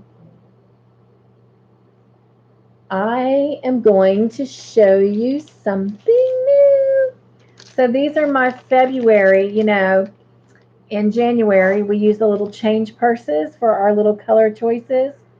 And so I wanted something different for February for Valentine's. Really cannot wait for y'all to see March's.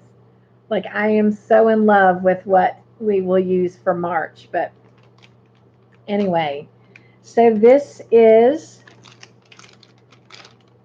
February's, and they just look like little dishes, but I created a little Velcro thing to my bag so it will hold them. But each one of them has something Valentine-y. So there's those.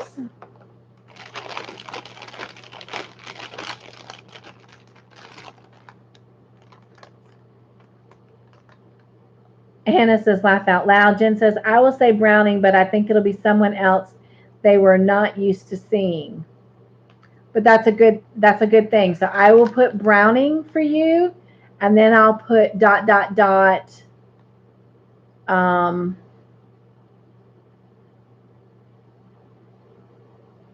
mystery. So we'll all know that if it's somebody that we've not mentioned, that you take the poll. All right. Then there's these. Aren't they cute? And this one's kind of 3D. Like, yeah, you can kind of see it there.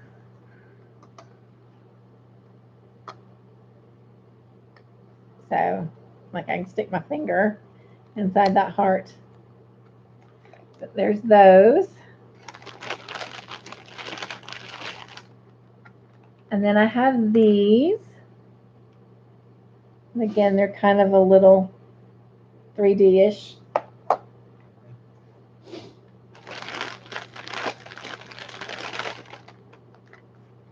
And then I have these.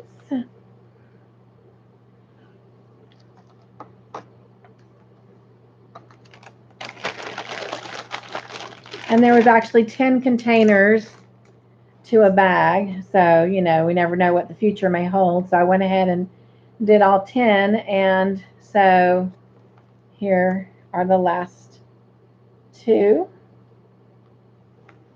And, or the last two of the bunch. Not necessarily the last two, but all right. So for that next section, which we're a couple weeks away from doing, but when we get there, I will need two colors. So where we left off with points, Jen had 5, Anna had 4, Penny had 3, and Roseanne had 2. So at the current moment, we had 4 people on the board with scores. So I'm going to let them pick a number, and then we'll let others that are on here with us now pick a number. And of those 10 containers, only 2 of them have a piece of paper. Anna says, very cute. Oh, I'm glad you like them. Roseanne said, cute. And Penny says, yay, cookie for me. And Anna says, 8. Oh, so Anna's going ahead and giving me hers. Okay, hang on, Anna. I'm going to let Jen pick first because she had the most points. And then it will be you, and then Penny, and then Roseanne, and we'll go from there. So let me get this board ready. But 2 of the containers have a piece of paper with a Sharpie dot on it.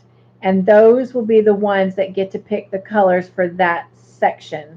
The other ones, they'll be blank. So that means that, you know, maybe next time. All right, so Jen, you get to go first. So pick a container 1 through 10 for me. It's okay, Anna. And Jen picks 10. All right, Anna, do you want to stick with 8 or do you want to pick another number? Mayor said, someone said cookie. I know, right?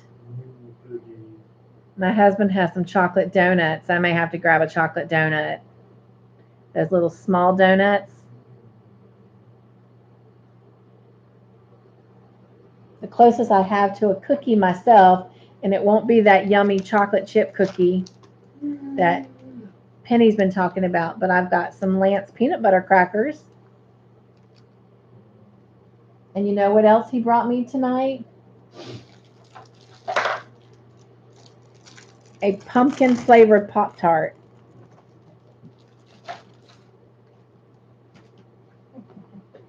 I was supposed to eat that for breakfast, but I didn't. I slept through breakfast. So Anna says 8. Penny says me being cookie bad. Jen says Penny is always tempting us with chocolate chip cookies. Yes. And Penny says pumpkin Pop-Tart. Yep. All right. So Anna said 8. All right. Penny was next. And she said 7. Roseanne, pick a number for me. 1 through 10. 7, 8, and 10 have been chosen. Penny says, only tonight, Jen. Well, there was another night you were having cookies. I can't remember what night it was. Well, it had to have been last Friday because that's the last time we've been together in a while. Roseanne said 5. All right. So, who else is with us right now?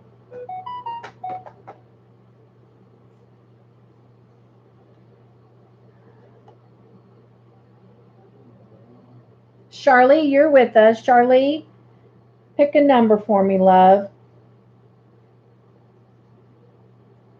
We've got 5, 7, 8, and 10 picked.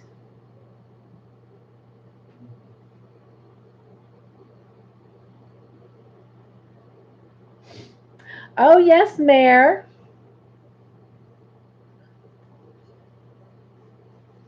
All right. After Charlie gives me a number, Mary, you can give me a number.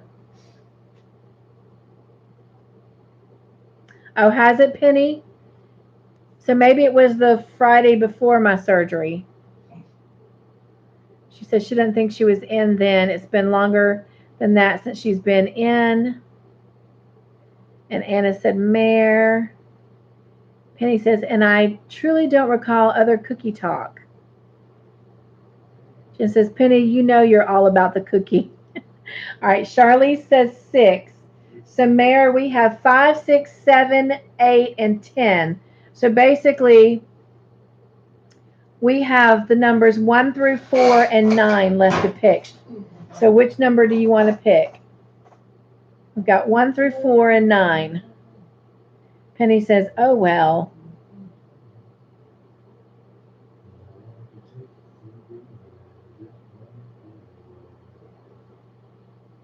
Mare says 2, please, because basically 2 is B. That is correct.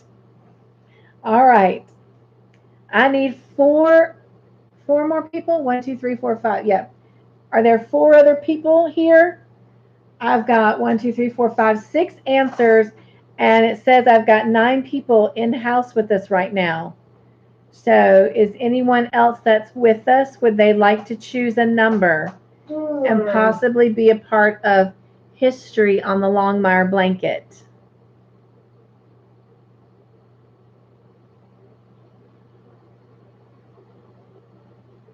If so, all you have to do is respond with a number.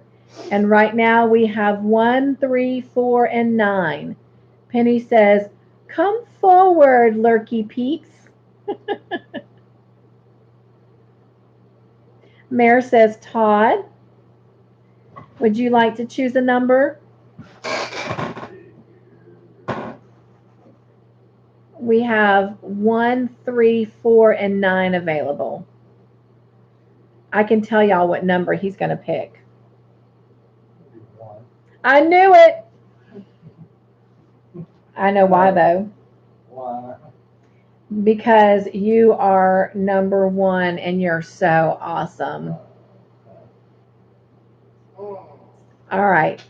So I need someone who's willing to assign 3, 4, or 9 to their name. And that would be perfect for our little lurky friends, our lurky loos. I love that, Anna.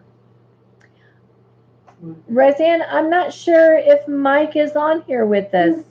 I know Miss Jen is in Florida, so I'm not sure if Mike is in with us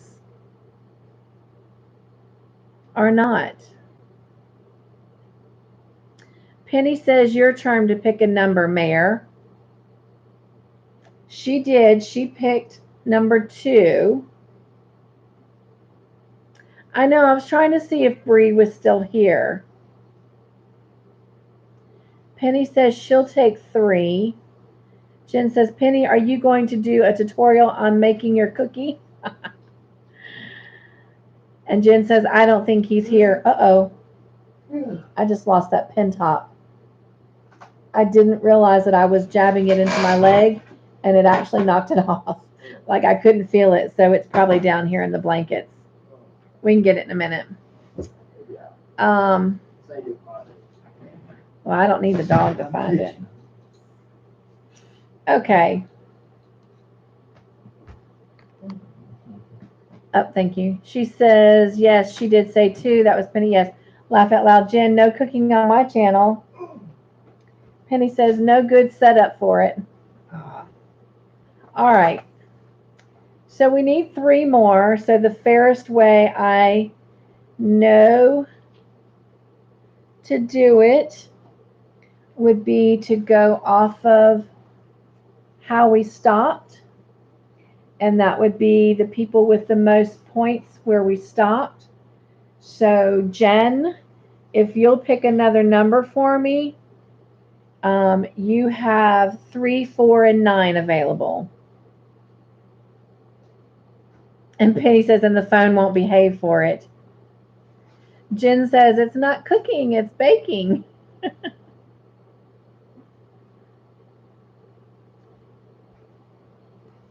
I can't tell what that says, Charlie. And Jen picked 3.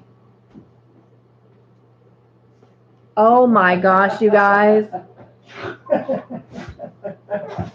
You're not going to believe what Mr. Joyful just brought me. Oh, Jen. Stay over this food. Penny says, true, Jen. And she says, and I do prefer baking. Penny says, bring it, Mr. Joyful.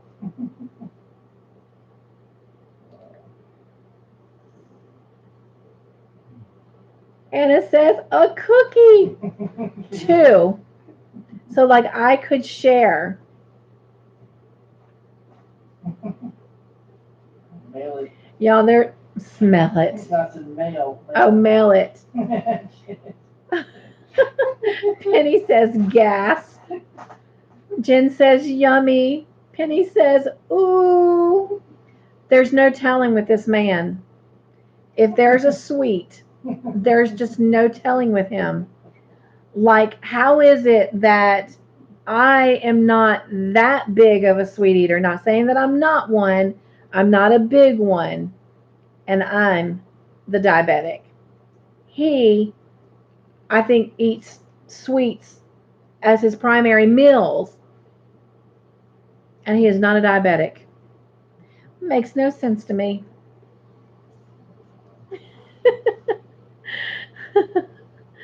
Roseanne says, ah, and Anna says, woot, woot, Mr. Joyful, and Jen says, I'll eat it if you mail it.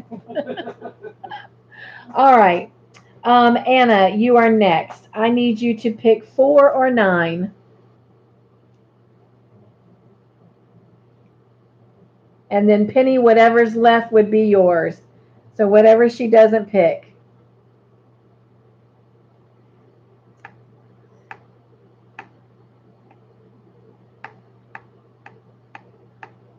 Todd, will you go get me the Longmire blanket? Penny says, right, it isn't the sugar consumption or lack thereof that determines one becoming a diabetic. I know. I drink gallons of water at work. All right, Anna says 4, so that means, Penny, you will have 9. Dad wasn't into sweets until after he became a diabetic. You know, that's kind of been my problem. That's what he's pointing at me. I wasn't either. And then it's like I became one, and then all of a sudden, Like, you couldn't have it. I couldn't have it. It's like I crave it. Especially Pepperidge Farm coconut cake. Ugh. Okay, my friends. You saw me ask for the Longmire blanket. I might share something. All right, let's look at our numbers. Jen, first pick number 10. You ready? Penny says, you're so sweet. Oh, dang. She said coconut cake. Oh, I know. I love coconut cake. That's my downfall. All right, so we're looking to see if there's a dot on the paper, and I'm going to let y'all look before I look. Oh, I can see it in the thing. Oh, my gosh, Jen. You will actually pick one of our colors. So, I don't have my color chart with me. So, Jen, you'll have to think on a color. She says I'm holding my breath about the blanket. So, you'll have to pick a color 1 through 12. All right. So, let's do your second box. You also pick 3. And remember, there's only 2. So, let's see. This is box number 3. It had the love on it. You ready? There's nothing there. Okay. So we only have one color left. All right, so Anna had box 8. And let's see if there's anything on this. And it was. So we don't have to open anymore because there's our 2 colors. Penny says, bummer. Aw. Jen says, I don't have my chart here with me either. And Anna's like, woot woot, Jen. And Penny says, Dot. Yay, Dot. Okay, so Anna and Jen, you get to pick our two colors. I know, Jen, you said you don't have your chart. So I don't know if you want to just take a wild guess. And Anna, I will need a color from you as well. You guys, I've had a hard time keeping up. Oh, I put it back in the jar. Change colors. All right, Anna says our color will be 8. So, you like 8, Anna. So, the color she's picking will be color 8. And I'm actually excited about that because my color 8, even though I don't have my chart in front of me, is actually yellow. And for what those two colors are going to be, I actually wanted one of them to be yellow. So, Anna, you just made my heart smile. And so Jen's color will kind of be like the mystery color, so to speak, for that section. Jen says, Penny, for the great effort, pick a number between 1 and 12, but not number 6 or 8 because. So Penny says 12. Thank you, Jen. Cool. All right. So on the thing, Jen, instead of your name, it will be Penny's up there for that intro. But thank you for letting her do that. And Anna says awesome sauce. So, oh my gosh, how fun. All right. So,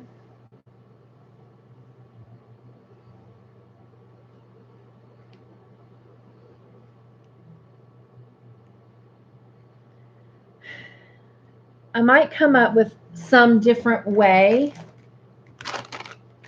Like, we may not always do the questions. Like, I really enjoyed the discussion. That was a lot of fun.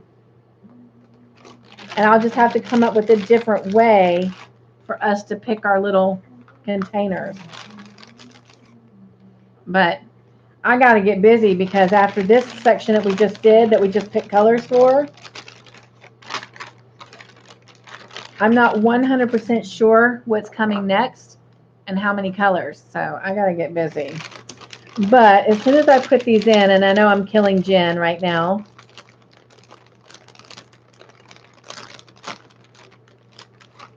Anna says, hugs, Jen. Jen says, I love you guys and want to spread the love. You are so sweet as always. Penny says, you make this guessing thing fun. Oh, thank you. And Penny says, everyone, yes. It wouldn't be fun without everyone. And she says, love you all too. Oh, squishy, squishy. All right. I'm going to show you what's done so far. These are like the pictographs. And I'm going to have to probably push my laptop out some for you to see. I may need your help, Todd, so I don't knock anything over or fall out in front of everybody. That would be just like awful. Okay. If you'll take my blankets. All right.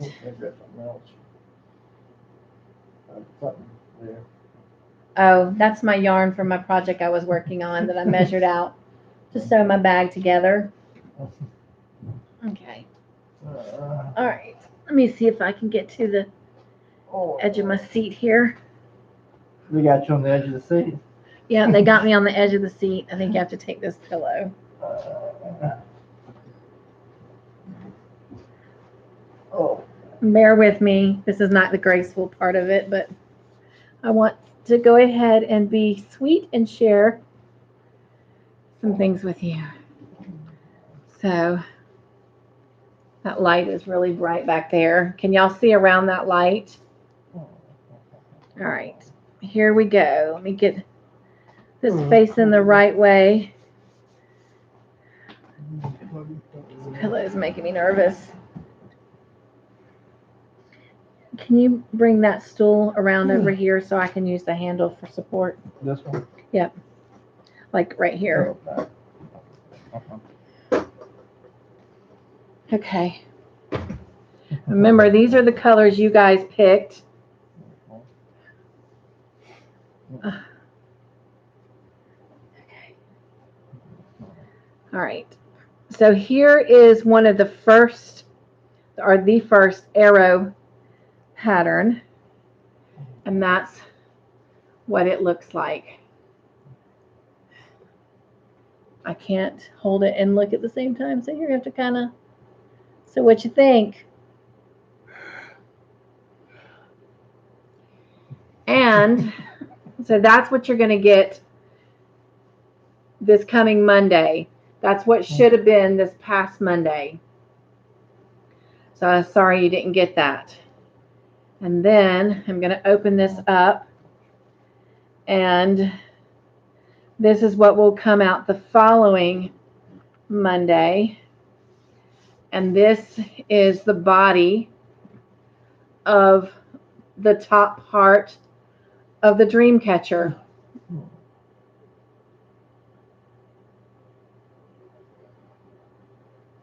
Anna, bite your tongue. Not literally. I'm sure I'm going to screw this part up. Oh my gosh. No, this part is so easy. And like I literally really walk you through it. And it's as easy as making all of these single crochet stitches that I made you make. And let me show you. I do want to show you this. This is cool. I'll show you this in the video.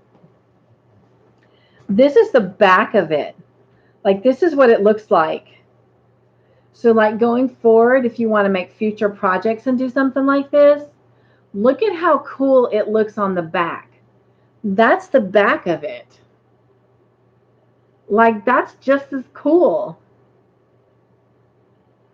Thank you. She says, okay, I'll have faith. She says, nice. Jen says, me too, Anna. Ladies, positivity, positivity and creativity. No, seriously. If you can make an X, you can do this.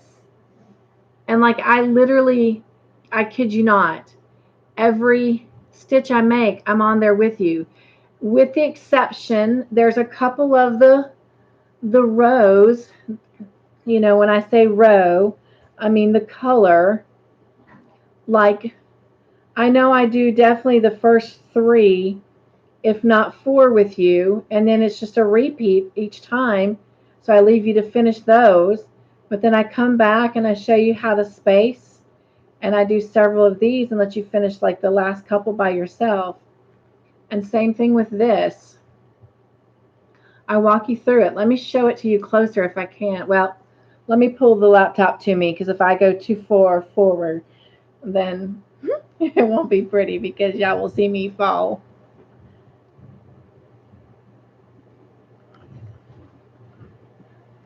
I'm going to show you. They're just X's. See? I can't see how close that is. Hopefully you can see that. They're literally just X's. Can y'all see that? They're literally just X's. Confidence, joy, creativity, positivity. You can do this. Oh, no, Penny, we're not going to no ER. Or embroider. Yeah, it's a lot. It's just cross-stitching. Let me see what all your answers are.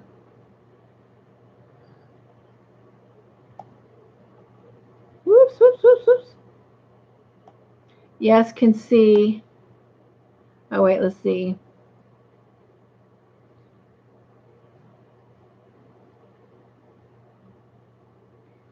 What now? Okay. Oh, I saw that blue and white thingy to be in your video. Blue and white thingy. Blue and white thingy.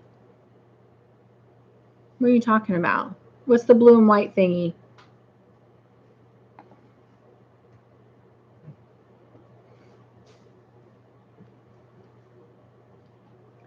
Love ya. Love it, says Penny. Penny says, Mr. Joyful, my mailing address for cookies is. Jen says, I'm on the edge of my seat. Oh, isn't it cool though, Jen? Penny says, yes, can see. Anna says, laugh out loud, Penny. Anna says, me too, Jen. And Jen says, oh boy. And Penny says, cool. Jen says, love it. Anna says, I'm sure I'm going to screw this part up. Okay, I read some of these, but I missed some. Roseanne says, nice. Anna says, love it. Penny says, aw, no, you won't, Anna. Jen says, me too, Anna. Ladies, ladies. Anna says, nice. Anna says, okay, I will have faith. You need to, because my second Longmire blanket that I'm going to make, and yes, if you've not been on one of my lives and heard me say I'm making a second one, it will have a lot more stuff like this, and it's going to be so cool. Like, I'm not quite sure yet, but I'm even thinking that one of these pictographs is going to be the side profile of a wolf face. Not 100%, so don't hold me to that yet because I'm still designing it. I'm going to literally design the whole blanket before I start doing it as a tutorial crochet along. But I'm leaning at one of the pictographs being a side profile of a wolf face. And then there'll be a moon. So have faith. Huh? You gotta do a purple wolf. That would be a violet wolf. Oh, he says I have to do a purple wolf because then it will be a violet wolf because my granddaughter's name is Violet Wolf, even though the wolf is literally spelled just like that. But wait, no, they do have an E on it, WOLFE. But anyway, the wolf is named after a friend of my daughter-in-law's that passed away when they were in high school. Penny says, Neato. Roseanne says, wow. Penny says, X, and a smiley face emoji winking. Anna says, I used to cross stitch, been a long time though.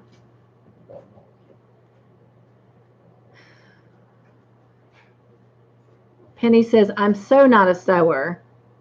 Don't have to be a sewer to do this. Or embroider. But I show you literally which hole to go in, which hole to go back in. You got this. Yeah, we're skipping the ER stuff. Penny says, no, not ER. It's a continuation of the embroider. Oh, shoot. Okay. Well, that makes me feel better. All right. Penny says, to be funny. And it was. And then Anna says, daughter has already claimed my blanket. She loves how it's turning out. Oh, that makes my heart smile. The holder for your essentials, blue and white thingy. The holder for my essentials. This fit for the tube there? Green and white? No.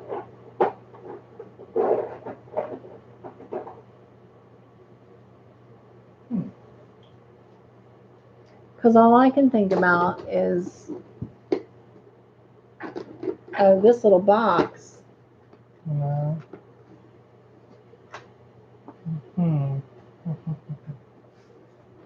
Oh, oh.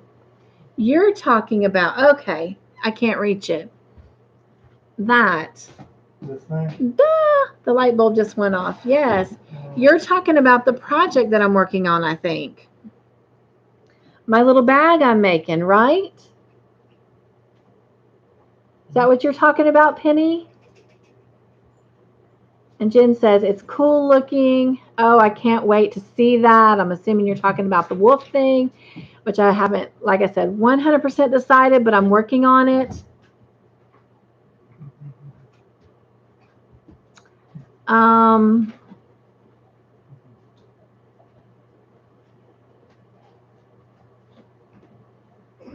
Penny says, sweet Anna. Anna says, I agree with Mr. Joyful. I guess the purple, the violet wolf. Because that would be our family blanket, so that would be cool. Anna, okay. Jen says, how many people are sending you pictures of their blankets? Off the top of my head right now, it's like maybe 6 or 7 have been sending me pictures. Penny says, crocheted projects in the works. Yes.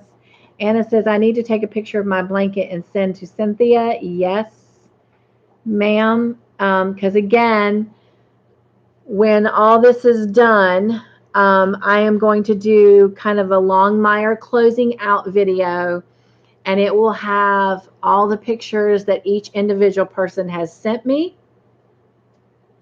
And I am going to be doing a special giveaway drawing off of everyone who has sent me a picture. I don't care if you've just started it and you only have 4 rows done. If I have a picture that you've attempted something on the Longmire blanket, then your name will go in that drawing. That drawing will have actual Longmire paraphernalia that will be given, as well as other yarny goodies. So, let's see. Hello, Miss Bree. I wasn't sure if you were still with us. We tried to get you to pick a color earlier, but to be honest, just so you know, it wouldn't have mattered because one of the first colors that was picked, they got them. There was only 2 colors picked tonight, but it would have been nice to just have your name on there. All cool, Violet Wolf for a name. I'm a purple freak, so anything concerning the hue of color yumminess is a number 1 in my book. Yes, my favorite color is purple, and my next favorite color would be blues.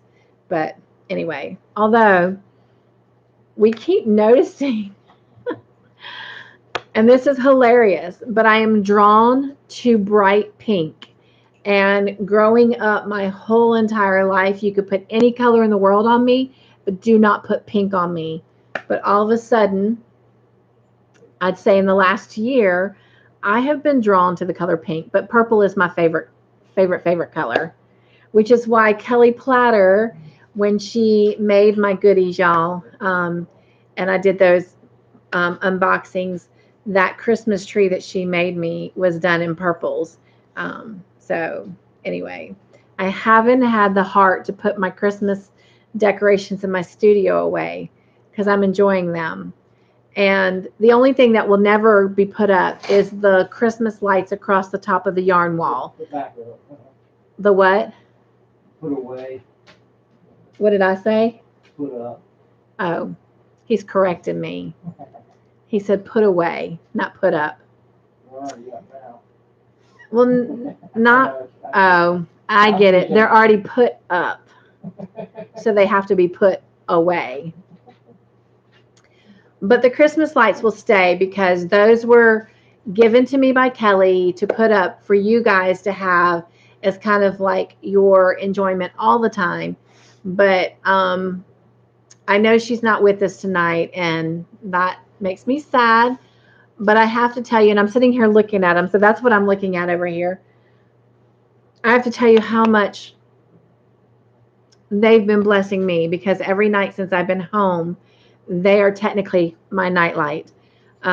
I leave the studio room doors open, and because literally sitting here in this recliner laying back, um, the only view I can see when I lay back when the doors are open is my yarn wall. There's no better view than that to go to sleep to, right? But the Christmas lights act as a night light for me, and it does give me some light into the room, so I'm not in, total pitch blackness, which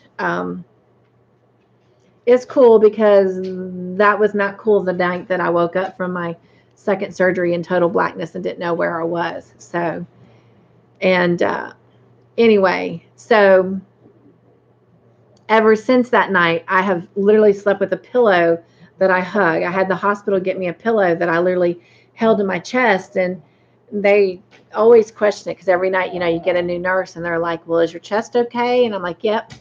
I said, not being able to feel my leg and not being able to move it, sometimes you wake up, and there's only that one time I woke up and didn't know where I was.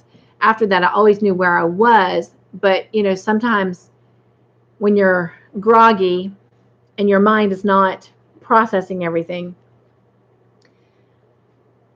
I'd have to wake up and remember that I couldn't move my leg. So there was a sense of insecurity. So hugging the pillow always gave me a sense of being grounded. And so now when I got home, my husband gave me the teddy bear that was given to him when he was 4 years old. So I sleep with the teddy bear. So I wake up and this is my grounding. This is what, I have. And so this is going to be about, this is the story on my first personal blog that will be coming out next week. So you'll have to be sure and catch it. This bear has a special name, and you'll have to wait till that video to find out what it is, and why my husband gave him that name. And then you also get to meet another bear friend that is from his childhood that he gave me when we were dating. And honestly, I've been given many gifts in my life, but at that point in my life, that bear was the most thoughtful gift anyone had ever given me.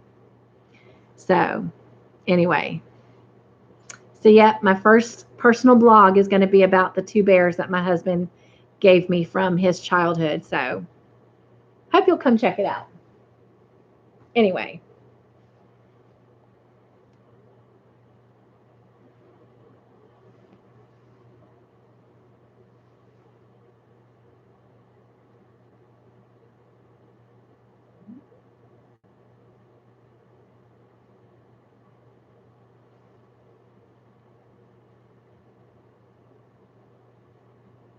Penny says crochet projects in the work. Anna says, I need to take a picture of my blanket. Okay, I did read these. Sorry.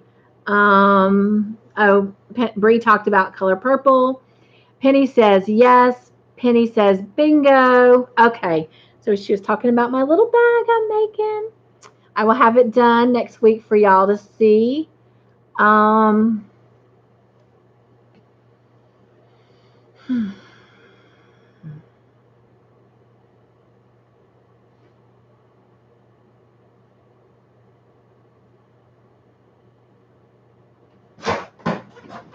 Bree says, put it in Facebook group, Anna. And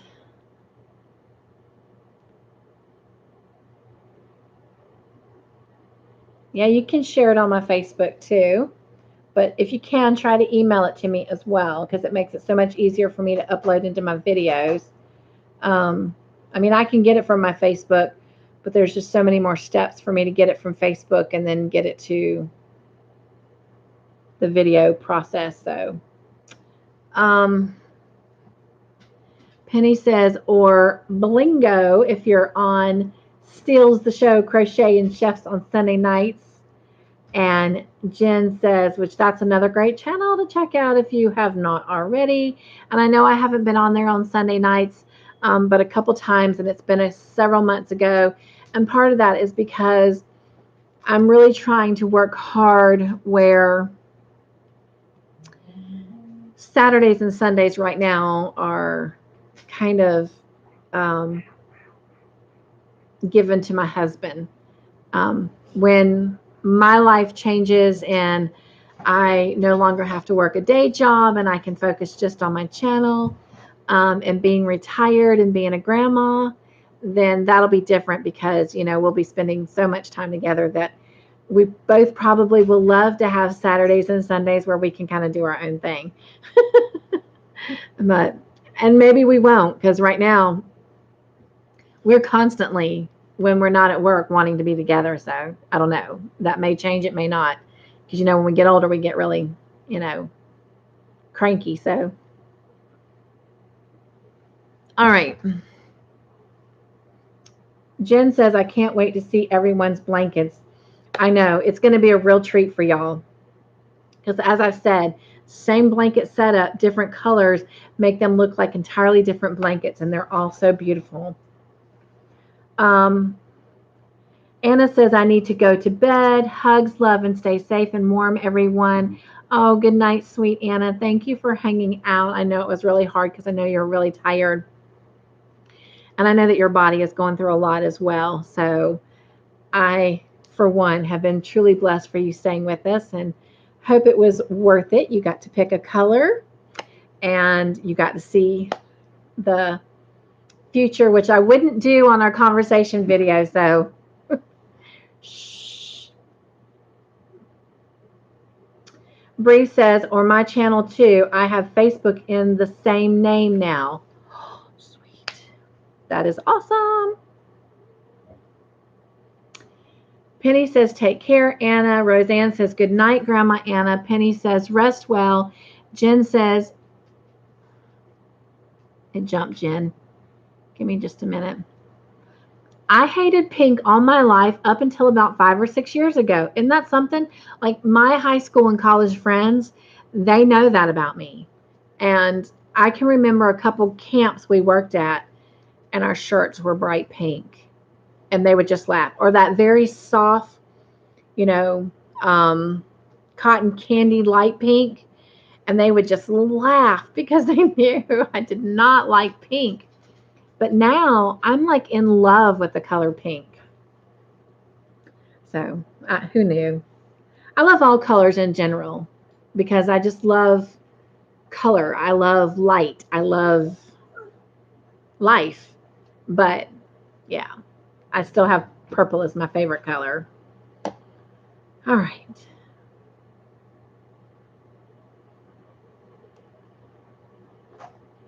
So that's funny, Jen, that we have that in common. Bree says, me either, no pink. Black, purple, and anything but orange. Jen says, good night, Anna. Penny says, aw, teddy bear. Yes, he's so sweet. I can't wait to tell some stories next week. Jen says, the bear news. And Bree says, oh man, here comes my weepy woman. Ain't that sweet? A gift like a wonderful relationship you two have. Yes, ma'am, my dog is talking to us. Hello, Sadie. Are you telling everyone hello? Yes.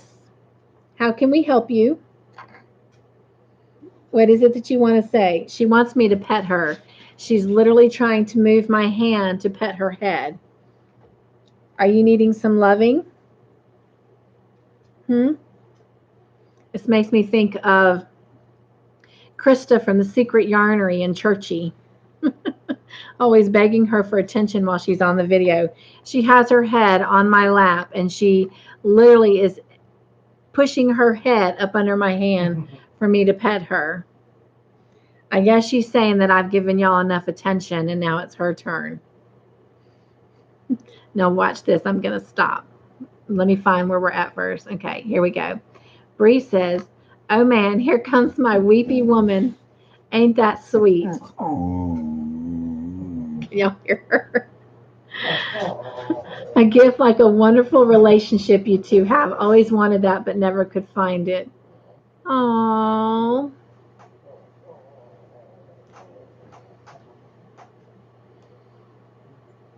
I would clone him if I could. Jen says, Bree, I received my happy mail. Thank you. Yay! And Penny says, I think you both have fun with Blingo. I've played it once or twice. Now, he hasn't joined me, but I've played it. I didn't do very well, but I had fun. Um, we could make it a date night. Yes, sweet baby girl. I know you're there. Mommy's got to move the mouse a minute. Penny says, when you can. And Jen says, Bree, I agree. Bree says, hey, I'm not cranky. I didn't say you were cranky. I just said I know maybe when I get older, I might be cranky. Penny says, yep, that's what the doggies do. They do. Penny says, so sweet of you, Bree, to send her happy mail.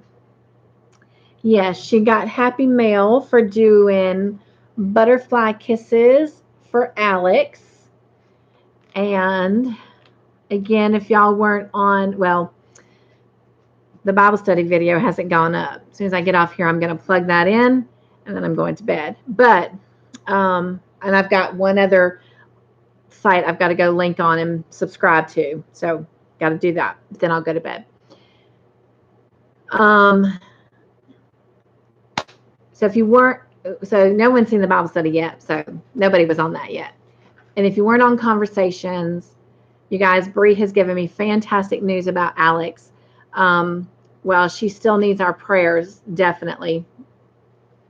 Her numbers are up with the chemo. So they had given her a 6-week break. So we're actually less than 6 weeks at this point, because I believe, Bree, it's been probably about a week since you gave me that good news, but she still has a little over a month until her next chemo treatment because she's doing so well. So praise the Lord for that. But definitely keep praying for Alex. But yes, Penny, Jen, and Mayor and Anna were able to receive some happy mail from Bree for a special drawing that we had for those who sent some butterfly kisses to Alex. And I know there's some packages that are behind right now because Texas is, in a little bit of a chaotic state right now. But I know that we're still waiting on an older package to arrive from Jen. She just sent one out that's supposed to be arriving very soon. And then I know that Lisa Ladybird has sent a package to Alex as well that, to my knowledge, has not arrived yet. So anyway, we will all be keeping our eyes and ears out for those. Penny says, oh, okay. Jen says, praise the Lord. Yes, right. And Bree says, oh, good, Jen. Hope everyone got theirs. Cynthia, yours will be on the way as soon as possible, as soon as this weather passes. No hurry, Bree. Your text messages and your phone calls, those right now just mean so much to me. And again, just help me keep my head, in the positive where it needs to stay. So I'm blessed by the friendship. And so when the timing is right, then you'll be able to mail that and I'll be able to share it. And yeah. So right now, in the meantime, I'm just enjoying our little late night chats. So, all right. Jen says, oh, it will be so cool to receive something from the UK. I know. Yes. Lisa sent it out. She knew it wouldn't be in time for the butterfly kisses thing, but, deadline. And there's really not a deadline, you guys. I mean, Alex will always appreciate butterfly kisses from you in the form of prayers, in the form of thoughts, a card. It doesn't have to be a box of goodies. Just a simple card will make her day. So, but yes, Jen, it's going to be cool for her to receive something from the UK. Bree says, you will all get happy mail that helps us keep our girl. You will all get happy mail that helps us keep our girl in good spirits. if I'm understanding that correctly, she's referring to some of the goodies that I do know that she's sending in the box that, yeah, in a roundabout way will actually bless you guys as I'm able to give back with tutorials. So, yeah. But, all right, you guys. I have enjoyed this. I am going to go ahead and call it a night or call it a morning. As always, it has been great. I do appreciate your continued prayers as I continue to get better. And I feel like every day is a new day and a fresh start. And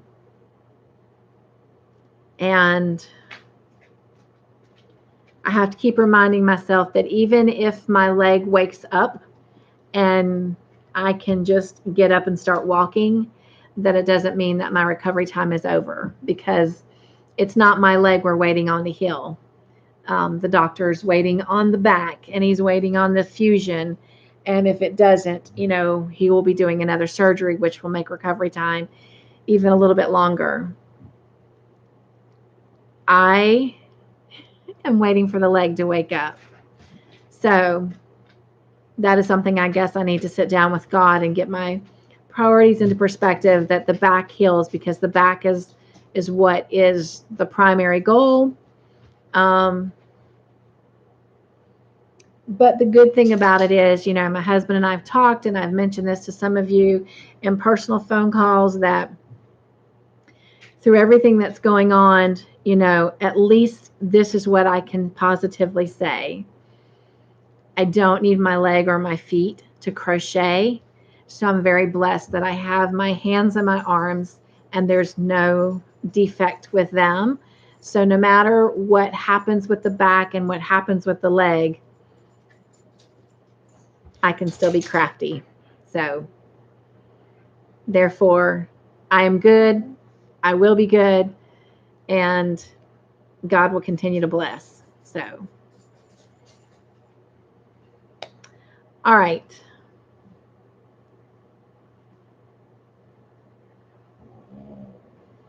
I hear you, baby girl.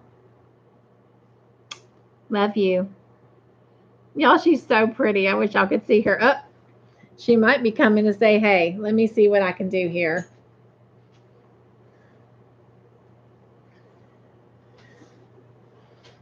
All right, let's be careful. Oh. Mommy don't want to knock anything off and break it. All right, come here. Come here. Let's come see if you can pop your head up. Whoops. She's shaking, y'all, for sure. See her? Look, Sadie girl. Can you say hi? She's kind of there. She don't know what's going on, but I do have to get her down. She's on my leg. Okay, Mommy loves you. Down. It's so weird how I can't feel, but I can feel. Todd, can you help me get her down? Sadie. She's. Sadie. Sadie, where? All right. Love you, girl. Yeah. All right. Let me see real quick. Now the other one's Go lay down. whining. Lay down. All right. Penny says, blessings to you all and your fur babies. Jen says, thank you. Great movie night conversation. Yes. And I'm so glad you got to join us, especially being at home with us away from home. Penny says, give it time. Don't rush it. I know. I'm trying to be patient. Bree says, that sounds predestined. I love you, my friend. The leg may be your anchor to keep your fanny resting and healing. You know what? It may very well be. That may be a blessing from God, because otherwise I would not stay anchored. So very good. And Penny says, Penny says, hi, sweetie. And I'm assuming she's talking to Miss Sadie girl. They're saying hello to you. And Penny says, it surely isn't easy trying to be patient. It's not, but like I said, I'm hoping to stay zoned in and focused on my babies and on my videos and getting some content out there. And finally, now I'm at a point where I'm able to sit up better and can crochet more. And so hopefully I will be able to start whipping out some projects to just show you, hey, look at what I did. And then some that, you guys can have tutorials too. So anyway, it's all good. It really, really is. And I don't know how we always come back to talking about this, but I know you guys have got to be getting bored about talking about this. And I definitely don't want my channel to be about Cynthia's surgery recovery. So hopefully I'll start popping a bunch of videos out that'll be noteworthy to talk about. So Miss Penny says, hi, sweetie. Miss Bree says, hi, big girl. My fur babies keep me from freezing. And my fur babies say I am burning them up. As you can see, I have a heater over here that's like a fireplace. But as you can see, this thing right here, it's a little portable heater that I normally take to work. And oh my gosh, I don't know where I'd be without it right now. And if I hadn't burned it up, I would have a heating pad on me. But that's one thing this weekend we are going to look for is another heating pad because, oh my gosh, the comfort that it brings to my leg. But somehow or another, I burned the other one up, and I'm not sure how I did that, but I did. Miss Penny says, it surely isn't easy trying to be patient. No, it's not. Jen says, Aubrey, that's wonderful. And Bree says, he knows you well. Yes. Penny says, sweet Bree. Penny says, so not bored. We don't think that, Cynthia. I know, but it's got to start becoming mundane. I don't mind giving weekly updates, but I just feel like every conversation comes back to it, and know that truly is not my intent. Bree says, I love you all. You are a friend, and friends share good, bad, and ugly. This is true, but they also find other things to talk about. So anyway, which is part of the reason I brought in the Longmire blanket, because I did want to show y'all, bring you some happy. So, because y'all deserve happy. And Penny says, have you tried Thermacare wraps? I have not.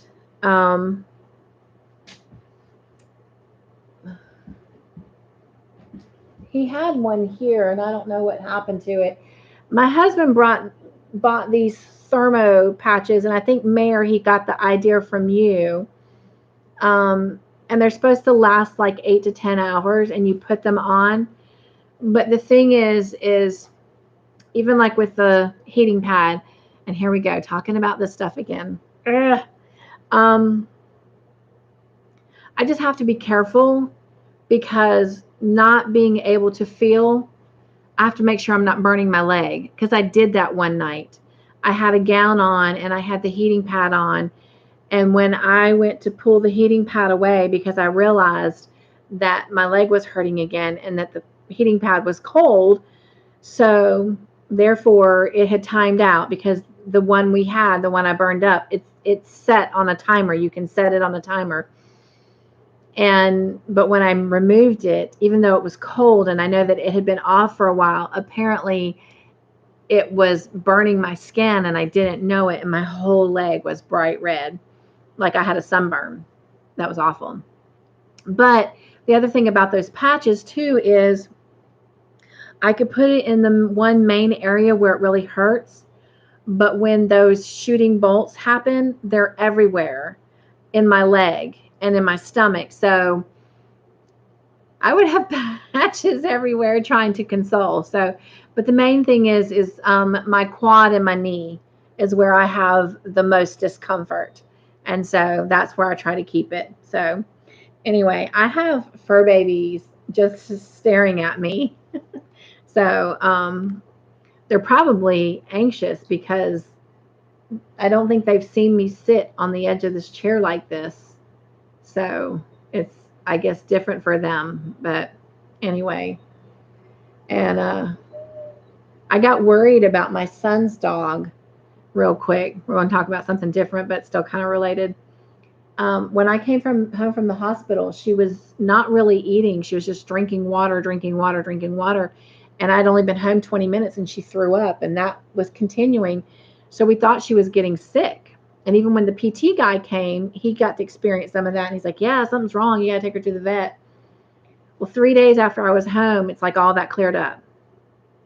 So apparently, when I was gone for a week, she's already been through seeing her daddy at Thanksgiving and him leaving just into the early month of December. And then this happened to me. I guess she felt like I had left her, I had abandoned her or whatever. I wasn't coming back, and she didn't know how to handle it, and she went into depression. And then when I came back, even though I couldn't move around and I was just sitting in the chair, the fact that I was always in the living room and always there, she's kind of come out of that sense of depression and seems to be doing much, much better. But she does lay like near me. And so every time I turn around or when I wake up, even the side of the recliner, when I wake up, she's right here sleeping beside the recliner beside me. And, or she's up under the footrest of the recliner. So she's always close to me. So I did call my Marine son, and I kind of shared with him what was going on just so that he was aware, because it is his dog. And if he felt like I needed to take her to the vet, then we would do that. But he kind of agrees it's the same thing. She's back to eating. She's not drinking all this water like crazy.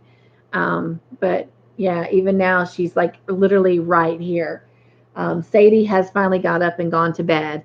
So anyway, and there I go talking again and not paying attention to what y'all are saying. So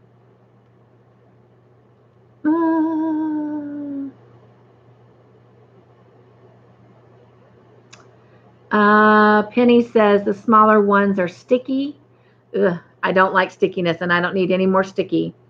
I still have iodine and all that on my body that I cannot get off. So I cannot wait till I can finally just take a real bath and soak. And I know that's still going to be a while, but if it weren't for the fact that the nerves were so sensitive, my husband would try to scrub them off, but oh my gosh, that pain is too much. So we're either just going to wear them off or wait till that first really good soak. That's Mackenzie now you hear, if you hear someone kind of whining. And she's coming over because I said her name. So, hey, baby girl. Jen says, we just shared 4 episodes of Longmire and we're all still here. We want to know how you are. Oh, thank you. I do appreciate that. Hang on, Mackenzie. That's her knocking my hand over to pet her. Hang on, baby girl. Penny says, oh dear. Bree says, I'm going to send you my TENS unit. It blocks nerve pain. Bree, I actually have one. And at the current moment, my doctor has asked me to refrain from that just a little bit longer. But I do have one. And the one we have is an older model. So when he actually signs off for me to start using it, him and my caseworker are going to help me fill out the appropriate paperwork so that insurance will cover it. Penny says, totally understood. Bree says, and they jumped. Separation anxiety. Yes, I do believe that had a lot to do with it, with the dogs. Penny says, sometimes people don't realize how very affected the fur babies are by our health issues. Absolutely. Yesterday, my daughter-in-law she, bless her heart, all day long was taking the dogs out. And her fur baby was here. So that's my other grand fur baby. And she adopted Falcor, and that was his name when she adopted him. He's a solid white dog.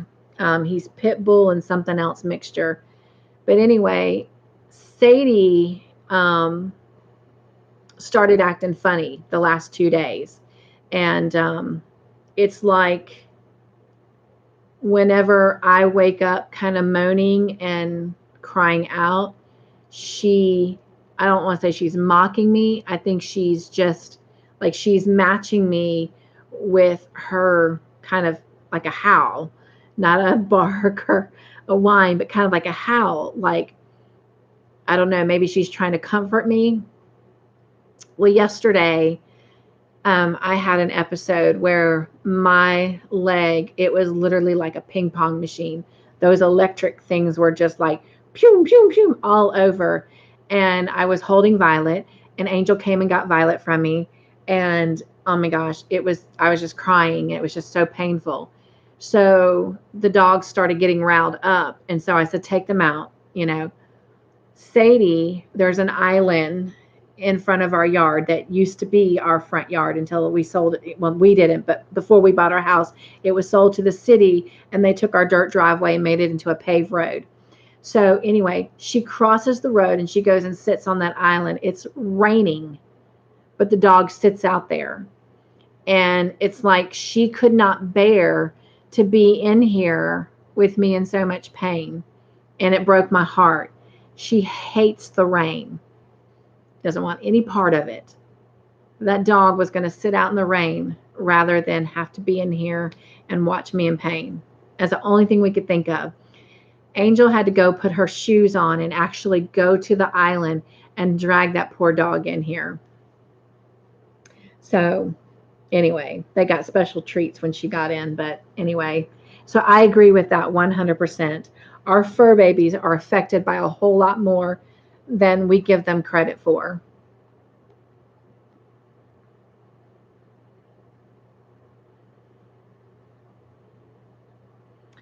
Penny says, an absence. Yes. Jen says, my son's dog won't eat or drink if he's not home. Oh, wow. Yeah. So that separation anxiety, it affects them a lot. Penny says, okay, no sticky. She says, hi, sweet Mackenzie. You spelled it right, Mackenzie pup. Yep, Miss Penny's telling you hello, pretty girl. And Penny says, Sadie talking to you is probably her way of answering you as she would her pup. True, very true. Penny says, poor Sadie. I know. So, all right, my friends. I love you. And as always, I enjoy all of this. But it is late. I can't believe we've been on here. Well, I shouldn't say that because, this is a norm for us. But I have enjoyed this. I am going to go start getting ready for bed. I'm going to upload the Bible study video, and I'm going to go over and subscribe to that one channel, and then finish the description boxes for this video and the conversation video. And then I'm going to brush my teeth, wash my face. My husband, we have a little setup over here. He brings tired so easy, so quick. So it's just easier for me to do it this way. And then we are going to head to bed. So I love you guys. As always, I enjoy this time together. Hopefully next Friday, we will not talk about all this as much. But anyway, but I'm glad we got to talk about the fur babies a little bit. And I showed you the Longmire blanket to date, what I have done. So I'm trying to figure out which part of the dream catcher to do next.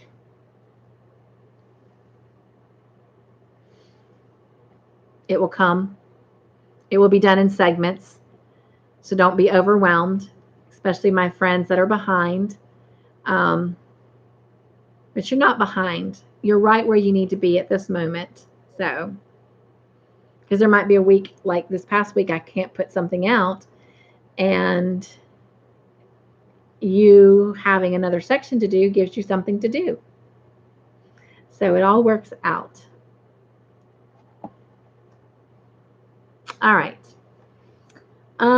Penny says, love you all. Yes, we love everyone. And Penny says, rest well. I hope everyone rests well, especially if you're not sleeping in your own bed tonight. I hope that you have sweet dreams and you get full body rest. And Penny says, blessings to all. Absolutely. And to you, Penny. And Penny says, you make sure to take it easy, Cynthia. Don't make us come there. Laugh out loud. I won't. I mean, I will take it easy, but I won't make y'all have to come here, although that would be a nice blessing. Get my words out. And I'm excited, you guys. I hope that y'all are impressed and you enjoy the array of videos that will be coming out this week. So very, very excited about them. All right. Penny says, we'd like to, but not to make you behave. Absolutely, right? And Jen says, Penny, laugh out loud. Charlize says, love you guys. Enjoy tonight. Good night. Yes, and you guys, I know it's on the Bible study chats, but y'all keep Charlie in your prayers because she's literally going through a lot of what I was going through and why I had to have surgery.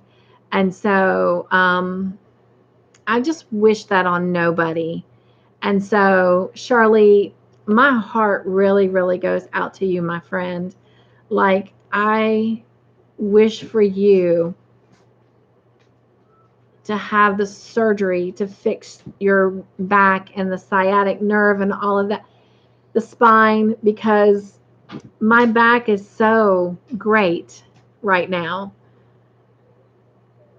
But I'm not going to lie, I would fear for you for the other part of what I'm going through.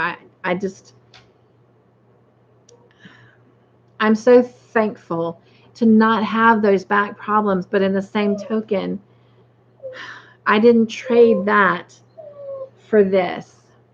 So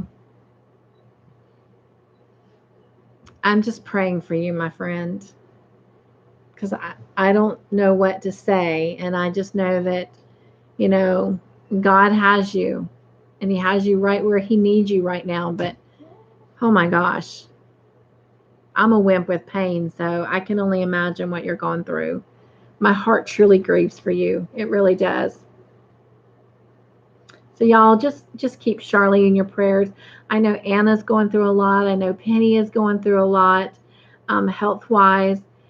We just really need to just continue being there for each other and just praying for one another and lifting each other up. And I'll be honest, you know, the Bible study, almost 35 minutes of it is taken up praying individually for everyone. And don't get me wrong, I love that.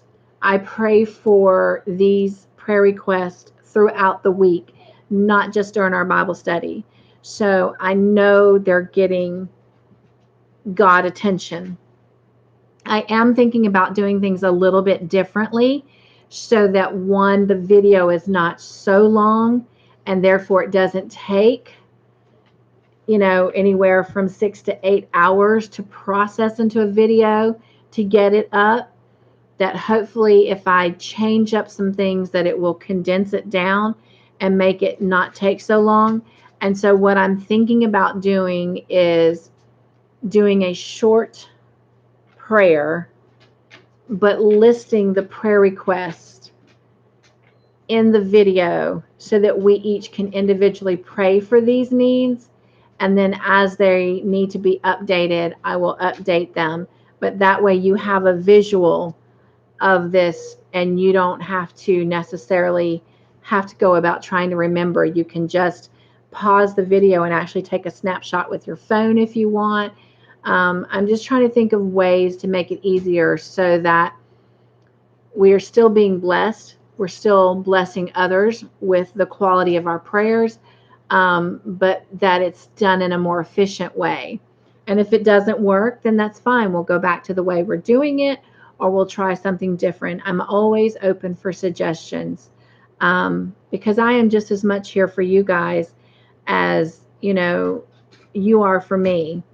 And I will not mention any names because that's just not how I'm built. But, I had somebody that called me and wanted to keep asking about me. But the truth of the matter is, they had a burden so deep on their heart that they just couldn't hold back anymore. And they shared with me.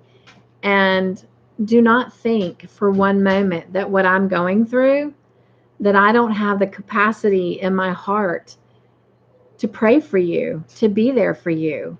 Because honestly, regardless of the pain or whatever I'm going through or the frustration I have in a day that I couldn't accomplish something, I know without a doubt that God's got me.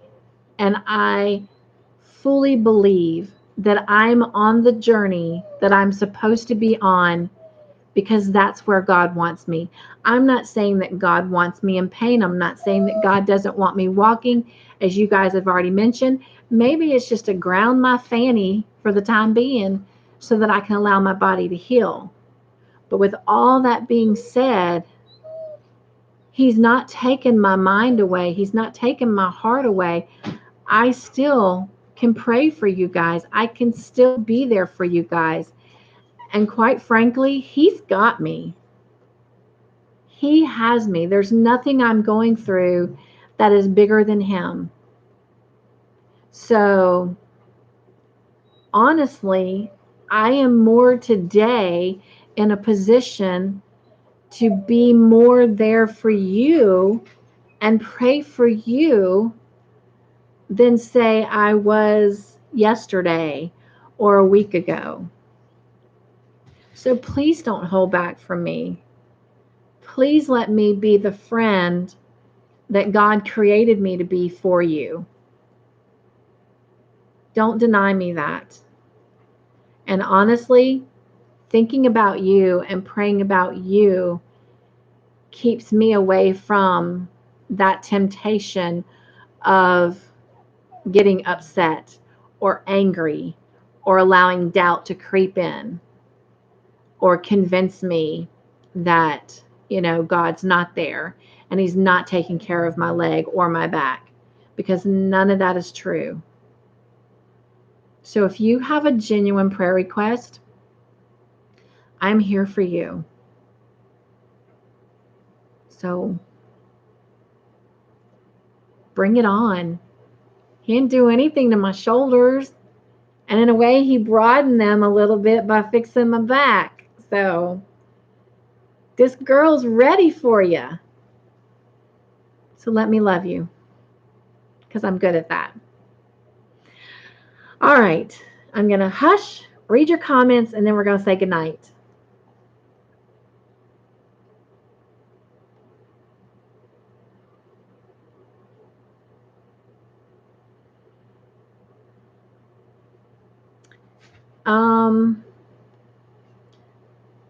Penny says, what you share in your recuperation experience could help others. And this is very true.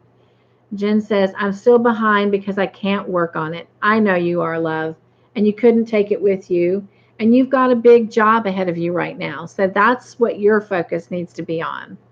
And helping your parents get that stuff accomplished. And that project will be waiting on you when you get home. Oh, happy joy.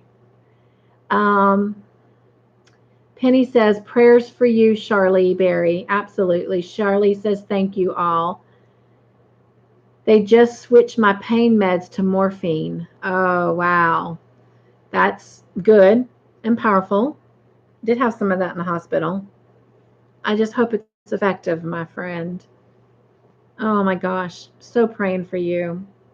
Penny says, thinking of and praying for others helps us to deal with our own matters. Absolutely. Penny says, it balances the focus. Absolutely.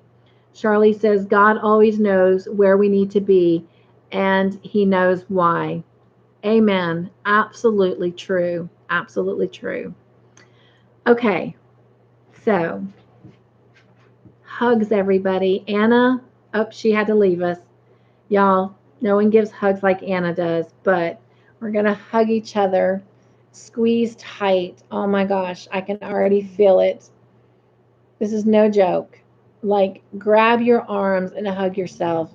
This is all of us hugging each other. We don't get enough of this. And squeeze, squeeze, squeeze tight.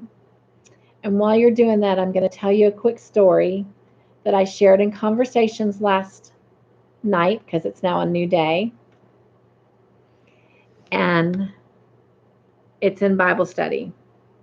There's a verse that we came across today in our chapter 24, verse 26.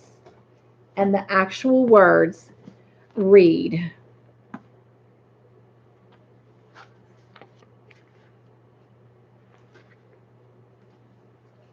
here we go.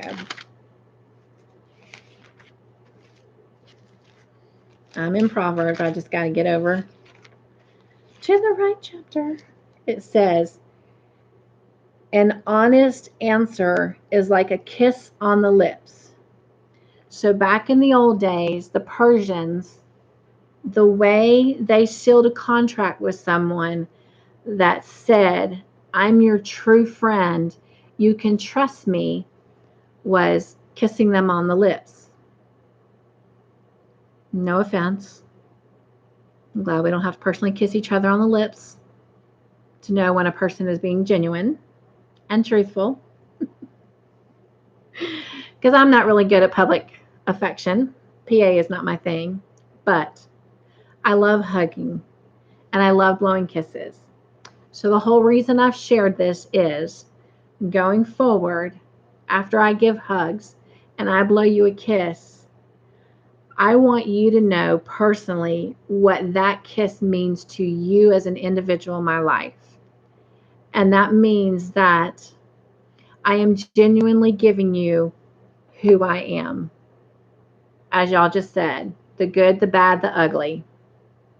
So that kiss is not just a have a great day. It has such a deeper meaning. And if you have to, write down Proverbs 24:26. An honest answer is like a kiss on the lips. So when, and I shared this in the conversation videos, you remember back in the day, Carol Burnett would tug her ear and that was like telling her mom hello.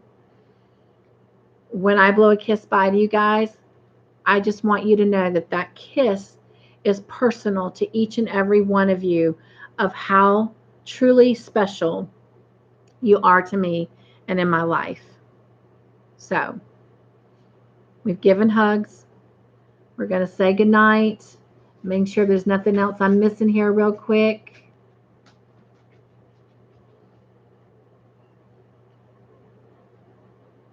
Penny says, I shoo now, you rest. Okay. All right, everyone. Hugs. I love you. Have a great morning rest, because it's now a new morning. And I'll see you again soon. Be joyful. Stay crafty in your own way. Make your own joyful creations. Good night. Mwah.